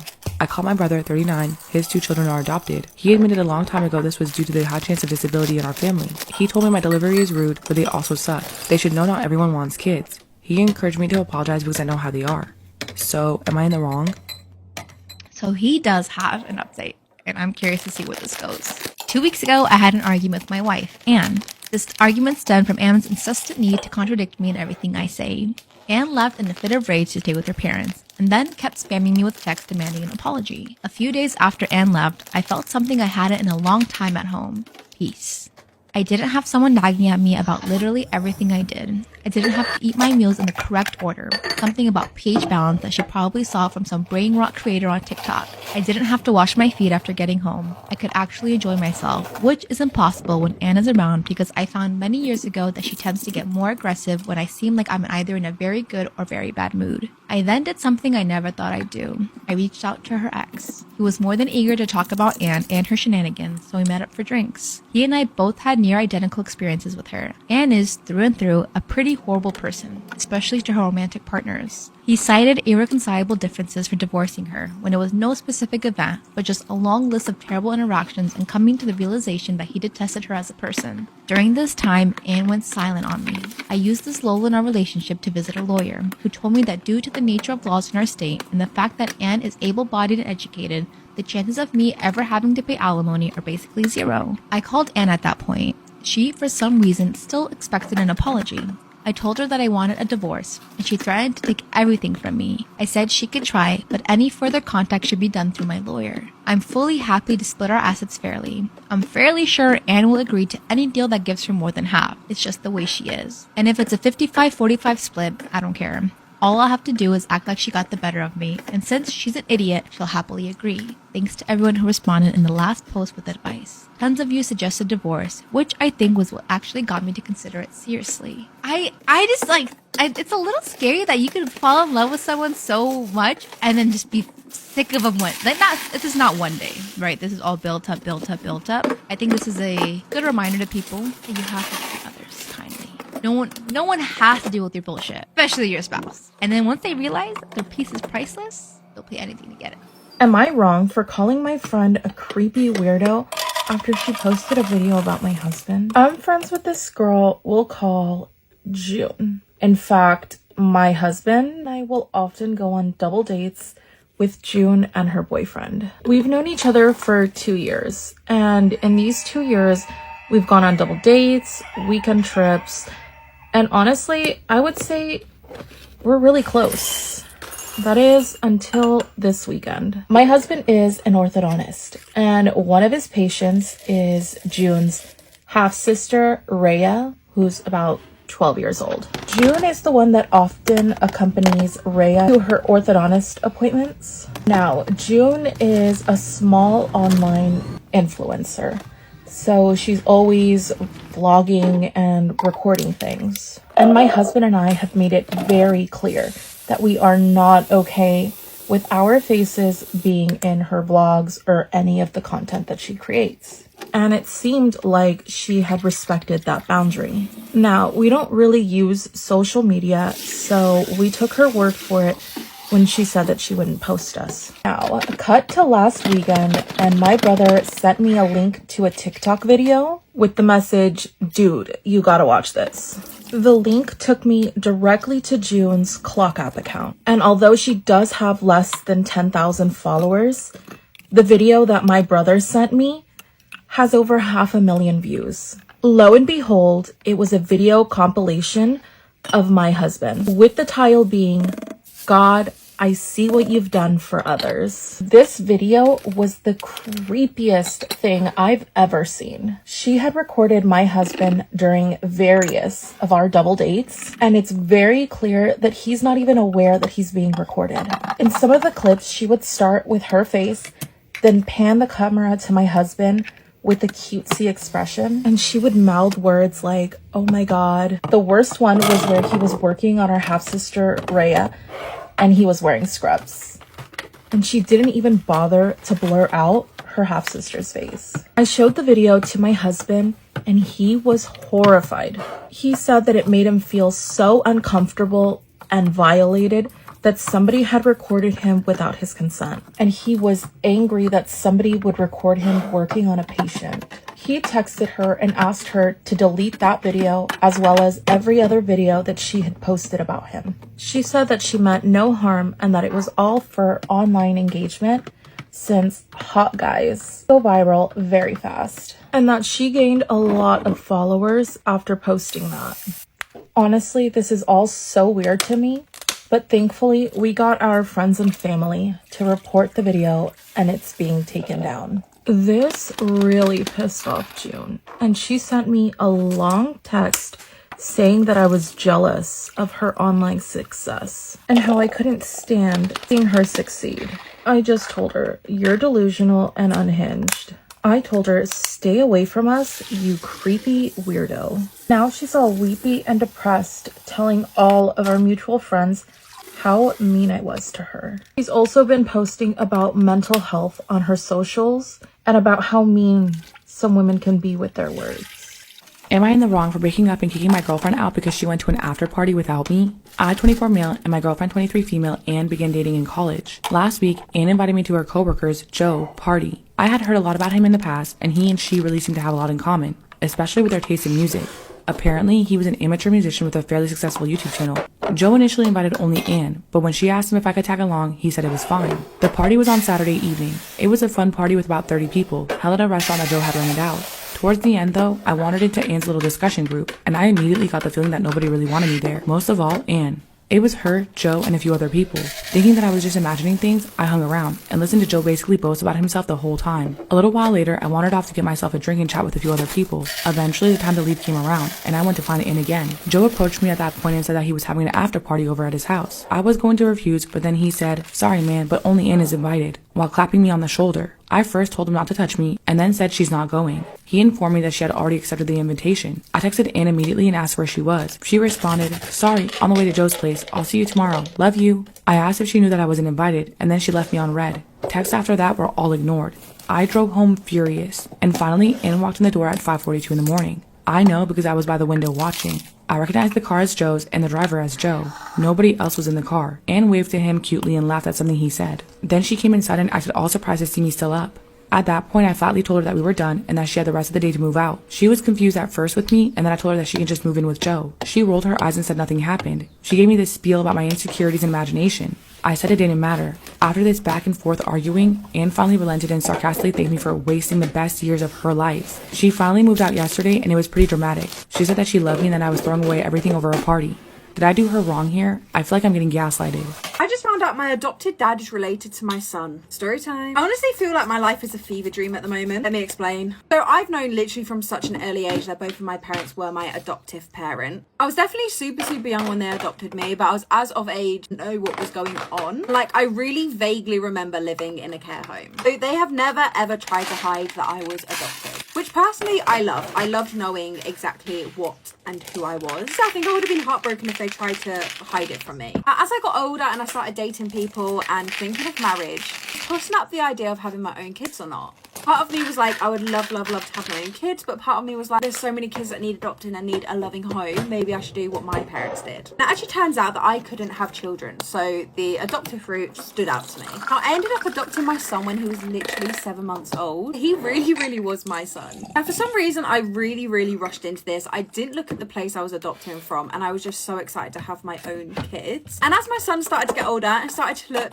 extremely like my adoptive dad, I was like, I never knew my child's history or their line or anything about them really. I went back to where I adopted him and asked for any sheets and information they never gave me. They had it all, they weren't dodgy at all. So I started looking at his birth and where he came from, why he was adoption. And it turns out my dad has a life I didn't even know about. I guess he was a little bit of a pimp and decided to sleep with people behind his wife's back. Not only is he the father of my son, I was put in adoption, but he also had 6 other kids from the ages of 9, who's my son, and 18.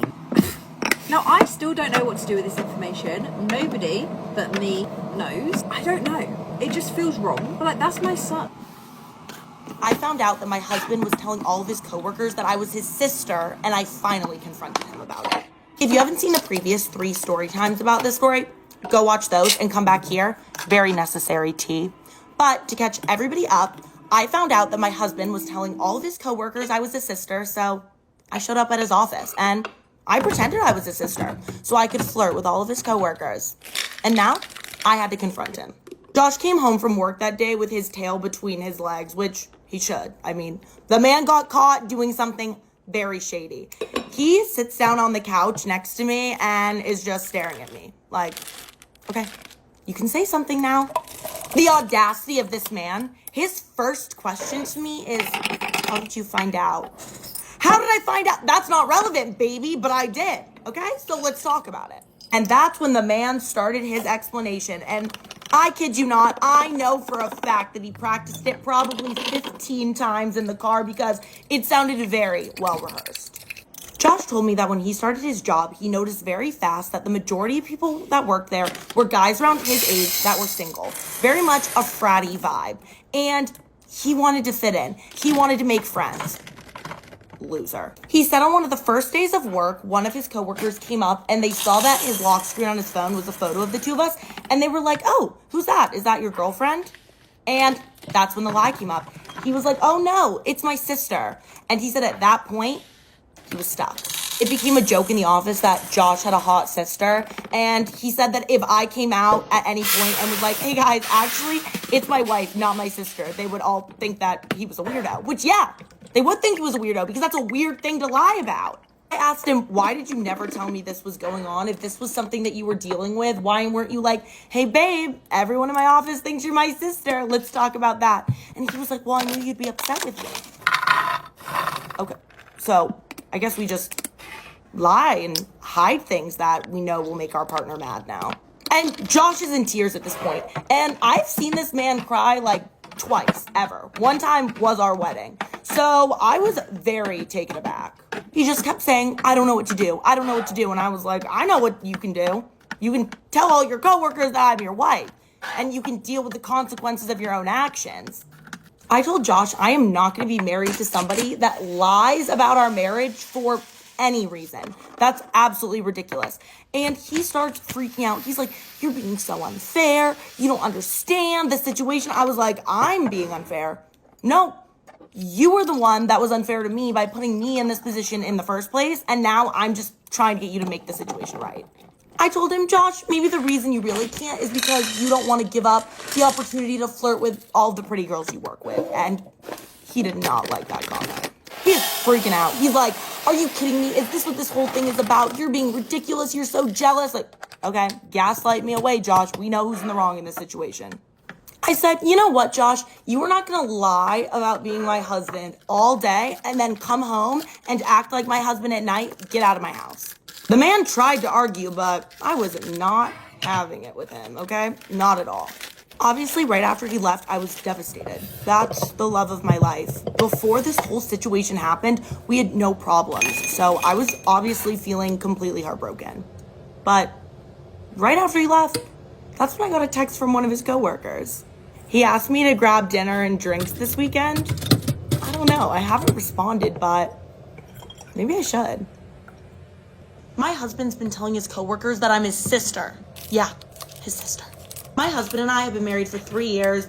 No kids, a dog. I mean, life is good for us. Or so I thought life was good for us. For the past 2 years, my husband's been working at this accounting firm that he absolutely loves. He's pretty good friends with his coworkers, and sometimes after work they'll get drinks or dinner, but I've never gone. Now, people might think this is kind of weird, but it's not. I've never asked to go. I have my own friends, my own life. I like my husband to have his life and be able to do his things, and I like us to have our own independence in our marriage. Looking back now, yeah, it's weird that he never invited me, not a single time. I've met all my husband's other friends that are not work friends, and he's met all of my friends, but yeah, he never invited me to any of his work friend hangouts. I didn't realize it at the time, but this whole secret started to reveal itself over a year ago. I was out celebrating a friend's birthday without my husband, let's call him Josh, when a guy that I had never met comes up to me at the bar and is like, "Hey, it's Kels, right?" I cannot hide a single expression on my face, so the man knew I was confused because I was literally staring at him like... And that's when he was like, "Oh, I work with Josh." And that made sense. I was like, oh, actually, now that I'm like squinting my eyes and looking at him a little closer, I feel like my husband had gender stuff before. We had a little bit of awkward small talk. I mean, I was trying to be nice. Obviously, I wanted to make a good impression. It's my husband's coworker, but also I was celebrating my friend's birthday and I wanted to go hang out with the girls. So near the end of the conversation, when it was clear that, the conversation was ending, the guy goes, "I think it's really nice how close you and Josh are. I wish my brother lived near me and we were so close." And I mean, knowing what I know now, I wish it would have set off way more alarm bells, but I was like, the guy's been drinking. He does not know what he's talking about. And it's just not that big of a deal. Whatever. Maybe he just has been thinking about his brother today. Really wanted to talk about him with somebody. I don't know. None of my business. I guess it is my business. It was my business. I just didn't think it was. I never told Josh about this conversation. Not because I was trying to hide it, but because, honestly, I forgot about it. I mean, it was a 3-minute conversation in my whole night, and when I got home from the bar, Josh was already asleep. So by the time we were talking in the morning, like, it's past. The thought is past. I never really thought about it again. But here's where everything really started clicking for me. Yesterday morning, I was taking our dog Monty out for a walk. Now, Monty's a pretty unique looking dog, so, I mean, you can tell it's him. If you met the dog before, you know who he is. As we're walking past a coffee shop, this guy walks out and immediately lights up when he sees the dog. And immediately is like, Monty, it's so good to see you. And Monty is so excited. And immediately I'm like, oh, this must be one of Josh's coworkers, because Josh actually brings Monty to the office a few times a week. So I was like, oh, this makes sense. This is how you would recognize my dog, and my dog clearly knows who you are. Then he turns to me and he's like, you must be Kels. I've heard so much about you. And I am like, oh, do you work with Josh? And I was right. He was like, yeah, I do. And so we have a little bit of small talk, and, you know, he's petting the dog. All's going well. But that's when he's like, you are an incredible sister, walking Josh's dog for him. My first thought was to tell this man that I'm not Josh's sister. I am his wife, his incredible, loving wife. But I was like, you know, this man seems nice. I don't really need to put him in that uncomfortable position right now. And honestly, I didn't even really know how to react. So I'm just basically standing there like, what do you say back to that? I had like a million thoughts racing in my head. And this guy looks at me so confused because he's like, what is up with this girl? Like, why is she just staring at me like that? All I managed to blurt out is, yeah, he's a really good dog. Before I'm like, oh, we have to get going, and just like skirt it off. Because what am I supposed to say in that moment? I tell Monty, I'm sorry, bud, but this walk is getting cut short because I need to go contemplate my entire marriage. And the perfect time to contemplate your entire life is a walk home. So that is what I did. On this walk, a lot of things started clicking for me. Like, one is that Josh always told me that his company didn't allow +1s for holiday parties. Why did I even believe this? Every company allows +1s for holiday parties. He just was hiding me. Luckily, Josh is on a work trip for the next few days, so I can think about how I want to handle this situation, because I'm floored. Do I make the mature and rational decision and talk to him about this when he gets home? Or do I make a little surprise trip to his office? Because I'm kind of leaning towards the latter. Am I the asshole for telling my husband that he'll never be allowed in the delivery room with me again? Me and my husband, who I'll just call Sean for the sake of this story, recently had our first child, and the pregnancy went really smooth, and he was amazing throughout my entire pregnancy. The problems all started when I went into labor. I was full term, 40 weeks and 5 days with a big baby, 9 pounds and 7 ounces, and the labor was absolutely awful. It started around 2 in the morning. I woke up with pain that was manageable, but I was definitely very uncomfortable. I wasn't yet at the point of needing to go to the hospital, but Sean refused to get out of bed to support me. He just kept saying that it's not proper labor yet and I need to get my sleep so that I'm ready for when it is. I went downstairs and things quickly progressed, and now I was in a state of agony and I kept shouting upstairs for him to come downstairs. Finally, around 7:30 a.m., which was 5.5 hours after it all started, he finally came downstairs. We made our way to the hospital and I was in active labor for 10 hours. Sean was in and out of the room, just lollygagging, going to make coffee, going to get food, going to make a call. Am I the asshole for telling my husband that he'll never be allowed in the delivery room with me again? He probably left a total of 10 times. He left like 1 time an hour, and each time he left it was for like 20 minutes at a time, and each time it was always a different excuse. The worst part comes next. So I delivered my beautiful baby boy, and luckily Sean was in the room at this time, but I ended up needing stitches because I tore pretty badly. Sean says to the male doctor that is stitching me up, Do you think you could add a few more stitches for me, mate? I'm pretty sure he was obviously expecting a laugh, but the room literally fell silent,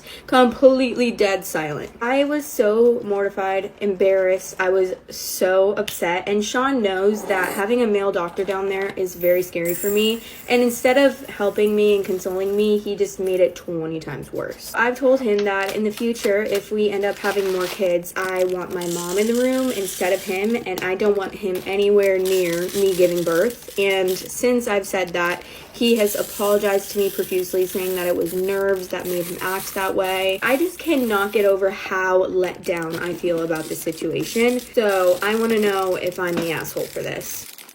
Am I in the wrong for telling her to stop spending $45 on burgers weekly? I'm 42 and my sister-in-law, 33, recently started selling burgers on Saturdays. She works 9 to 5 Monday through Friday office job with a good salary, but she recently discovered she's pregnant with her ex's baby. He's no longer in the picture, so she's selling burgers for extra income. Now, every Saturday, my wife, 40, buys burgers for our family. 3 kids, 12, 10, and 8. My issue is that my sister-in-law sells every burger for $9, so 5 burgers is $45. The burgers are tasty, don't get me wrong, but she's using my mother-in-law's recipe that my wife also knows, so I don't see why we should spend $45 weekly on burgers when my wife can make identical ones at home and we would spend less money on ingredients. To be clear, technically we can afford sister-in-law's burgers comfortably, I just don't see why we should when there are cheaper options. I tried to talk about it with my wife, and she said that she mostly buys it because she wants to support her sister. I told her that it's not our job to support her sister. Besides, as I said, the burgers are tasty and every weekend they're sold out in a couple of hours, so I don't think losing our 5 burgers would put a dent in her business. Yesterday, I told my wife again that we shouldn't buy burgers, and she asked me why I cared if she was buying them from her money, not our money. We each have an account and one joint account. I told her that it's not about that. I just don't think it's sensible to spend $45 every weekend on burgers when she already knows the recipe. She said that she'll be spending $36 then, because she won't be buying mine anymore if it bothered me so much. That's exactly what she did. She brought burgers for our kids and her, and didn't buy one for me, which, okay. Anyway, I got a Big Mac for cheaper. So I thought we were okay, but she's been acting as if she's mad at me since yesterday. I failed to see why she's mad. Am I in the wrong? Am I wrong for defending my dog's quality of life to my pregnant partner? She's refusing to let the dog roam outside of his bed most of the day and prohibiting him from doing major exercise like going to the dog park because it might track in dirt. I agreed on several compromises which I thought were reasonable, such as keeping the dog off the furniture, keeping him out of certain rooms, and agreeing to gates once the kid is born. I do understand thoughts and feelings change after pregnancy, but I started to push back on my partner so my dog can have a better quality of life, such as allowing him to roam outside his bed and providing more exercise. Am I wrong for defending my dog and pushing back instead of letting my pregnant partner have her way? Top comment says your wife is very unstable and she's being unreasonable. I get that pregnancy can have some changes, but this is ridiculous. Pregnancy is not an excuse to mistreat your dog. Her behavior needs to be checked, and I do agree. I've been catfished by my dad. Story time. Where the hell do I even start with this story? So about 5 years ago, I received a message from this guy called himself Mark on Instagram. In comparison to probably what you're thinking, I'm not stupid. I've been grown up in this digital age, so I knew. Look up this guy's profile, look him up on Facebook, even search for his LinkedIn before I messaged him back. Oh, catfishes exist. It still happened to me. And obviously, as we started speaking, he told me about his work and everything was aligning with each other. His Instagram was super normal. There was people commenting on it. They weren't like bot comments. It just, don't think I was stupid because it was honestly so realistic. So obviously me and Mark got to know each other very well. He ended up asking me out over the phone and I don't know why, but I said yes. Talking every single day, all day. So I said yes. He said he didn't live too far away from me, so we did plan dates. And when I tell you, this man came up with an excuse every single time, and they were so believable. What's worse is I could tell he felt guilty when he couldn't come to these dates. So Mark was actually Mormon, so we actually ended up going on a mission, which meant I couldn't speak to him for 2 years, but we were going out, so we both, well, obviously he did, but we both decided to not speak to anyone else and not sleep with anyone else, even though I hadn't even slept with him yet. We actually pre-planned a holiday together before he went, so for 2 years' time, fast forward 2 years, Mark came back off his mission and we were speaking. We were super excited to go traveling in a week's time. And then he rang me and said that his mum is sick, he has to travel up to London to see her, so he can't go on holiday anymore. When I started to catch a vibe, like, what are you doing? If there's one thing you should know about me, is that I can be psycho. I can be full-blown private investigator mode, and that's what I did. Basically, I did some digging around and I found out where his mum lived. I searched the nearest hospital near there, thought that's where Mark will be. This is that I live near Manchester, so I am like north, and this hospital is like south. I was getting ready to go. I told my family where I was going, and that's when my dad knocked on the door. And this man was serious. I'd never seen him like this before, and I was like, you kind of need to leave because to go to London. That's when he tells me this whole time it was him. Obviously, I'm thinking, what? His excuse for this is that he didn't want me to grow up, meet a man that isn't good enough for me, sleeping around. He was just trying to protect me from what he knew was out in the real world. And I just said to him, you're crazy. I just wasted 5 years of my 20s flirting my dad. My boyfriend's an A-list celebrity and I need to spill the dirt. Story time. So I'm currently dating a very private A-list celebrity, and we're currently so private that my parents don't even know his name. This man has basically lived a life and a half and just wants the most simple, quiet, private life possible now. I will say is that he's in his mid-30s and he's currently still doing what he is famous for. He's had quite a bit of controversy in like past relationships. Now back when I used to live in LA, I used to host at this VIP bar, and that's when me and this man, let's call him Mark, met. And we clicked straight away. Obviously, I knew who he was, and I thought it was going to be a one-night stand. However, it turned out being way more. Anyway, the reason I'm making this video is because you find out so much dirt and like drama and conspiracies whilst dating these celebrities that I can't keep it a secret. Like, I need to tell someone. My best friends don't know who I'm dating, can't tell them. And honestly, it's killing me not being able to speak about it, and I need to tell someone. Now I don't know what to do because I don't want to push him over the edge and say, I want to talk to my parents or my friends about this, because they know I'm going out with a celebrity, they just don't know their name, because I guess you can't trust anyone. Honestly, I have a lot of secrets that I now know about the acting community, and honestly, it's a bit crazy. A lot of the dramas that I thought maybe were conspiracies aren't, and they are true. A lot of people who we see on screen that like each other don't. The PR relationships, like Mark just comes home and spills me new gossip every single day and has done for the past year, and I'm struggling to keep it a secret. I don't know how these celebrities do it. Am I the a-hole for making my daughter leave because my husband is attracted to her? I, 55 female, have been married to my husband and my daughter's stepdad, 63 male, for 4 years. My 23-year-old daughter and I have a complicated relationship. It sounds like it. She has been diagnosed with dissociative identity disorder. She has a lot of trauma from watching me and my husband's horrible marriage go down and was bullied in school. When she told me she was being bullied by peers, my view that all children are innocents really tied my hands, because I told her that if I said anything to them, I would be an adult harassing a child. I feel like there's an in-between where you could like say something and not harass somebody, but you know. He has blamed me for that ever since. Keeps referring to this one time where the kids at school called her trash due to the fact that she wasn't taking care of her hygiene due to depression. Part, not all, of my response was telling her to take a shower, and I bought her new clothes. The bullying finally ended with an expulsion and a suspension for the ringleaders. Wow, okay. So it sounds very serious. She still throws the fact that a school clinic volunteer told her that if she was their kid, she'd have permission to punch back if administrators didn't do anything. That sounds like a nice volunteer. I thought that having her live with me while she finishes school and gets a job would help heal some childhood wounds if my second husband and I modeled a healthy relationship. However, my daughter now doesn't get along with my husband. She is a very introverted, creative person who likes immersing herself in escapism.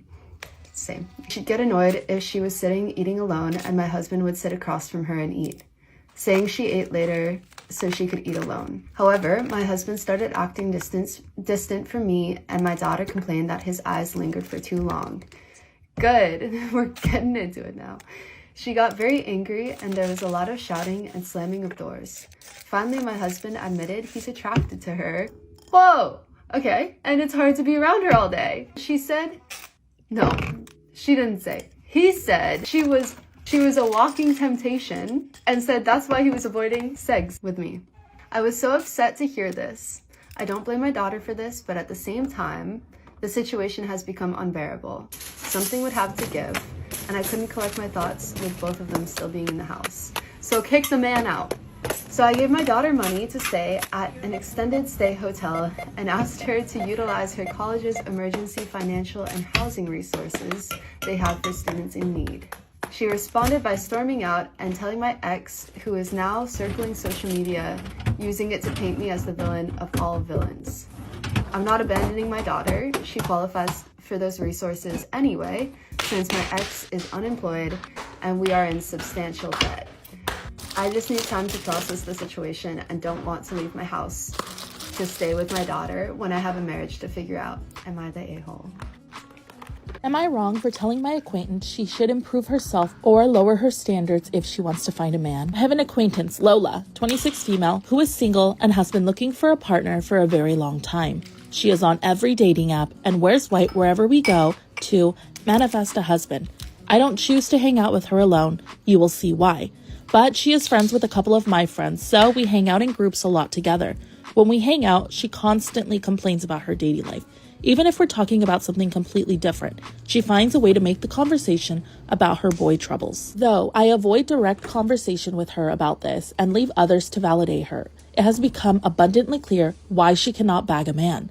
Lola has a long list of demands, most of which she does not meet. She wants someone who is ambitious in his career and makes 6 figures. She works part-time and lives with her parents, and doesn't seem to be in a hurry to move out. He needs to go to the gym regularly and take care of his body. Lola is overweight and hates to exercise. He needs to play an instrument and be into music. Lola says she's never picked up an instrument in her life. He has to be over 6'2". Lola is 5'2". She complains that when we go out, no guys approach her. But I've seen plenty of guys ask her to dance, buy her a drink, etc. She rejects all of them. I stay quiet when Lola goes on her long, frequent rants, but a few days ago, we were at brunch with some other friends, and she asked me specifically for advice. My fiancé, Jim, is tall, athletic, and ambitious. Also, he's musically gifted, and she wanted to know how I got him. I tried my best to explain to her nicely that people tend to choose partners who are similar to them. Jim and I go to the gym together every day, and we are both very dedicated to our jobs. We have a lot of similar hobbies and interests, so we have a lot to talk about. I told her that if she wants to find a man like that, she should consider applying herself more at her job, going to the gym, picking up a hobby she wants her partner to have. Otherwise, she could either date a guy that is interested in her as she is, or be comfortable with being single. I thought that was very polite, but this completely killed the mood. Lola got really upset and accused me of fat shaming her, even though I never said anything about losing weight, just going to the gym because she wants her partner to go to the gym. One of my friends told me Lola is worthy and deserving of a great guy and doesn't need to change herself. I effectively ended the brunch with what I thought was helpful advice.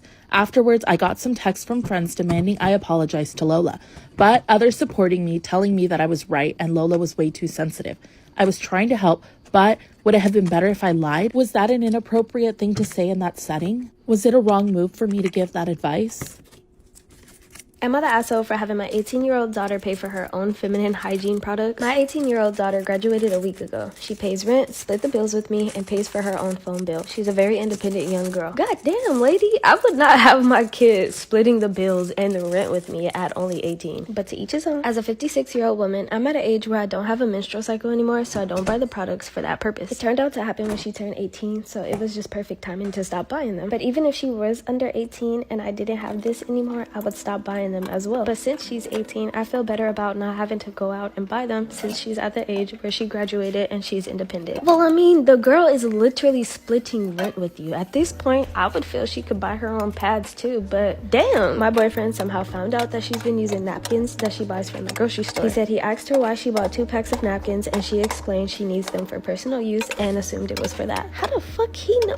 Whatever. I didn't believe him at first until I asked her about it and she explained to me that she makes homemade tampons by rolling the napkins and she does it to save money. I have money myself so I can go, bitch, you better. I have money myself so I can go out and buy them for her, but she would have to pay me back. I'm a different type of mom because I would never. He asked me what I thought when I finished talking to her alone and I said that he was right and explained that she does it to save money. He was furious and said that I should be providing those for her. I told him that I no longer buy them because I no longer use them. Because when I did, I was shared, but now, especially since she's 18, she can buy her own. I know she's my daughter, but the support has to stop sometime. Lady, the support stopped when she is splitting rent with you and splitting bills. The reason my boyfriend was so furious was because she got her thing, not her period, her thing, and found out that there were no products left, so she had to use napkins, and now she only uses those. This is her own issue to deal with, and she has no problem being self-sufficient. She's been 18 for several months. Old ass lady called a period a thing. Am I the asshole for favoring one niece over her twin and admitting to it when confronted? A bit of a backstory, I, 39 female, am a twin. Growing up, my sister, who I'll call T, grew uncomfortable with being a twin. In a way, I do get it, but that didn't mean it didn't hurt. T married Jason, 42 male, 20 years ago. With the way she viewed being a twin, it caused me some worry when she fell pregnant with twin girls, who are 16, Jasmine and Chloe. Neither likes the other in the slightest. I don't know if it's a natural dislike or something T encouraged. Chloe, the older twin, is heavily favored by my sister and Jason. It bothered me a lot when Jasmine is so kind, intelligent, and has decided to be a pediatric surgeon. Her interest in medicine started when she was very young, after I was babysitting her and Chloe, and she saw all the books and anatomical displays in my office. I'm a cardiologist. Just over a year ago, T asked if I would be interested in adopting Jasmine. Whoa, as she couldn't keep up with trying to raise 2 kids. That's a lot. I said I would agree if that was what Jasmine wanted. I didn't want to make such a change without her input. She was 14, not 2.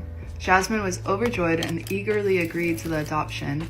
I did make sure to have her in therapy. That's good. Here is where I might be the asshole. 4 months ago, a position opened up in Sweden. I talked it over with Jasmine and she was super excited, and it would also put her in far better schools. So after getting my work visa and filling out the paperwork, we prepared for the move. Jasmine was chattering to all of her teachers and classmates about the move, and it did draw quite a lot of attention to her. Later had an angry T, Jason, and Chloe on my doorstep. They demanded to know why I was moving their daughter away from her family across the world and throwing so much money on her education, clothing, and electronics when I didn't do the same for Chloe. Because that's your child now. Because it's not your niece anymore, she's your child. You adopted her. You, T, gave away your child to your sister to be her child. And that's what you do for your children. I don't understand what they don't understand. I got mad, and this is where I may have overstepped. I snapped that they had lost their right to claim Jasmine when they neglected her and threw her to the side just because T couldn't handle the fact that she and Chloe had twin siblings. That Jasmine deserved her chance to make her life the way that she wanted it, and that T and Jason spoiled Chloe more than I ever did. So yes, I was favoring Jasmine because she needed someone on her side. Super fair. T broke down in tears, Chloe doing the same while sobbing and crying out that I hated her before they left, as Jason called me a bee for destroying his family. What? For destroying your family once you gave up your child?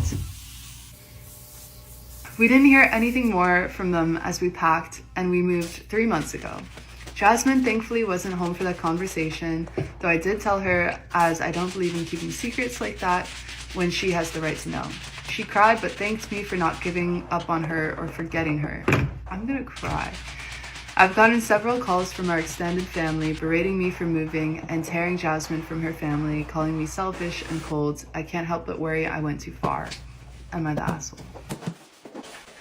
A year ago, my sister created an account on a popular porn platform. Oh, Lord. You might know the name of the site. It rhymes with holy cans. My sister was planning to keep it a secret from the people close to her, but that became impossible when her content on holy cans became popular. I don't know who broke the news to our parents, but at some point my mom and dad invited me to a family meeting to discuss the situation. Oh, no. I was literally the only person at the family meeting who had my sister's back. I was also high at the time. My parents wanted my sister to stop producing porn and get a real job. Our siblings agreed. My sister did her best to explain her side, but she didn't stand a chance against the whole family. I stood up and shared my opinion. The weed was doing most of the talking, by the way. Oh, no. I remember saying something like, A, this is none of our business. B, speaking of business, porn is a real job for a lot of people. Dad. She, my sister, is an adult who chose to put a price tag on her body, and it seems to be working out for her. Less shaming, more understanding. My sister hugged me afterwards and said thank you. My little speech did nothing to change how the rest of the family was feeling now. Everyone left upset. My sister eventually deleted her Holy Cans page and allowed Jesus into her life. She asked her parents and her siblings to forgive her unwillingness to listen to them when she was living in sin. However, she called me the devil's puppet because I encouraged her to infect others with her sinfulness. That was less than a week ago. I think she's blocked me since then. I'm no longer looking forward to Christmas with the family this year. Am I the asshole for making my friend's cat lose weight while she's in my care? My friend's cat, Juno, has always been massive. Well beyond the level of usual, oh, that cat is kind of fat. She was an absolute tank, and she's not even a large bred, just a stranded regular cat. That's really sad for the cat, actually. Whenever someone would point out that she was bigger than she should be, my friend would get annoyed and insist she is just that way and is perfectly healthy. My friend started a global mobility assignment at her job that involved living in Europe for a year, and she asked me if I would take care of Juno while she was gone, which I agreed to. That's a long time. She walked me through all the cat care matters before she left and told me that Juno was free fed and I just needed to keep her feeder topped off so that she could access dry food at any time. The feeder wasn't on a timer, it was just a bottle that would dispense food with gravity whenever the tray got empty. I told her that I wasn't really comfortable letting her have constant access to food at her weight. She said, paraphrasing here, "Look, she is still my cat and you don't get to make the call. Either tell me you're going to stick to the plan or tell me you won't and I'll find someone else." That's fair. I agreed, but admittedly, I wondered if I would be able to follow through on my word for a whole year. You kind of just decide to. It's not like, oh, will I? I don't know. Like, just make that decision. I lasted maybe a week. Having Juno around all day, every day, made it extremely clear how much she was suffering because of her weight. She struggled to even hop up on my couch.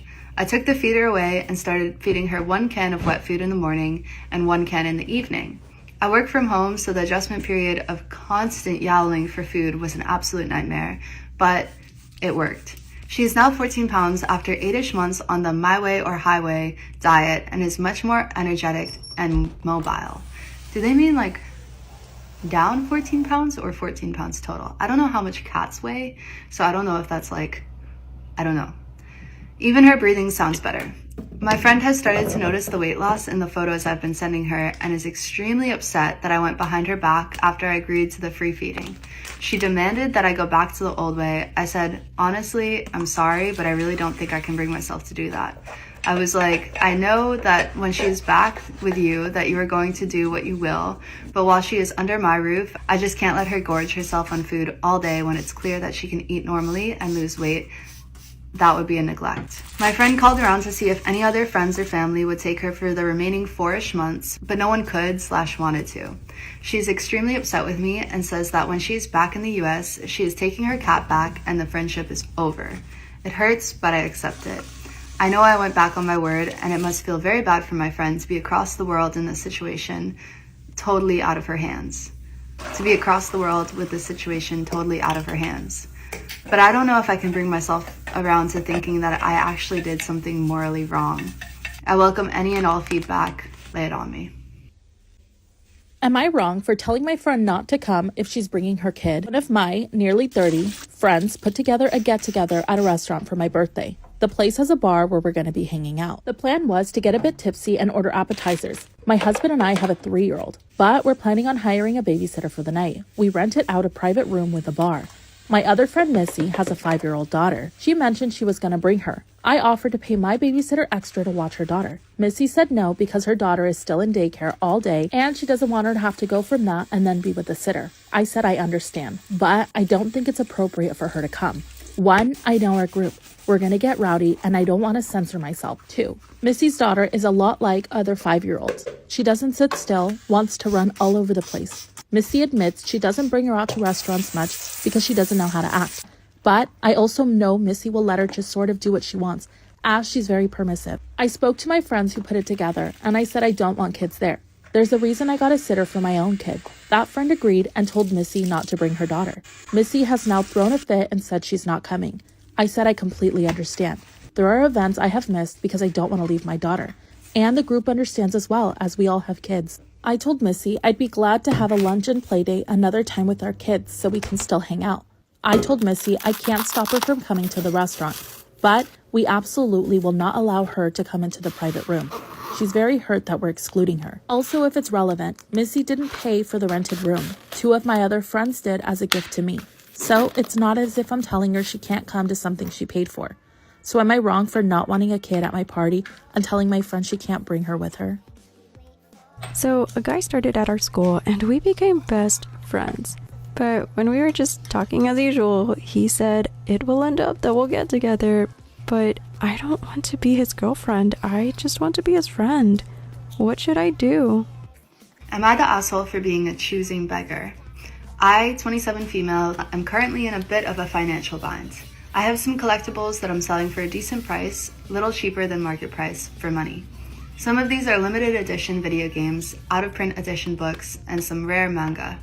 Manga? Most of them would sell for about $150 to $300 because they're collector's items.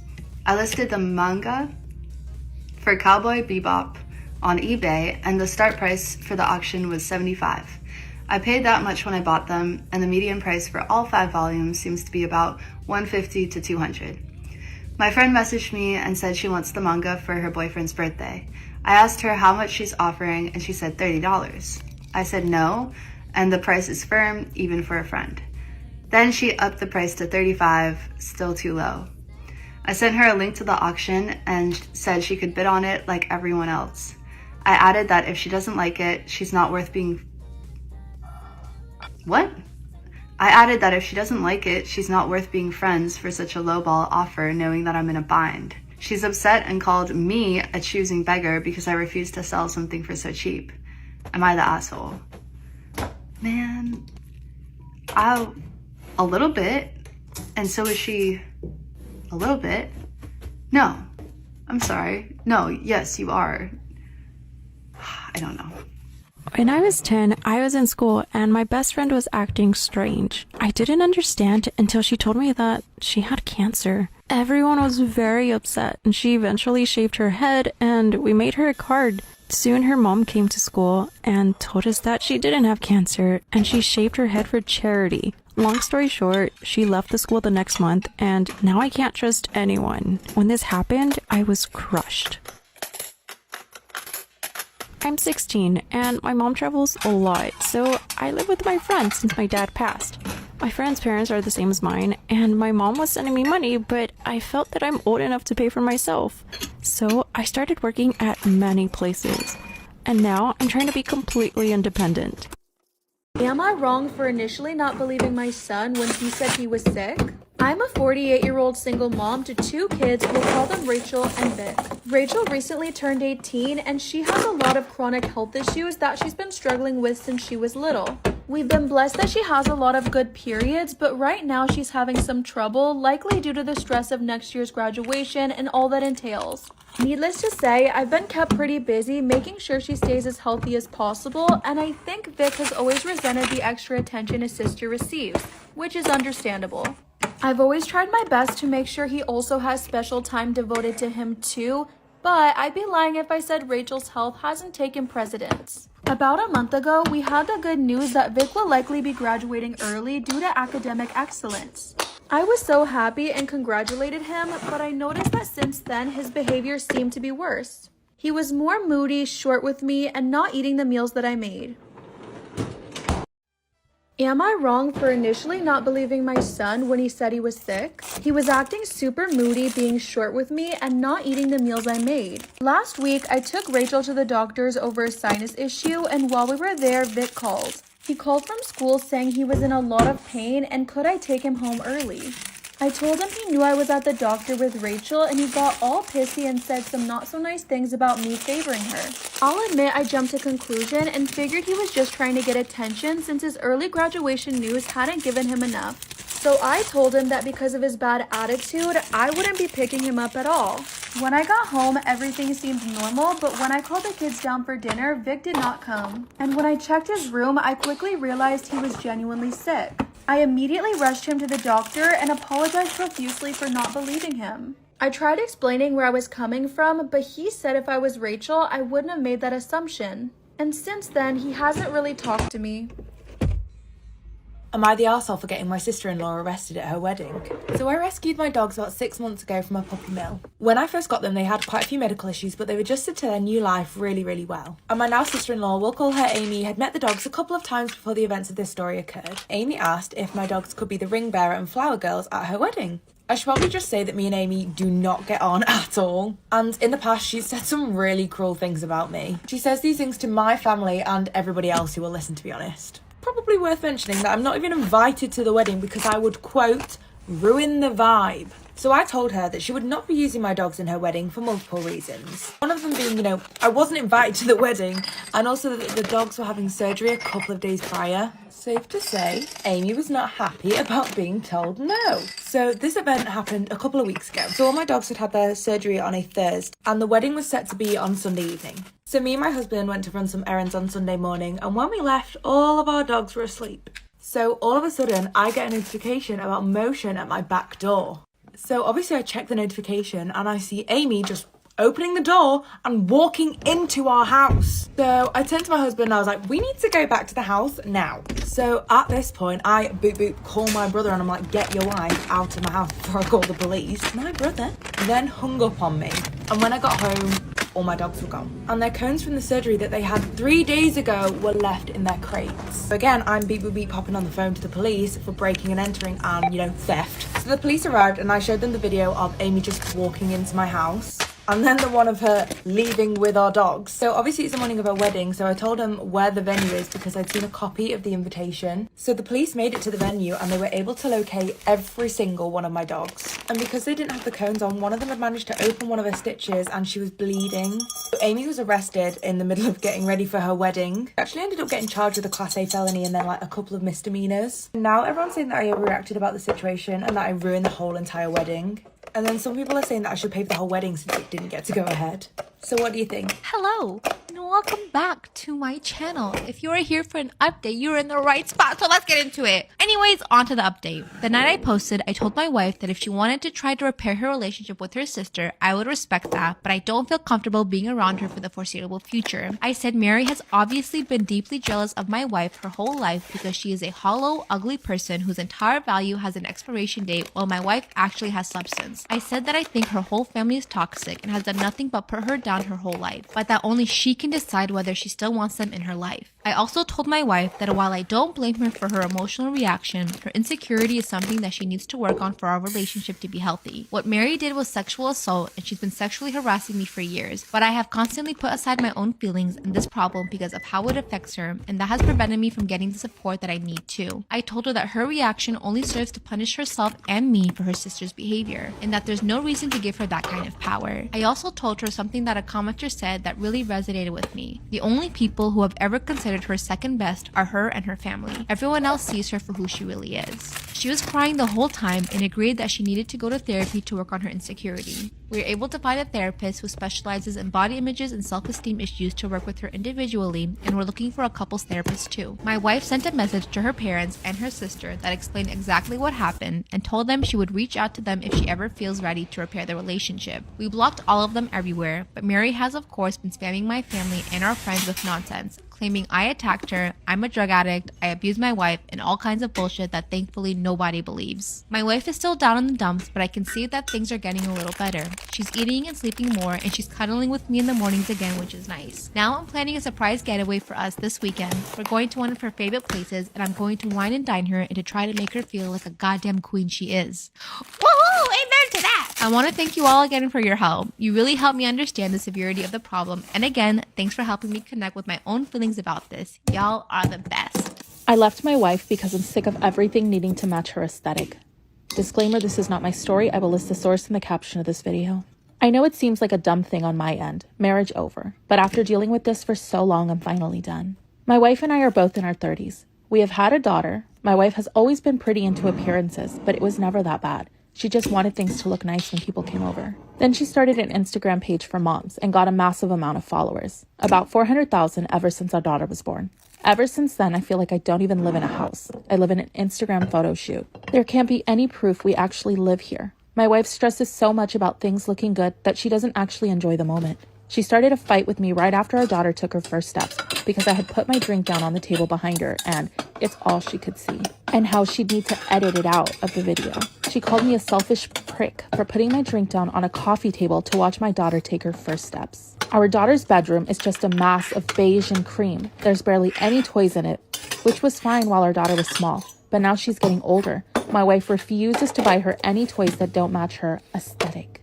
My mother took my daughter to the store and let her pick out a toy. She picked out this dollhouse from the show she watches. She got all of the dolls and furniture, and my wife told her she had to keep it at my mother's house because there's no place for it at home. There's absolutely room for it. My wife is convinced I'm leaving her for another woman. I'm having an affair, etc. But I'm not. I just can't keep feeling like I live in a museum where I can't touch or move anything. I can't even build a blanket fort with my kid because my wife flips out that they're decorative blankets and that she had folded a special way. I'm not going to force my daughter to live in an aesthetic. I've tried to encourage her to seek professional help. She insists that this isn't a problem and she doesn't need any therapy. No matter who gets the kid, I'm putting a clause in the custody agreement that bans photos of my daughter on social media. I'm not going to force my daughter to be a tool for her aesthetic. Am I wrong for purposely not intervening and letting my little sister cause a minor accident with my car and making her cover damages? My 25 male little sister, female 18, Christy, has recently got her license. She obviously thinks she's an incredible driver and can handle a car no matter what. After only 4 months of driving, she's already become one of the girls that puts their phone between their thighs to be able to look at messages and access it while driving. It drives the whole family insane, and we've talked to her about it multiple times, but it just goes in one ear and out the other. And yesterday she did it again while driving my car when we were out getting groceries. She'd been distracted for almost the whole drive and even continued to look at her phone after a brief break when I told her to cut it. When she was about to roll into a parking spot, she got a message and looked down at her phone. I noticed she was about to ram into a lantern, and when I was sure she wouldn't cause damage to other vehicles, I decided to just let her run into it. It was a huge shock to her, and she sat completely still. Am I wrong for purposely not intervening and letting my little sister cause a minor accident with my car and making her partially cover damages? She sat completely still for 15 seconds, processing what just happened. It wasn't until I said, "Will you learn to leave that phone alone now?" that she finally spoke. The first thing she said was, "Why didn't you tell me?" in an absolutely baffled tone, and I told her straight up I didn't tell her so she'd learn a lesson. She was absolutely livid and tried to push all the blame on me for not intervening. But I told her it would have been the same outcome had I not been there, and ultimately she, as the driver, is responsible. Christy was absolutely godsmacked that she effed around and found out, and even more so when I told her she'd have to account for half the damages. In total, that was just shy of $200 for a blown out light, bent bumper, and a dent in the hood. She went completely wild, but I said she's lucky I'm not making her pay for everything, since she was the one driving. She paid immediately, but now she can't go on a trip. Am I wrong? I walked in on my boyfriend hooking up with my two best friends at once. Disclaimer, this is not my story time with sending me on Instagram. I'm currently at the hospital waiting to get my egg collection, so I'm going to talk really low, sorry. But here's the down low on all three of them. I've known my boyfriend for 2 years. We started off as friends, and we've been dating for 3 months because he chased me. By chase, I mean begged me for months to go out with him. And I finally gave him a chance because I was bored. I flirted with him because I was bored. Now, bestie number one is the laziest person alive. She's always been envious and jealous of me. She's the type of person that's always trying to lose weight, but always has an excuse not to go to the gym. He has no discipline whatsoever. Me, on the other hand, I'm super disciplined. I go to the gym 5 times a week. I eat really healthy. Okay, bestie number two, she has pretty girl syndrome. She thinks she deserves everything because she's pretty. She always wants to be the prettiest girl in the room. When she isn't, she literally gets mad. Anytime one of us brings a guy around, she changes her demeanor. She makes fun of us, tries to put other girls down. She's always trying to look better than everybody else. Everything started 3 weeks ago. You're never gonna guess how I caught them. Go to part 2. Walked in on my boyfriend hooking up with my two best friends at once. Disclaimer, this is not my story time and sending me on Instagram. I started getting suspicious because my boyfriend was not talking to me as much. He wasn't texting me as much. Everyone knows that when a guy does that, it's because he's interested in somebody else. So what did I do? The logical thing was for me to invite my best friends over because I needed to talk to somebody. I made girl dinner, and then when they came over, I told them that something was going on with my boyfriend. He was being distant and not texting me as much anymore. But the way they looked at each other just told me so much. They looked at each other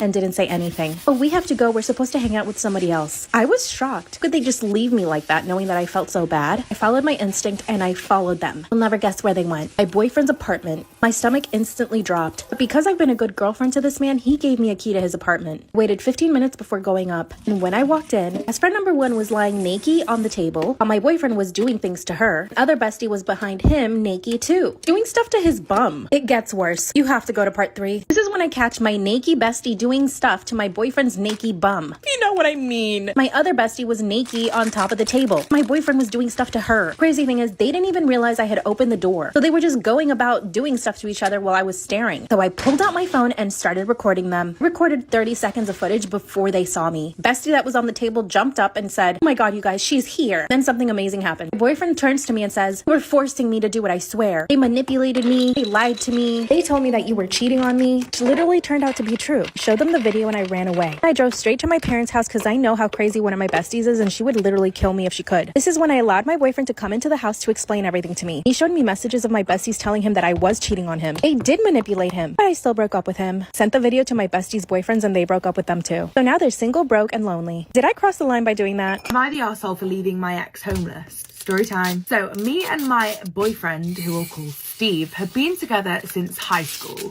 At this point, we were in the depths of planning our wedding. Up until 2 weeks ago. This is when I found out that Stevie boy, Steven was having an affair. Have we not learned? So one day I'm sat at home and I noticed that Steve is getting loads of text messages come through on his Apple Watch and they are all from his mum. They were not slowing down, so I'm thinking, God, something horrific has happened. And I decided I'm just going to check and see what's going on, check his watch. And that is when I realised that these messages were definitely not from his mum. They were actually from some random girl who was expressing how excited she was to hook up with Steve that night. Steve thought he was being big and clever by naming this girl Mum in his phone so that I wouldn't cotton on. And when he got home, he was desperately trying to find this Apple Watch, right? My guy was panicking. He's like throwing stuff around. He's pulling all the cushions off the sofa, asking me if I'd seen it. I was like, no, babe. Not me, sorry. For this, I decided I was purposely gonna get more distant with him, which made him then panic even more. Shame. Steve then is ringing up every person he knows to see if he's left his watch at their house, in their car or whatever. And he rings his friend, Alan. Alan, later that day, gives me a call. And he had the decency to tell me that Steve was, in fact, having an affair. Alan was like, "I'm so sorry. Listen, if there's any way I can help, please do let me know." I said, "Alan, babe, don't worry about it. I'm already planning the revenge." So it was actually pretty decent timing. Our apartment lease was about to be up. So I start packing all of my things. I also thought I'd take the liberty of removing all the money from our shared account. When he got back, I was sat on the sofa. I had all my suitcases around me. Just grabbed my suitcase and started to walk through the door. I didn't say a word. Steve started losing his mind. He was chasing after me, asking where it was that I was going. I just didn't say anything. Got in my car and I drove over to my brother's for the evening. This morning, I woke up to multiple messages from Steve asking why our rent wasn't paid. It's interesting, see? Apparently, there was even someone stood outside the door banging, telling him that they needed to escort him off the property. Oops. And he's now going around telling every single member of our family, my family, his family, that he is homeless because of me. Interesting take on the situation, Steve. Everyone apart from my sister and my own mother agree that he got what he deserved, but they are saying that it was way too harsh what I did. They said that I should never have taken my money, the money from the joint account, which I had earned, and I should have just given that to Steve for him to find a place of his own. That makes sense. My mum even went as far as to say that if I didn't give Steve a chance, she would cut me out of her will. I said, well, not to be funny, Mum. If Steve really is homeless, I know a girl that is really excited to see him, so he can go stay with her. So what do you think? Am I wrong here? Accidentally slept with my best friend's dad. And my baby is going to be her auntie. Story time. I have known my best friend Amy since we were kids. She knew all of my family. I thought I knew all of hers. I have recently given birth to my beautiful baby girl. One fateful night 9 months ago, I had a one-night stand with a guy that was a lot older than me. It was a one-time thing. He was in his late 70s. No idea what his name was. I didn't know anything about this guy. So because of how close we were, my best friend decided to throw a little party so that all of her family could meet my baby. So I'm at the family party, everything's going really, really well. I'm looking around, saying hi to everyone I know. And then I look around and I see the man that I had a one-night stand with. Safe to say, we were both just as shocked as each other to see one another. We just decided telepathically to ignore each other. I'm like to my best friend Amy, like, who's that guy? Who is that? I've not seen him before. And that's when she dropped the bombshell that it was in fact her granddad. I was like, what do you mean? What do you mean? And I was like, I thought your grandma and granddad were still together. She was like, no, my grandma's husband isn't actually my granddad. Her real granddad left her grandma when she was a lot younger, so she saw her grandma's husband as her granddad. So at one point, Granddad comes up to me and congratulates me on the baby. I was like, hee hee, thank you. And then he asked me who the dad was. He was like, why haven't you brought him? I didn't need to bring him, he was already going to be here. And that is when I had to break the news to my best friend's granddad. He was in fact the father. He then went on to tell me that he really, really wants to have a part in his daughter's life. So I guess the issue now is, how do I tell my best friend that I slept with her granddad? So the thing is with this one, I think you're just going to have to come out and say it. Both single, no one's cheated. It was a one night random fling. Shit happens. You know what I mean? He is stepping up to the plate. He's wanting to be a part of the family. And it just means that you'll get to see your best friend more. Let me know what you think, because this is a barbaric story. Am I wrong for not putting my baby daddy's name on the birth certificate? Story time. Basically, me and my baby daddy, Steve, had been together for just over a year. Within 4 months of us being together, I found out that he actually had a whole other girlfriend and I was the side chick. I would see her messaging this girl all the time, but I never thought anything of it because he told me that this girl was his cousin. So not only was there his cousin, there was also another girl too. A couple of weeks went by, I had a lot of time to think, and I'm thinking like, maybe we can make this work. We can work something out here. A month after we got back together, I found out that I was pregnant, and I had a really difficult pregnancy. I had a load of complications, and obviously this really got to me because I was really scared for my baby's health. So for the whole pregnancy, me and Steve were on and off. For the exact same reason we broke up the first time, I would constantly find him texting other girls, and when I'd confront him about this, he would not only get angry, but he would also get violent. I felt so much guilt. I was just trying to protect myself and our son. So once my son was born, I was really hoping that Steve would grow the fuck up, but surprise, surprise, he didn't. So in retaliation, I moved in with my dad. I gave my son my last name, and only my name is on the birth certificate. Because at the end of the day, I carried him, I protected him from his dad, and I will continue to do so for the rest of his life. So what do you think? Am I wrong here? Firstly, my girl, I am so sorry you went through this experience. If you know that this is not what you deserve at all, it sounds like you are holding those standards for your son as well. I commend you so much for doing what you've done so far, and I don't think you're in the wrong at all. I really hope you have a strong support network around you of your girls, your friends. Unfortunately, many boys out there have children but aren't ready to be fathers. I'm going to leave some resources in my caption for anyone who is struggling with anything similar to this story. I wish you and your son all the best, my love.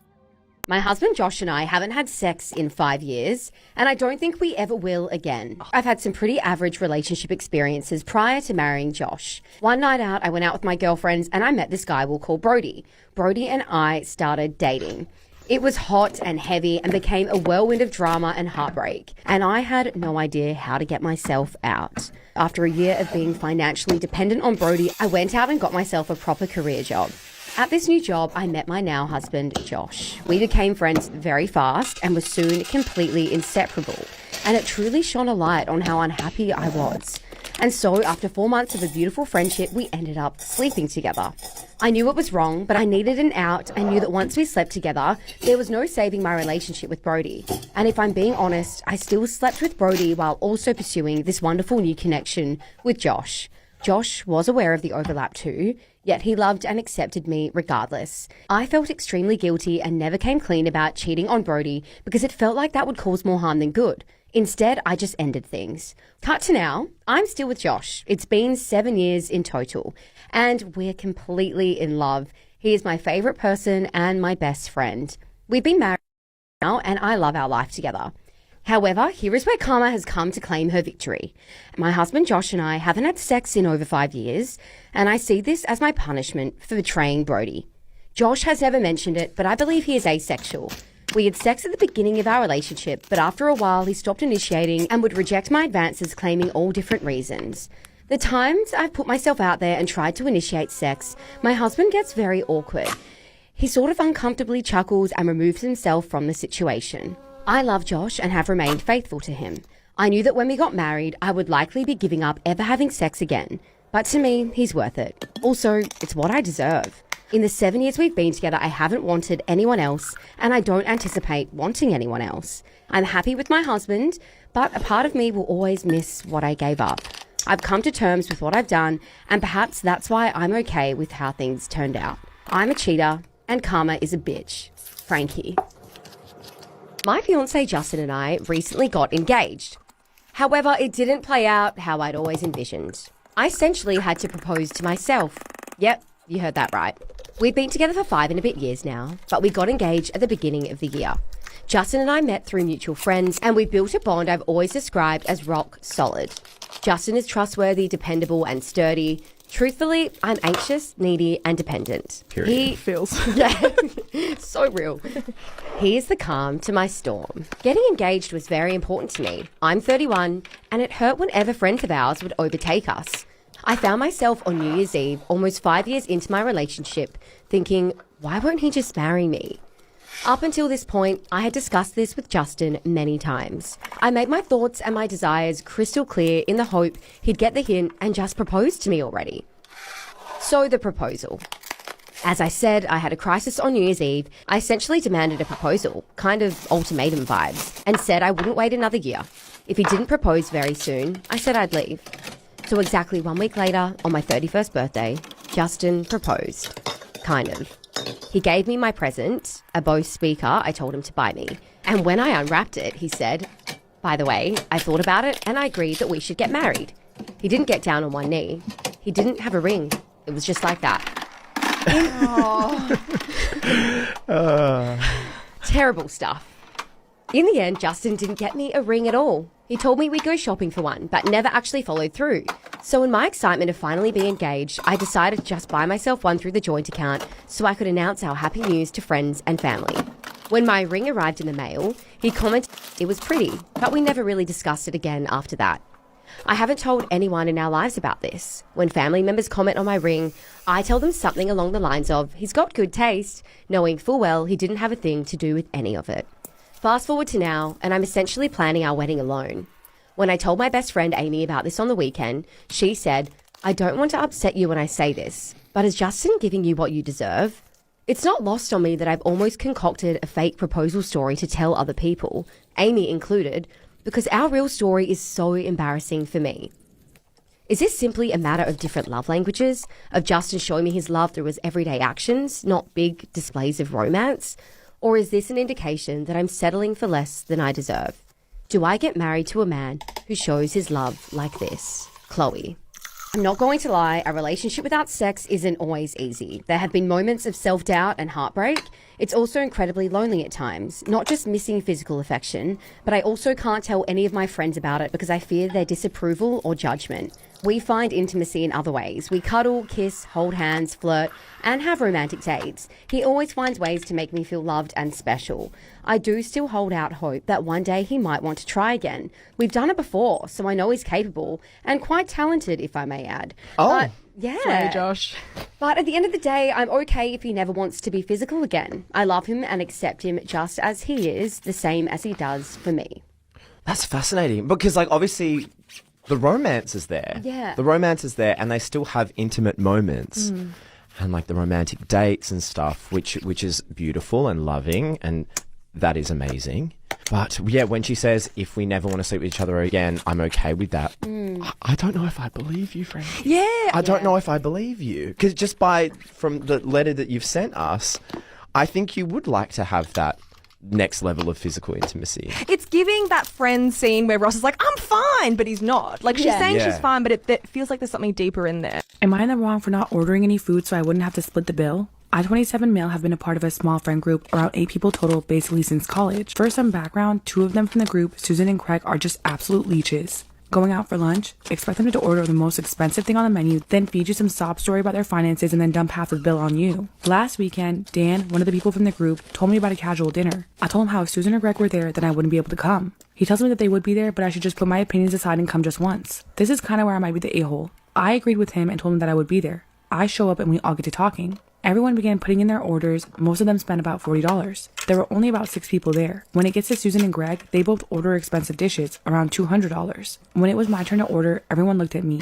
but I just pick up the menu and point to the $4 Miller Lite and send the waiter away. Dan asked why I hadn't ordered anything, and all I said was that I lost my appetite. The other 2 friends got up as well and canceled their orders and just had drinks. After the main courses came out, I saw Susan and Craig picking at their food. The waiter then brings over the check. Greg then grabs the waiter and asks him to split the check 6 ways. I stand up and correct him, saying that the check was to be split 3 ways. Greg Greg looks at me confused and asks why, since we always split the bill. I remind him that 3 of us had not eaten any food, so we would just be paying for our drinks. So basically at the end of the night, Dan, who probably only ate about $50 worth of food, was stuck with a $146.98 check at the end. I swear I saw his jaw drop when he picked up the receipt. I slid $10 towards the check and said goodbye to everyone and walked out. The next morning, I found my phone full of texts from Greg and Susan telling me I'm an a-hole for not ordering any food and forcing them to pay for more than they had accounted for. I honestly laughed because the steaks alone were more than what they had paid, but to each their own, right? I also got a lot of messages from Dan saying that I could have just not come instead of pulling that stunt and getting him stuck with an outrageous bill. So, am I in the wrong? Am I in the wrong for not apologizing to my friend after she screamed at me and my kid at her wedding? 2 weeks ago, I, female 29, hubby male 31, and son male 4, attended my BFF's female 28 wedding. It was a beautiful ceremony and everything was going great, until BFF and her husband cut the cake. Important context. BFF did speak to me during her wedding planning about being unsure on whether or not to allow kids at her wedding. Her 2 sisters both have kids around my son's age, and she sees him as her nephew too. But she wanted to be able to let loose and enjoy her wedding without worrying about any kids messing things up. I gave her my opinion, saying that me and my hubby allowed kids at our wedding and wouldn't have it any other way. The kids are still family and deserve to be included. After that, and speaking with her sisters, she and her husband okayed kids for the wedding. Now, the ceremony went swimmingly. BFF's nieces sat with me, hubby, and son as her sisters were at the bridal party. I brought quiet activities to keep them entertained and everybody behaved. I even cried from how lovely it was. When we got to the reception, nieces were returned to their parents, so it was just now me, hubby, and son. Dinner went fine, and then the couple took to the dance floor for their first dance. Afterwards, everybody was welcomed to the floor to dance for a bit before cutting cake. At this point, the kids were running around and playing with each other, and it was a fairly secure space, and I knew almost everybody there, so I felt comfortable letting my son play with the other kids while hubby and I had fun dancing. Hubby offered to DD so that I could enjoy myself, so I had a couple of glasses of wine at this point. BFF had also been drinking and celebrating. BFF and her husband go to do the cake cutting, and hubby and I are still a little slow getting there, so there was a crowd blocking our view. Suddenly, I hear her scream my son's name. Hubby and I push forward to see what's wrong. I see my son with frosting around his mouth and his fingers. The cake had a small chunk taken out of it. I try to apologize, but she turns around and yells, "This is your fault. Your son ruined my cake. He's only here because you told me it would be worth it to include kids." I yelled back, telling her it was just an accident and that the rest of the cake was still edible. That this was her nephew she was screaming about. She told me that I was no friend of hers and he wasn't her nephew in front of everyone. She told me to leave or she'd call security. Son and I were crying at this point and the 3 of us left. One of the bride's sisters reached out to me after and apologized for her sister's reaction, but said that I needed to apologize. I think sorries are out of the window now after her outburst. I told her sisters so and said I expected an apology first before I'd say anything to her. Not only did she blow up at me in front of everyone, but at my son. I'm humiliated but even more angry on his behalf. So, am I in the wrong if I refuse to apologize first? My wife punched a woman in the face in public in front of our daughter. I'm 37, wife is 35, and our daughter is 6. I don't know how I feel about this. My wife is 8 months pregnant, and last night we went to a restaurant with our daughter that was surprisingly crowded for a weeknight. We were waiting for our table when my wife grabbed my arm and said, "That woman over there keeps staring at us." I told her not to think too much into it, as she has a tendency to point out creepy people a lot. We get to our table, and while we're waiting for our food, the woman she pointed out came up to us and asked if she could touch my wife's belly. My wife said, "I'd rather you not," but the woman did it anyway, and my wife stood up. The woman then looked at our daughter and said, "What a beautiful little girl," and tried to pick her up by the armpits. My wife then pushed the woman back and punched her in the face. I took her arm and got my daughter and we got out of there. I asked my wife why she did that, and she said, "Are you kidding? A complete stranger tried to pick up our daughter." I told her that she overreacted and that such force was not necessary. I had some reservations about letting her go out in public while pregnant, but I don't really think that I can at all now. Not if she's going to act like this. I don't really know what to do.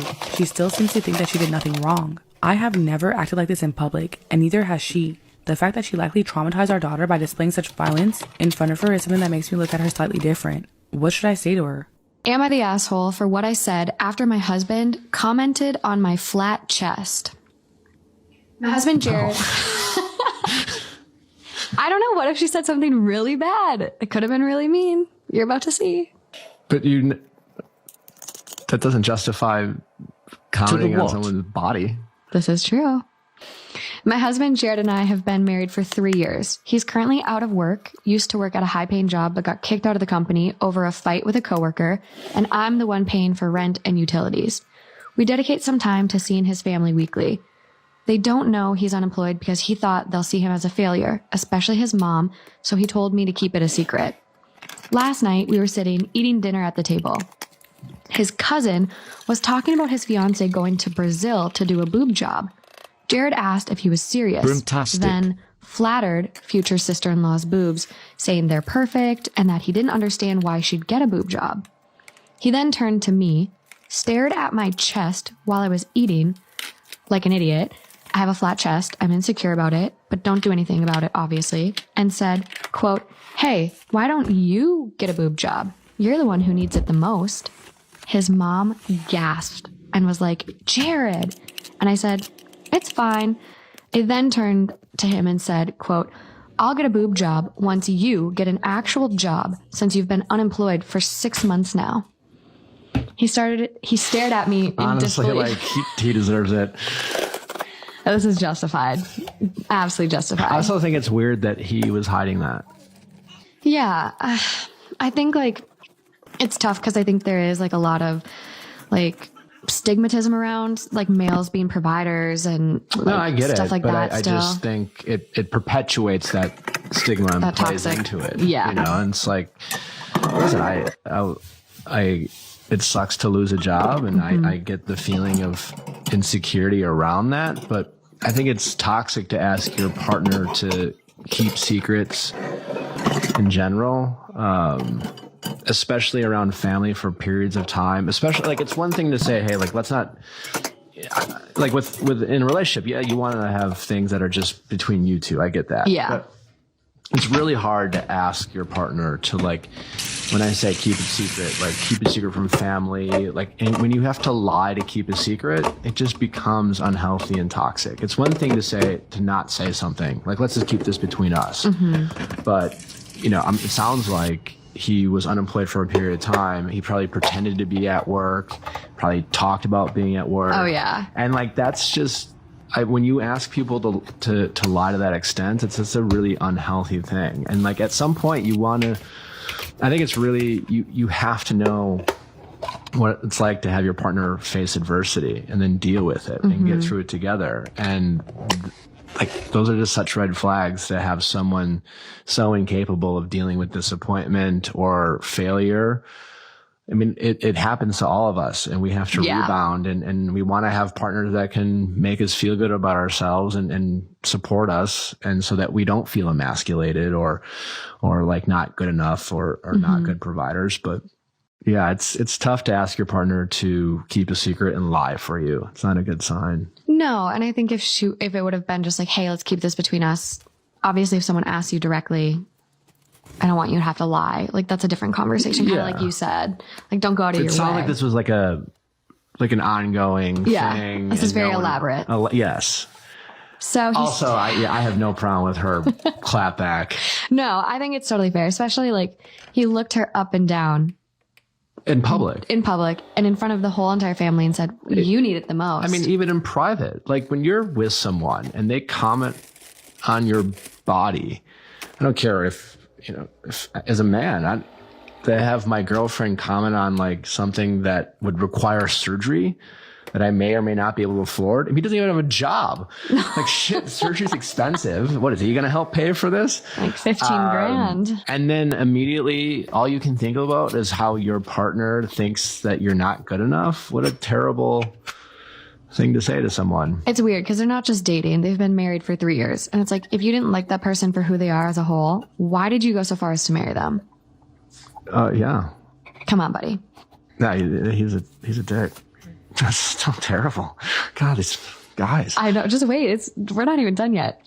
It's all just terrible guys. No. There's some shitty gals too. His mom began questioning him about being unemployed, and he denied. Then he kept lying. Admitted it was true. It got awkward with his mom scolding him and others shaming him for it and for hiding it. He got so overwhelmed he went outside and stayed inside the car until I came out. He started yelling at me repeatedly, quote, "You couldn't have held your fucking tongue," and accused me of turning his family against him and having them judge then shun him now. He can't even step a foot in their house from shame and guilt. Is that true? Or is that just how idea. he feels? I argued that his comment about my chest was insulting, but he said he was giving me a piece of advice and that there's nothing wrong with him wanting me to look pretty and that he said what he said. So he doesn't think she looks pretty? There's a lot of hidden writing here, hidden meaning. He said what he said out of support and encouragement, but what I did was the complete opposite, and that it was intended to hurt him, and I succeeded. He dropped me off at home and went to stay with his buddies. I called him later thinking he calmed down, but his friend said he didn't want to speak to me and I should give him space. Am I the asshole for using my husband's salary to make a point to his family? After he told me I should stand up for myself instead of expecting him to do it for me. My husband and I are doing okay financially. We make enough to not worry about rent and necessities. We are saving a decent amount and have scope for growth in our careers. I make a little more than 1/3 of our combined income. We are both in our late 30s and we have 2 6-year-old boys. I have never liked my husband's family, most of them anyways, because they have a lot of old-fashioned opinions and don't really approve of me. We don't have a lot of contact, so it's okay though. My husband's cousin's wedding is this next week, and they are getting married in our city. So he offered for his parents and aunt and uncle to stay with us. Bride and groom are renting a place. It is a bit of a squeeze, but it is working. They've been here for 2 days now, and on the first day, I heard them having a whole discussion on how it's so sad that our children won't get to have a proper childhood with a mom at home, like my husband and his cousin got. While they were in the living room and I was in the kitchen, and they knew that I could hear. I was stewing, but I don't really like confrontation, so I didn't say anything. Later, I asked my husband if he could please tell them to shut up with the snide comments about me. He said, that's just their opinion and it's not really hurting me. If I'm bothered, I should learn to stick up for myself, and that he can't always do it for me. This sort of struck a nerve, because it's true that I usually ask him to do small things, like telling the drive-thru person if our order is wrong, because it just makes me feel weird and guilty. But somehow, it feels like more his responsibility because it's his family involved here. Anyways, so today my father-in-law made one more pointed comment during dinner, and I said, your son makes XXX. We live in a big city, and rent is X. We literally cannot live on his salary, so I don't know why you think I should be home all day. They were pretty quiet after that. Now my husband is really angry with me because I put him down in front of his family, who are all richer than us and will look down on him. Am I the asshole? Am I wrong for breaking up with my girlfriend of 10 years because she wanted a family and then having a kid with someone else 2 years later? I'm 27 and I was with my ex-girlfriend, who's 29, for 10 years. We started dating in high school and we grew up together. Throughout our relationship, we had already discussed if we wanted to have a baby or not. I told her I didn't, but she told me she did. But 2 years ago, she decided to bring up the topic again. I told her I never wanted kids. And after many discussions, we decided to break up. She was devastated and accused me of wasting her time, telling me she could have found someone who wanted the same things if I had just been honest earlier. Fast forward 2 years, and I met someone new. Things moved quickly, and unexpectedly, she got pregnant. We decided to keep the baby, and now we have a beautiful daughter. A few weeks ago, my ex found out about my daughter on social media. She called me crying, asking how I could do this to her. She said it felt like a betrayal, that I didn't want to have kids with her, but that I was willing to do it with somebody else. I tried to explain to her that it wasn't planned, and that my feelings about fatherhood had changed, but she wouldn't hear any of it. Since then, some of her friends have been messaging me, calling me a jerk, and accusing me of wasting 10 years of her life. I understand why she's hurt, but I don't think I'm entirely to blame. People change, and sometimes relationships don't work out the way we hope they do. So was I wrong? Bye. Am I the asshole for telling my sister she's no longer the it girl? So I, 25 female, have a sister, 30 female. We are from a small town where everyone knows each other. When we were younger, she was the it girl of our town. She was really pretty, social, well-liked by everyone in general. I was the opposite. I looked like Dobby from Harry Potter. I was extremely skinny, had crooked teeth, frizzy hair, and a huge nose. Really grotesque to look at in general. No, I'm sure it's not true. Yeah. When people saw us together, they would get really surprised. They would often ask us whether we have the same dad or not. On top of that, I always felt like my sister was ashamed of me. She never wanted to take me anywhere or wouldn't like being seen with me. She even told me it's because people ask her questions about me. The thing that really annoyed me was when her friends would make fun of me. They would often call me the little goblin, and my sister would never stick up for me. She's really describing her ugliness like a disability. I mean, she's really like, this is hindered by life. Like, I'm so ugly, you guys wouldn't believe it. I gotta see the picture. Like I said, was it that bad? Other photos? I don't know yet. Like the sister won't even claim you? That's bad. If she has some glow, I'm ready for the glow up. Is she a Please tell me. comedian now? I bet she's funny. Yeah. Anyways, since I knew from a young age people wouldn't like me for my looks, I always worked hard on my grades. I went to a good university, then I worked on my looks. I gained weight, got a hair care routine, got a nose job, and got braces. The nose job. Oh my God. Now I look 7 out of 10. My sister's life, on the other hand, didn't go so well. She went to university, dropped out, got married and divorced, and moved back at home and works in a market. She also gained a lot of weight because of the stress. This summer, she called me asking whether she could come and stay with me and my fiance for a while. She told me that she cannot live with my mom anymore and there is nothing to do in our small town. I agreed and she started living with us. The issue is, whenever she gets the chance, she talks about our past. She says how much I changed myself and tells everyone my looks weren't always great. And the other day, we were out with my friends and she did it again. But she also showed the most unflattering childhood picture of me and people started laughing. I don't know what happened, but I started seeing red. I told her she also looks really different now, like 40 pounds heavier.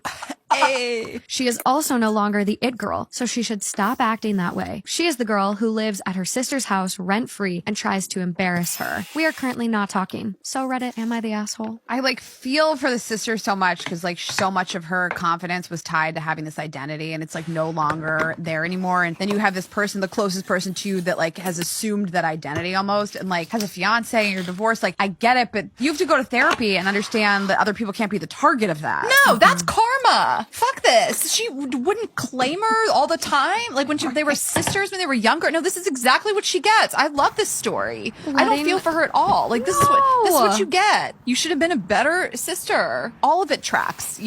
Every single thing about this.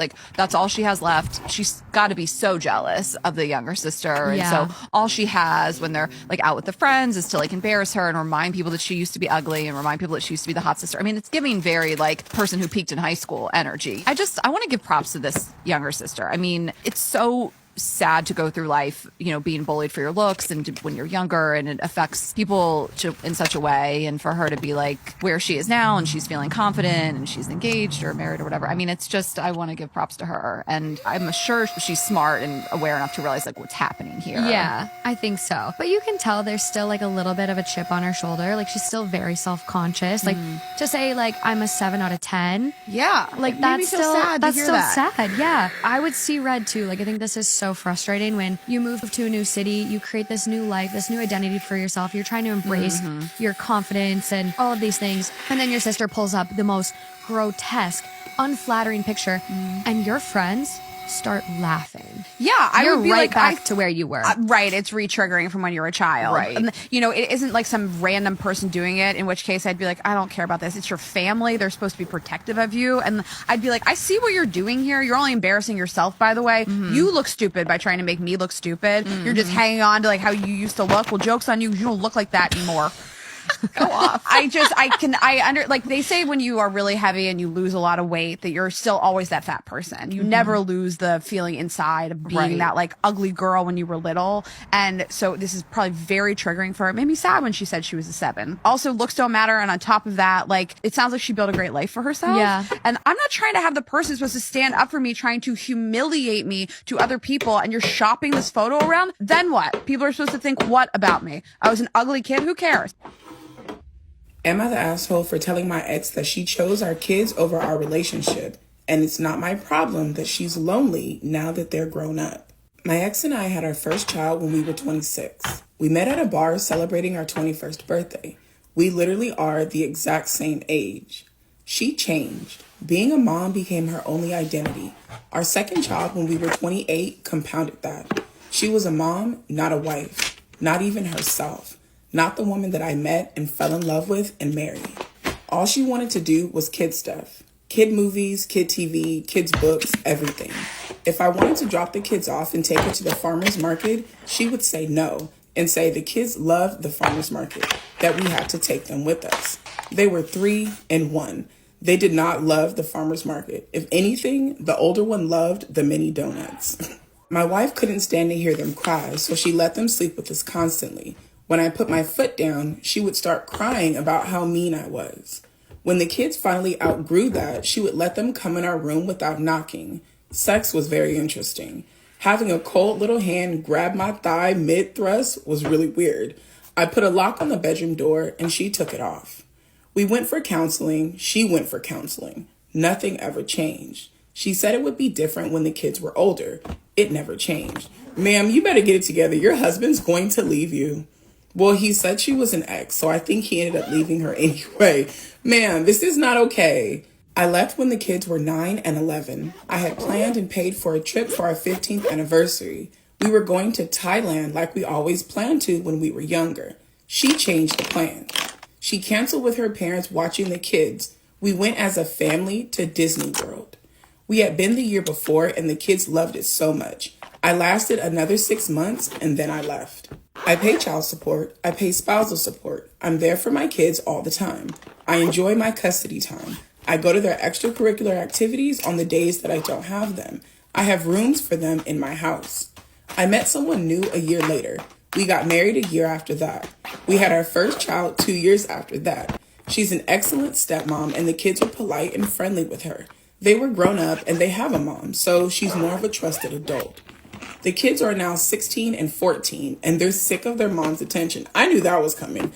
Well, based on the title, I knew that was coming. But I 100% knew that eventually these kids were going to be tired of you smothering them, and they were going to find some way to escape that shit. The kids are 16 and 14 now, and they're sick of their mom's attention. They're spending more and more of their time at my house. I love having them over. Here, they understand what privacy and personal space means. My ex is lonely. She's devoted her life to her kids and she expected them to be around her forever, I guess. She's dated other men, but she refuses to prioritize them in any way over the kids. One example, one guy lasted about 6 months. He wanted to take her away for the weekend. She couldn't go because the younger kid had a soccer game. It was my weekend. The guy checked with me that I would be attending and not just leaving the kid at the field. I was. She refused to go and showed up at the game without him. That was the last I saw him. Ma'am. She's getting angry and bitter that I left her alone to go start a new family with my child bride. My wife was 30 when I met her, and I was 38. I wasn't exactly robbing the cradle. I told her that she wanted this life, that I gave her every opportunity to be my partner, and she said she would rather be a mom. She told me that wasn't true, and I asked her to prove me wrong, to tell me when she put our relationship above the slightest inconvenience to our kids. She couldn't do it. I reminded her that she passed up a weekend with her boyfriend to go to a soccer game. She said that it was important. I told her that adult relationships are also important. My wife thinks I was a bit harsh but fair. Our child sleeps through the night in her nursery, though. 15 years. 15 years. You gave her the opportunity to be your wife as well as the mother to your children. 15 years, and she would rather be a mother. She made a choice. She made a choice. She was an adult that made the choice. She would rather dote on her children and put them above any and every relationship in her life. Every relationship in her life, and focus on her kids. That is a choice that she fucking made. She does not get to come back years and years down the line angry at you that you didn't like it. And after giving her opportunity after opportunity after opportunity for 15 years to fix it, that you went and found someone that was going to love you and give you the same attention that you were giving them. You're not wrong for that. Nothing that you said to her was harsh. You told her the 100% truth, because if you did not, she was going to continue lying to herself, convincing herself that she did nothing wrong. You told her that she chose being a mother over being a wife, and this is why she's at home alone now that her kids are growing up and they want space. She told you that she didn't. She firmly believes that she didn't do anything to cause you to no longer want to be around. You needed to tell her. She needed to be told point blank. No beating around the bush, no sugarcoating it. It needed to be put right there, blaring angry red in her fucking face for her to understand that these are the fucking consequences to your actions. You chose to be this way. You chose to smother your children and focus only on them for their entire lives. And now that they've gotten to the point that they're ready to get up, grow up, and move out and do things on their own, you're lonely. That's no one else's fault but your own. My question is, what the fuck did she think was going to happen? Did she truly think that her kids were going to grow up, become adults, and forever live in the house with her so she can continue to take care of them? Really, truly, and honestly, what did she think was going to freaking happen? These kids are 16 and 14 and they are fed the fuck up. If she doesn't relax, they're going to hit 18 real fucking soon, and she's going to be even lonelier than she can fucking imagine. Like, I really want to know what her thought process was, how she thought this was going to work out. Y'all know I used to work preschool special education, and we had a mom that bragged to us, like the teachers in the classroom, that she was the reason a different preschool had to cut down the bushes outside of the fucking classroom because she used to hide in the bushes to watch her son while he was at preschool.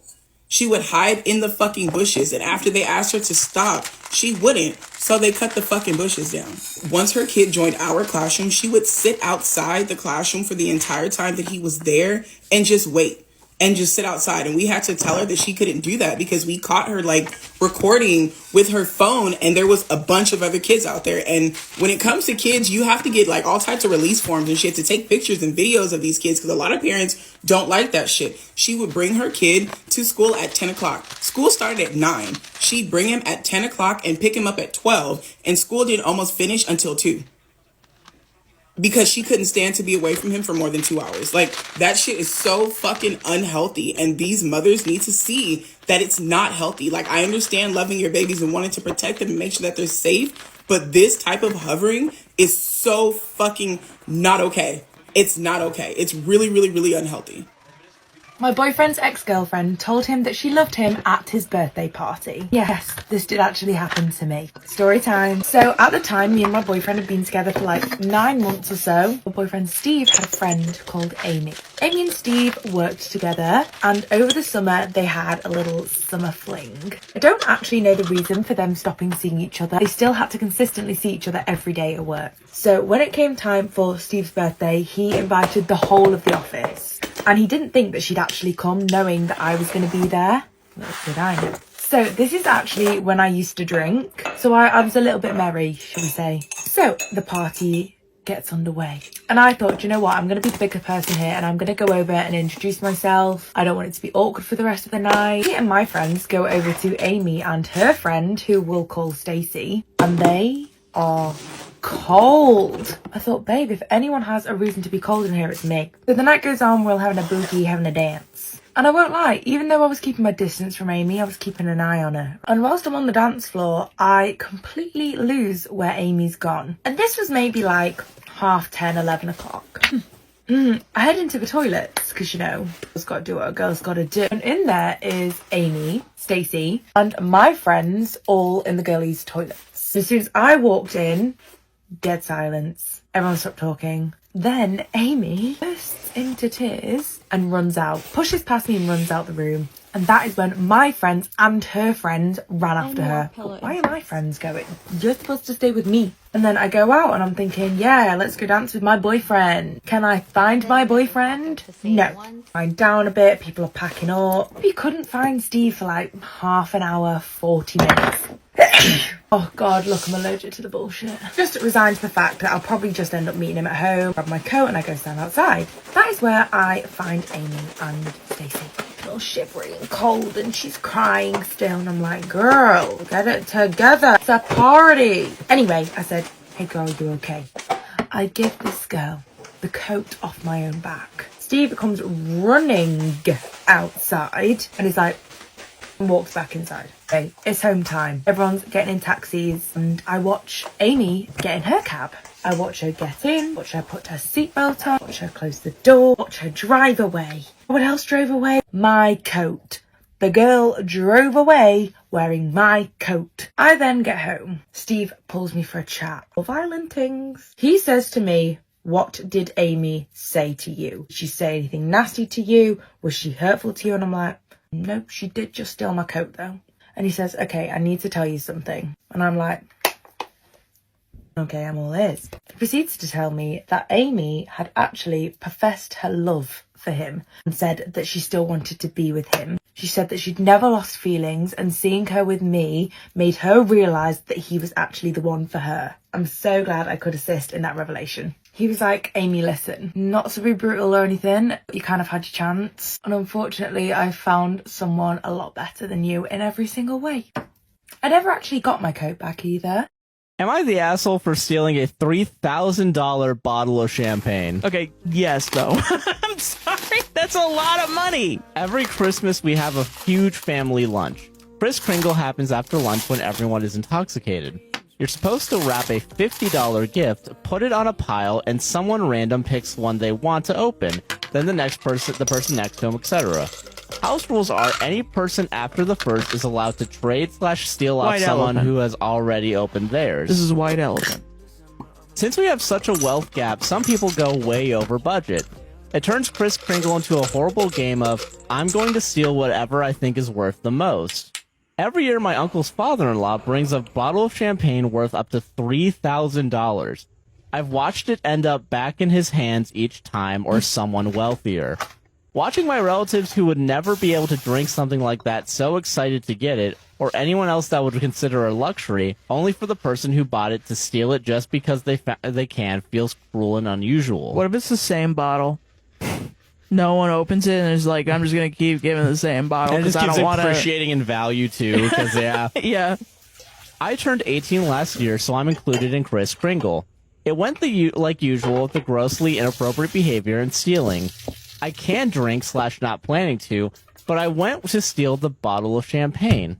My aunt's mother told me no, quote, "You can't take this if you're not going to drink it." I said I was going to give it to my parents, and there shouldn't have been a problem with that. There's no rules about using / sharing the gift you picked, but she was adamant what I was doing was not allowed, and that I was purposely stirring up trouble. It blew up because I asked for a proper reason why I wasn't allowed to. My grandparents tried to get them to let it go, but they ended up fighting. My uncle called me ungrateful, and my mom went off on him saying he was just as ungrateful toward the $50 presents, that he treats us different because we're struggling to pay our bills, etc. In the end, my aunt, and her parents walked out and took the bottle with them. It ruined the rest of the afternoon, and they flew back early. My parents didn't blame me at the time and let me know they understood why I did it, but I shouldn't have just given up the bottle. I apologized to them because I had no idea it was going to be taken so seriously. I never would have taken it if I knew. Now it's May and they're still not talking. My parents say it's because of Christmas and wants me to apologize. My mom's older brother said he's on my side and this kind of thing has happened before, that they've always been like this. My mom agrees, but just wants to smooth things over. I don't want to apologize. I don't even think it's really about the champagne. I think my relatives are blowing what happened completely out of proportion because I inadvertently pointed out their BS behavior and they didn't like that. Yeah. I'm sick of them pretending their attitude isn't shitty and childish while blaming me for a problem that's been around before I was even born. So am I the asshole? Hey, thank you very much for watching that TikTok. Don't forget to comment down below what you thought of it. Also, please consider donating to Walla's GoFundMe. She is currently trying to evacuate her family of 8 doctors who stayed behind in Gaza to help care for the Gazan population. As you can see, we are super close to the $30,000 mark. 10 Swedish krona is equal to $1, so if you can even donate just a single dollar, we'd really much appreciate it to help evacuate this family as they're being forcibly displaced from their own homes. And thank you to everyone who has already donated. It's crazy that we've even been able to get this far. Thank you for watching. Free Palestine, free Congo, free Sudan. Information for those will also be in our link tree as well.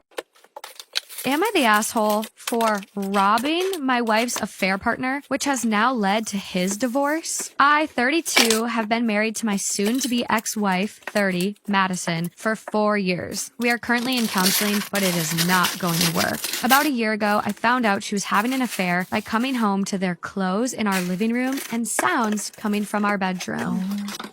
I lost it. I was getting my cricket bat out of the front closet when I stopped to think about consequences. I did not want to go to jail. I instead took all of their clothes and left quietly. I went to a friend's house, but not before throwing all of the clothes in a McDonald's garbage can. I turned off my phone and got shit-faced with my buddy. His wife hosed us off in the morning. After I turned my phone back on, I had dozens of calls and texts from Madison. First, scared because she got my updated flight information, then upset that I hadn't called her to let her know I was going to be coming home early, then freaked out that the house had been broken into, then crazy because she figured out it was me. They got more and more deranged as the calls went on. The guy she was with is 5 inches shorter than me and about 60 pounds lighter. I love how you included that. So if he had taken my clothes, it would have been obvious that they were not his. He ended up calling his friend to go get his spare key from his house. Unfortunately for him, his wife smelled a rat and followed his friend back to my house, where she saw him leaving in oversized clothes. Whoa. Long story short, she took pictures and she had evidence of his infidelity, which caused their prenup to be canceled, which cost him a lot of money. It is all one big giant shit show. It took a couple of months, but my wife convinced me to try and forgive her. We started going to counseling and we were working our way through it until recently. In a counseling session, she said that I was wrong to steal his wallet, phone, and car keys. She said that his divorce is costing him a lot of money and that I should have dealt with it in a more mature manner and that it is my fault. I'm sorry. What? No. That's like the least he could have done, bestie. He's a way better man than most people. Like, he fully could have grabbed that bat. The delusion. You're so delulu if you think that what he did is at all like a bad response to what he just witnessed and what just happened to him. My jaw was just dropped. My goodness. I'm blown away. OP goes on to say, I have never admitted to taking his stuff. To begin with, I was afraid he might call the cops. Then I didn't want to give her ammunition in case she wanted a divorce. Now I just don't care. I told her that her cheating was the reason her boyfriend is getting divorced and that I hope his ex takes everything. Period. I'm still not living at home. I have my own apartment and I'm filing for divorce. Now that I know how she feels, it is kind of a slap in the face that she is blaming me for his divorce. So, am I the asshole for robbing my wife's affair partner? Absolutely not. No. No, you could have done so much worse. I would have took the clothes and slashed a couple tires. Literally. Why is she so worried about the guy that she why does it matter to you? Like, why? Also, for her to know all that information, you're still in contact? Yeah, like, I'm sorry, you guys are still like chatting and like, oh, he's like venting to you about how horrible his life is because you guys cheated and had an affair. So zero sympathy. No like, sympathy. I'm sorry, I'm like, you're preaching to the wrong choir here. Like, I don't care. Ma'am, go cry a river somewhere else. Yeah. Like maybe to him. Yeah. You guys are both getting divorced now. Now you can rekindle your little love affair. Yeah. And be done. Yeah. Because you are so delusional. And the thing is, it's like you're trying to go to marriage counseling and work through this with your partner. You should be more concerned about his feelings. It doesn't really sound like she's sorry at all. No. It just kind of sounds like she's still trying to justify what she did and try to like make her partner empathize with the situation. And He doesn't need to. No, the fact that he's even giving her a second chance, like, I'm sorry, in that scenario, you are his bitch for a little bit there. If that ever happened to me, my partner would have to like do so much to regain my trust if there was the option to do that at all. Like, he's trying to build that trust and you're kind of throwing it in his face. Like, who cares what this guy is going through? He did it to himself. You guys did that. The consequences of your actions. Hello. Yeah. Nice to meet you. You play with fire, you could get burned. Yeah. You got burned. That's what's up. Oh, sorry, you don't like consequences of your actions? Okay, well then don't fuck up in the first place.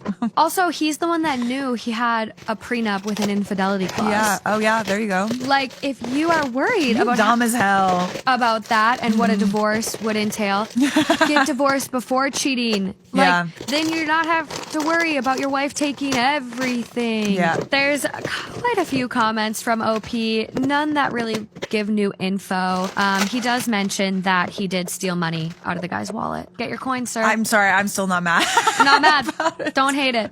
This guy was fully gonna go and get a bat and beat your ass, and you're worried about a couple of 20s in your wallet? My ex's new girlfriend is telling me I am causing problems in their relationship. When I, 30 female, was 16, I met my first real boyfriend, Vince. He was 17 at the time. We were together for a year and then broke up. While me and Vince definitely aren't friends, we are still friendly. The extent of our interaction is a yearly happy birthday and happy new year message, along with some small talk on that occasion. We follow each other on Instagram and sometimes like each other's pics. This is it. Nothing more. Anyway, when I was at a New Year's Eve party a few days ago, I got a message from Vince saying, "Hey, Happy New Year, I wish you all the best." To which I replied, "Happy 2024, hope it treats you well." Fast forward to this morning, I got a message on Instagram from a girl I don't know, and this is what it said.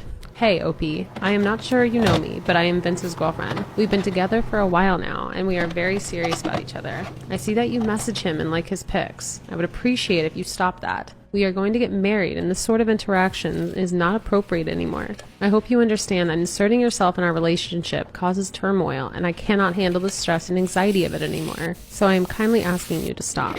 I was floored. I actually just started laughing, but I also got angry. She's misrepresenting things in her message. I checked out her profile. She's 23. I was a bit surprised by the age gap, but whatever floats their boat, I guess. She has plenty of pics of them together, so it's legit. She's his girlfriend. Now, I'm not sure what to do here. I feel like this girl is imagining things. She's claiming me liking some of Vince's pictures and wishing him happy birthday is causing turmoil in their relationship. Me and Vince are not close at all. I didn't even know he was in a relationship. I showed this to my fiance and best friend. My fiance advised I block them both and don't get involved into this drama. This is definitely something I'm not opposed to, but my best friend told me I should maybe just send a screenshot of this to Vince, because maybe he knows about it so it won't be a surprise to him. But if he doesn't, maybe he'd want to know his girlfriend is reaching out to his ex with some strange demands. So I don't know what to do here. I'm absolutely not going to reply to her, but should I let Vince know she messaged me or just let it be? My husband is in love with his student and I have no idea what to do. Okay, it's giving PLL, Aria and Ezra. My husband and I are both 35 years old. We met in college and we got married about 8 years ago.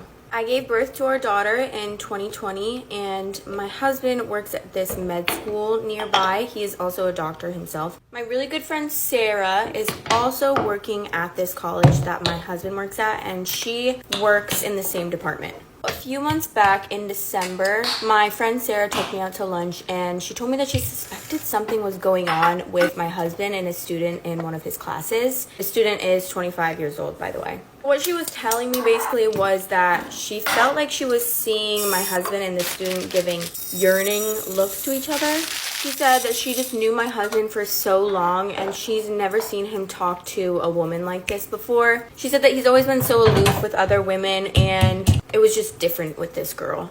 At that moment, I just kind of laughed in her face. I felt like she was just jumping to conclusions about these yearning looks. And then she told me that that's why she never told me before, because it's confusing. She said it's not like he goes out of his way to talk to her, but when they do talk to each other, it's like watching a slow burn romance movie. She looks at him like he's Brad Pitt, and he looks at her like he used to look at me. Way to twist the knife. I remember exactly word for word what she said because they stung, let me tell you. Internally, I was absolutely breaking down, but externally, I was just laughing and saying that she was probably just overreacting. That night, I brought it up to my husband, and I was laughing at the absurdity, and I was expecting him to join in. My husband is in love with his student, and I have no idea what to do, and I was expecting him to join in. Obviously, expecting him to deny the possibility of him being in love with his student, but instead, he looked at me all teary-eyed and said, "I'm sorry." He goes on to say, "I can't get her out of my mind. Trust me, I've tried. I should have told you sooner, but I thought I could save our relationship and I really wanted to." I asked him if he had cheated on me, and he said no. He said that he didn't even talk to her and they've not had any contact outside of college. He knows how morally wrong it is to try and pursue a relationship with a student. She wrote him a letter about a year back, basically just confessing her love to him. He told her that while he was into her, nothing would ever come of this. Apparently, that was when the yearning looks started. I honestly don't really remember how I reacted then. I think I kind of just froze and started packing and then came to live with my parents along with my daughter. I've been living with my parents ever since then, and part of me wanted him to come beg for forgiveness, but he never did. He comes by sometimes to spend time with our daughter, but he never brings up the elephant in the room. I know this is so dumb of me, but I keep checking that girl's social media, and she is insanely beautiful. She's almost doll-like and just so intelligent too. I can't help but keep thinking that someone like him deserves to be with someone like her. He's always been so good looking, and I'm more of a plain Jane. I feel like she's the Meredith to his Derek. I have no idea what to do. I mean, what do I even tell people? I don't even know who I am without him, and some part of me still wishes that he'd come back. Am I the asshole for refusing to donate my kidney to my dying sister because she got with my high school bully?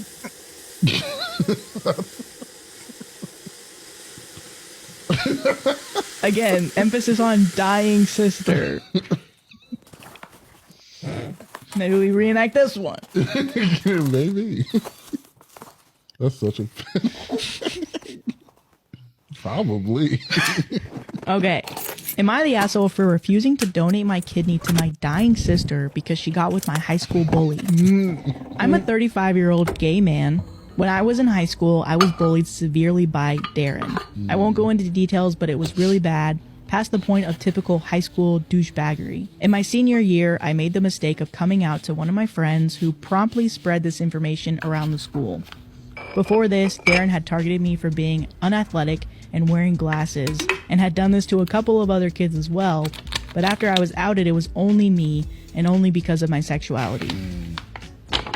After high school, I moved away for college, I made friends and even got a boyfriend, and pretty much forgot about Darren, until one Thanksgiving my sister Ellie brought home her boyfriend, Darren. No joke. The first thing he said to me when he saw me was, "Damn, Ellie, you didn't tell me your brother was a F word." Oh my god. Oh my god. So this is years later? Yep. Oh no growth. Gosh. None. Ellie laughed, as did my dad. Wait. What? I was kind of stunned, but I didn't yell or start a fight. I just got up and walked out. After the fact, my family tried to play it off as Darren was joking because he was nervous meeting the family. And they told me that he and Ellie were serious, so I had to get over it. And I just told them all that I wouldn't be attending any event where Darren was. In private, I told Ellie that I felt hurt that she'd date Darren knowing what he did to me. She basically called me too sensitive and told me that she has the right to date who she likes, which, yeah, she does. Since then, I've been putting distance between myself and my family, who seem to have readily accepted Darren into the fold. Recently, my mom reached out to me that Ellie was in the hospital and needed a kidney transplant. The rest of the family had been tested and no one could donate, and my mom wanted me to get tested because I'm her full brother with a high likelihood of a match. The thing is, after all of these years, Ellie is basically a stranger to me. If I were to do this, I'd have to drive 3 states back to my hometown, miss who knows how much of work, and give up a piece of my flesh, all for the woman who dated and eventually married the guy who made my high school days a living hell. I told my mom that I wouldn't get tested, and she freaked out at me over the phone. I quickly hung up on her, but before I did, I heard her call me vindictive and a monster for refusing to save my sister's life. I admit I feel guilty about it. Am I the asshole?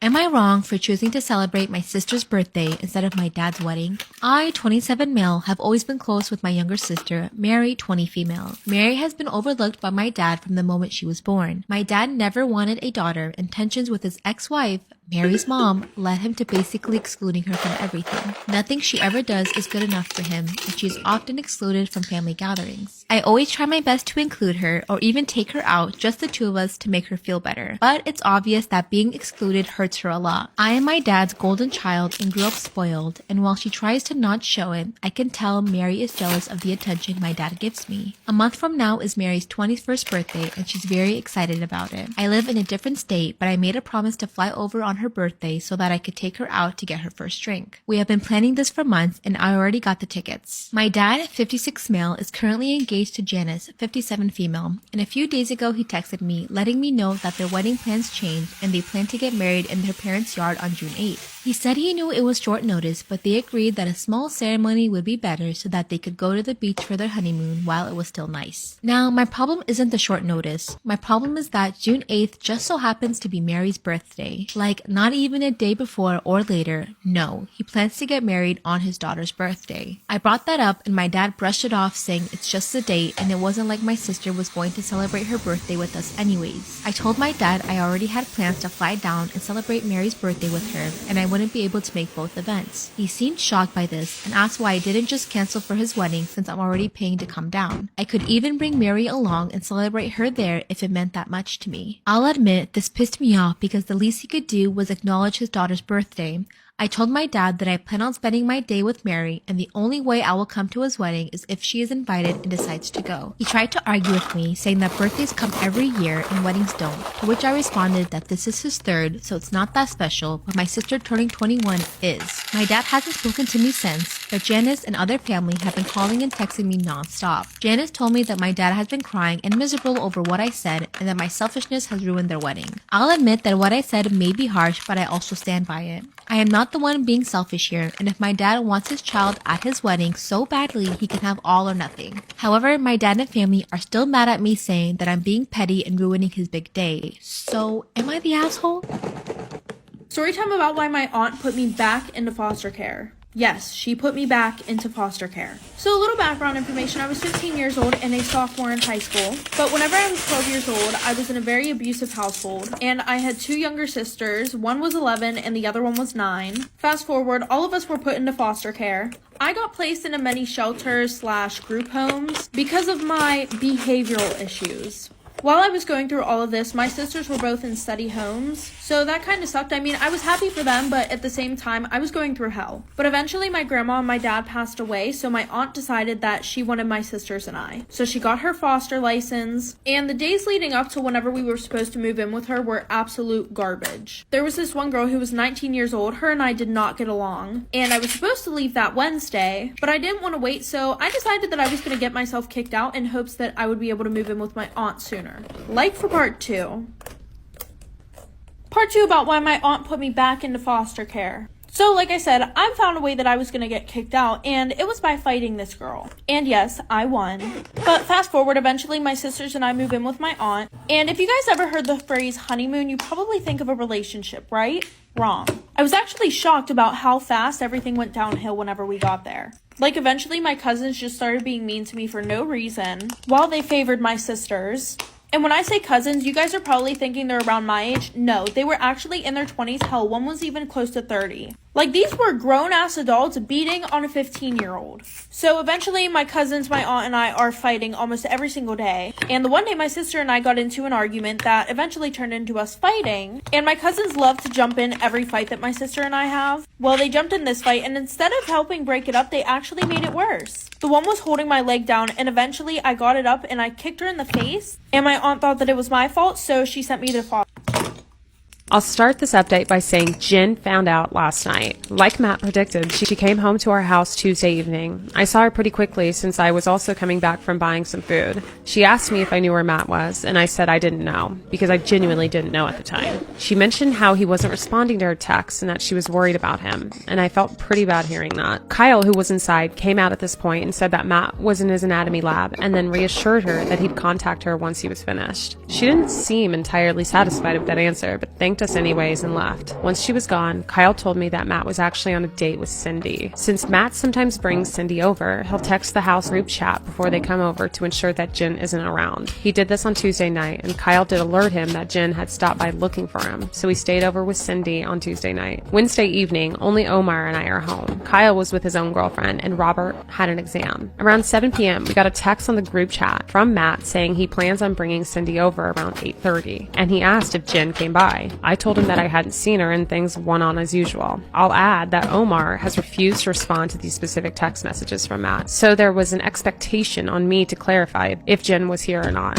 A little after 8 p.m., Jen comes by with one of her friends. They asked us where Matt was since Jen hadn't been seeing him a lot lately. Before I could even say anything, Omar told them to come back at 8:30 and Matt should be home. They left, and I did argue with Omar about his decision to tell them to come back since it was inevitably going to cause drama, but he didn't care. I did text Matt and told him about Jen potentially returning, but since he was driving, he didn't read the message. At this stage, I gave up trying to contact Matt and went up to my room. A little after 8:30, Matt walked in with Cindy, and not long after that, Jen and her friend returned. Omar let them in. Long story short, there was a lot of Jen yelling and Matt lying and apologizing. I didn't bother coming down since I could hear it all from my room. After about 10 minutes of this, Jen and her friend left. Matt sent Cindy home after this and was pretty pissed at what happened. I reminded him that I sent him a text message, which he now saw, and Omar played dumb, acting like he didn't see Matt's message about asking if Jen was home, but did confirm to him that he told Jen to come back after the first time she came because, quote, he didn't think Matt was dumb enough to go out with Cindy 2 nights back to back. Robert and Kyle came home after this point, and I filled them in on what happened. There was definitely some tension in the house this morning, as Matt thinks this all could have been avoided had Omar been more helpful. He also partially blames Cindy for wanting to come over so often.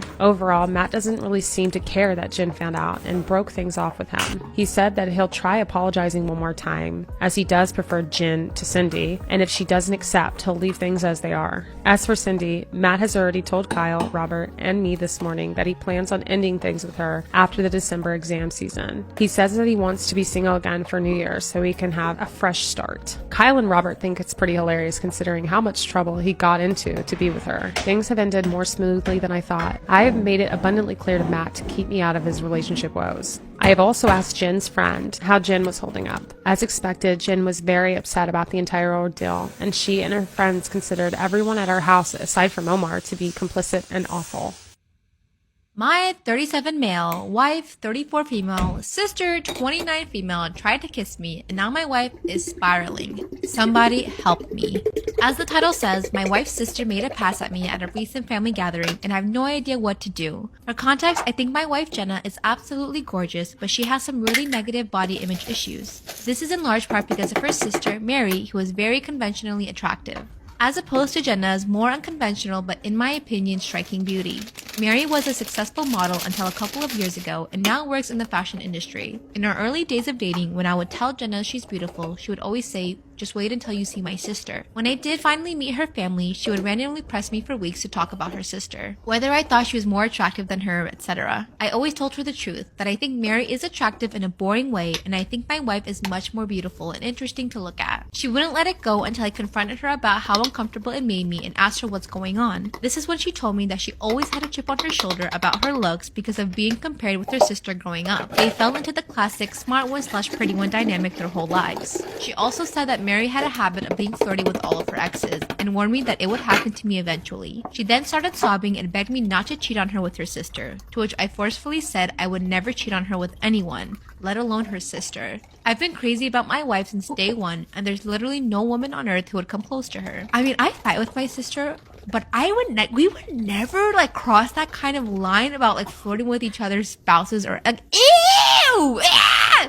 Why are people just so mean? Thank you for giving me a good sister, even though she pisses me off half the time. We would never do that to each other. I honestly didn't believe her about the flirting at first. I assumed it was just an extension of her insecurity, but I was wrong. Whenever we get together with my wife's family, Mary always finds ways to touch me and make little innuendos and comments about me or my body. It's super uncomfortable for everyone, especially my wife, and I've called her out on it before. She'll cool it for a while, but eventually start doing it again. It's been 6 years of this, and every time it happens, my wife is upset for days, and I have to do a lot of reassuring. On to the current problem. A few days ago, we were at my mother-in-law's birthday party, and Mary asked me to to help her grab some things from the garage. As soon as we walked into the garage, she turned and pressed me up against the door with her whole body and started trying to kiss me. I immediately pushed her off and asked her what the she was doing. She started giggling and saying that she was doing what we both have been thinking and kept insisting, you know you want to. I told her she was out of her mind and ran out of there. I went straight to my wife and told her we were leaving. The whole ride home she was asking me what was wrong. I wasn't sure whether to tell her because I knew how much it was going to hurt, but I also thought Mary would probably try to spin it as me making a move on her, so I knew I had to just say it. I told her everything and she cried the whole way home. For the last several days, Mary has been calling and texting my wife, doing exactly what I thought she would do. Even telling my wife that I said that Mary was the hottest girl I've ever seen, which I had to assure my wife a million times that I did not and would never say, even though she believes my account of the situation. She's been a complete wreck for the last several days and she's hardly eating. She pulls away from my touch when I try to hug her or just hold her. She says she feels hideous and disgusting and I don't know what to do. This is the lowest I've ever seen her and it hurts to see how much she's hurting.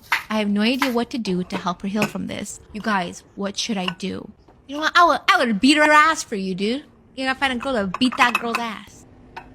Okay, so this next story is from r/comfort level pod. Yeah.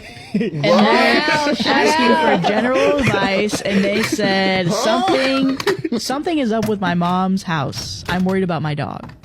Oh. My mom, 45 female, has lived in the same house since I was 15. I'm now 23. It was abandoned in rural Tennessee for 20 years before she purchased it.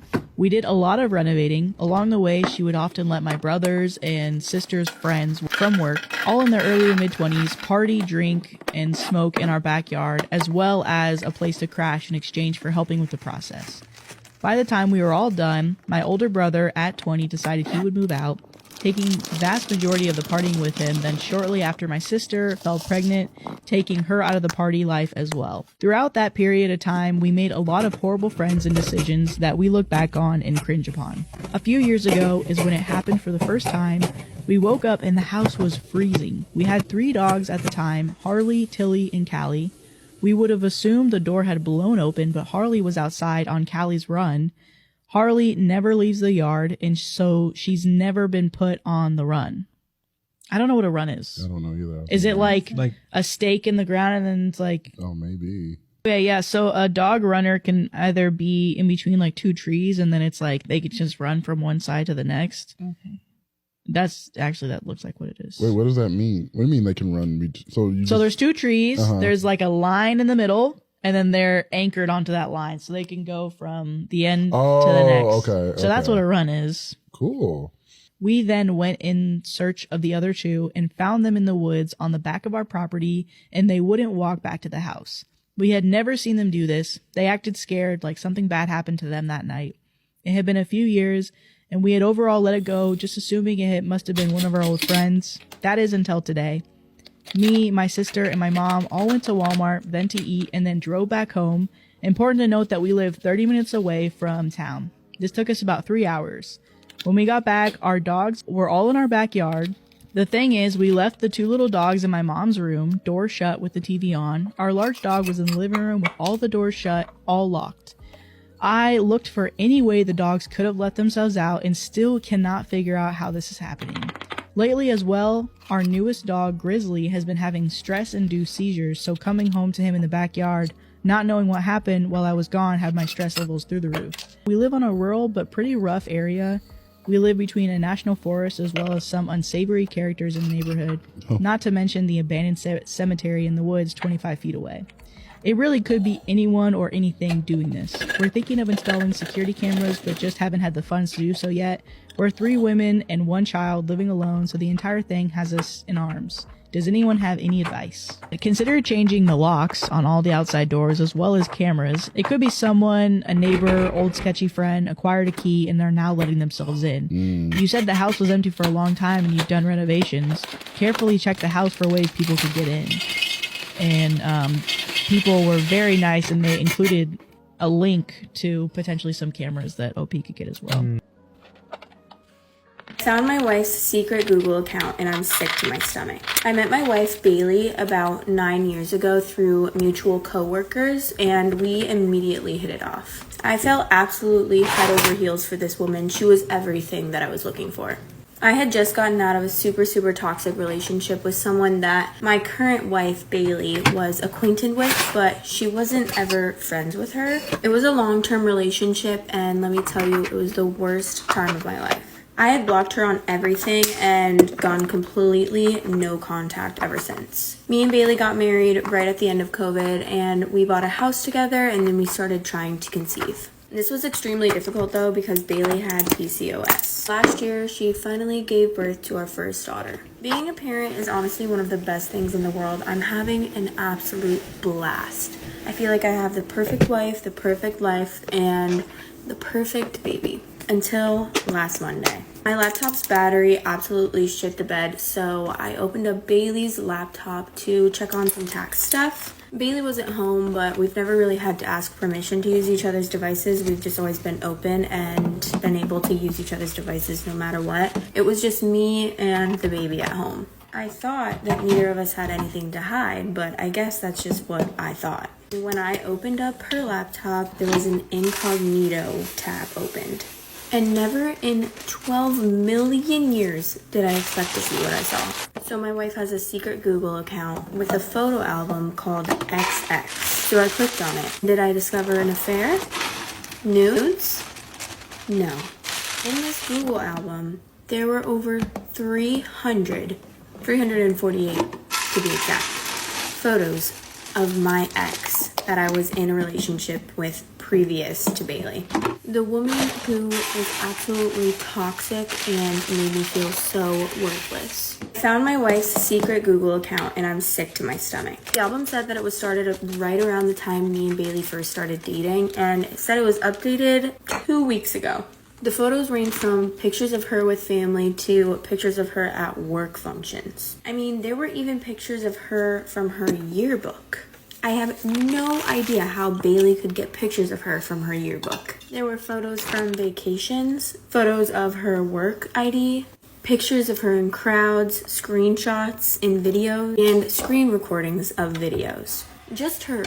The other people in the photos would be scribbled out, or the photo would just be cropped and zoomed in on my ex. There were other disturbing things too. There was another album with just photos zoomed in of my ex's hair. Come to think of it, Bailey had started wearing her hair differently recently. My ex had a very recognizable hair type.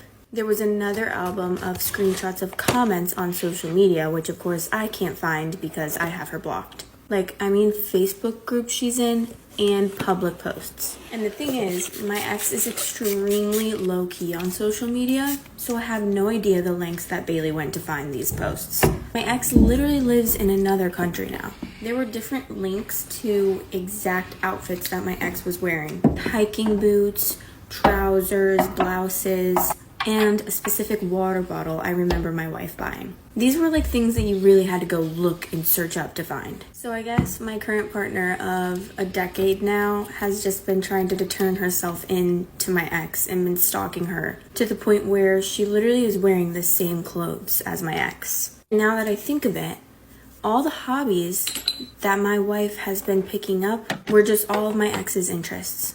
Everything feels like a lie. I literally threw up because I was so sick to my stomach. I don't know what to do. I haven't confronted her yet, but I really just want to leave all the pictures on the table and run away with our daughter.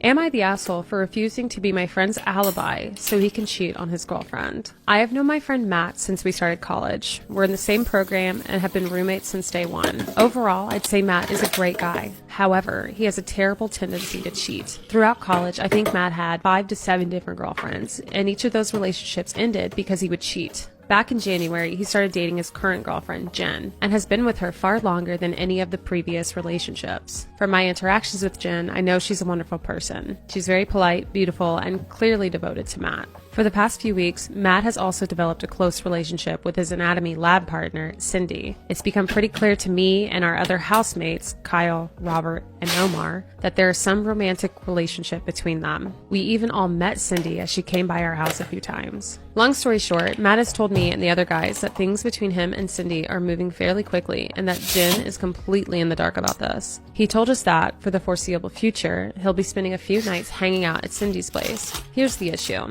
Jen Jen and her roommates don't live that far from us, about a 7-minute walk. So there's a good chance she'll come by looking for him, according to Matt. Therefore, he wants all of us to make excuses for his absence and potentially reassure Jen that he isn't up to anything bad. Kyle and Robert are fully on board with this, as they consider it bro code. Omar is fully against this, and while he has not said he'd tell Jen, he has refused to lie for Matt and has been urging him to end things with Cindy. I would say I'm more neutral. I don't think what Matt's doing is appropriate, but I don't think it's my place to tell Matt how to manage his relationships. I told him that while I wouldn't seek Jen out and tell her what's going on, I wouldn't lie to her either about where he is and instead say, I don't know. We all argued about this for a while, and the general gist of things is that Kyle, Robert, and Matt all think I'm being a bit of an ass for not being more cooperative. Aside from this, I don't think there is really much I can do. Moving to somewhere else is both economically and logistically unfeasible, so I think trying to avoid stirring the pot is the best bet. Am I the asshole? Am I wrong for posting videos of my niece and nephew misbehaving in response to my sister's complaints that I did not want them at my birthday dinner? My sister Angel claims to use hands-off parenting with my niece Sophia and nephew Parker. In actuality, Angel is entirely permissive and refuses to discipline them. She expects other adults to step in when Sophia and Parker's behavior is getting out of hand. For this reason, I asked Angel to get a babysitter for Sophia and Parker if she wanted to attend my 27th birthday. I love Sophia and Parker as their aunt, but at the same time, I want a peaceful evening to celebrate my birthday instead of dealing with Sophia and Parker's behavior because I know Angel isn't going to discipline them herself. Angel acted understanding when I made this request and explained my reasons to her in person, but then she went online and made a Facebook post accusing me of hating Sophia and Parker and trying to punish Angel by only inviting our sister Jessica's kid, Megan, to my birthday dinner. Never mind that Megan is 17 and is practically an adult herself. The fact that she went to social media to air out your family drama shows the type of person that she is. Like, I'm already on your side. Several of our relatives and mutual acquaintances called me out and said that I was an asshole and was excluding a 10 and 7-year-old. I responded to Angel's post by sharing 2 videos of Sophia and Parker misbehaving while Angel did nothing. The first video was a recording taken by Megan, where Sophia and Parker were throwing tantrums and yelling at her. Megan was trying to calm Sophia and Parker down while Angel was on her tablet ignoring the situation. The other video was one that Angel took. Sophia and Parker were yelling, throwing toys at each other, and Parker even called his sister a bad word. Angel was laughing as if it were funny and was again doing nothing to discipline Sophia or Parker. I wrote alongside the videos that I love Sophia and Parker as their aunt, but at the same time I want a peaceful evening to celebrate my birthday, and I don't want to be stuck disciplining Sophia and Parker because clearly Angel won't. Angel ended up not coming to my birthday at all. My parents told me that I was in the wrong for sharing those videos because everyone's children have acted up and posting those videos didn't accomplish anything besides embarrassing Angel. They also said I could have compromised by having a nobody under 18 rule for my birthday dinner. Megan would not have been able to attend, but Sophia and Parker wouldn't feel excluded. I do not see how that would be fair to myself or Megan. So, am I the asshole for not wanting to make a compromise for my birthday dinner? Y'all have to tell me if this is everyone's dads or just my dad in specific, but when it comes to deals and discounts, this man is a menace to society. Absolute menace to society. He would sell our entire family for a coupon for cat food and be like, what a great deal, what a steal. So you can understand how absolutely thrilled he was when he got a great offer, a great discount for our flight for our family vacation. Our entire family got on that plane and we collectively looked at him like, where are the cameras? Where's John Quinones? You can't be serious. He was like, guys, I am serious. I got a great deal for this. I'm like, I hope you did. This plane is so skinny, it's Kendall Jenner Airlines. There's no way I'm getting on this plane. He was like, sit down, we are gonna be fine. We were not fine. 30 minutes into this flight, we start rocking harder than AC/DC, flipping, flopping, popping, locking like an early 2000s bop it. I'm looking at this man like, I hope you saved every single dime you could, because you are not gonna see it. We are gonna die. Then, all of a sudden, the pilot comes on the intercom and goes, we would like to congratulate Flight Attendant Erica on her last day with our airlines before she attends law school this fall. At this point, I'm like, of course it is Flight Attendant Erica.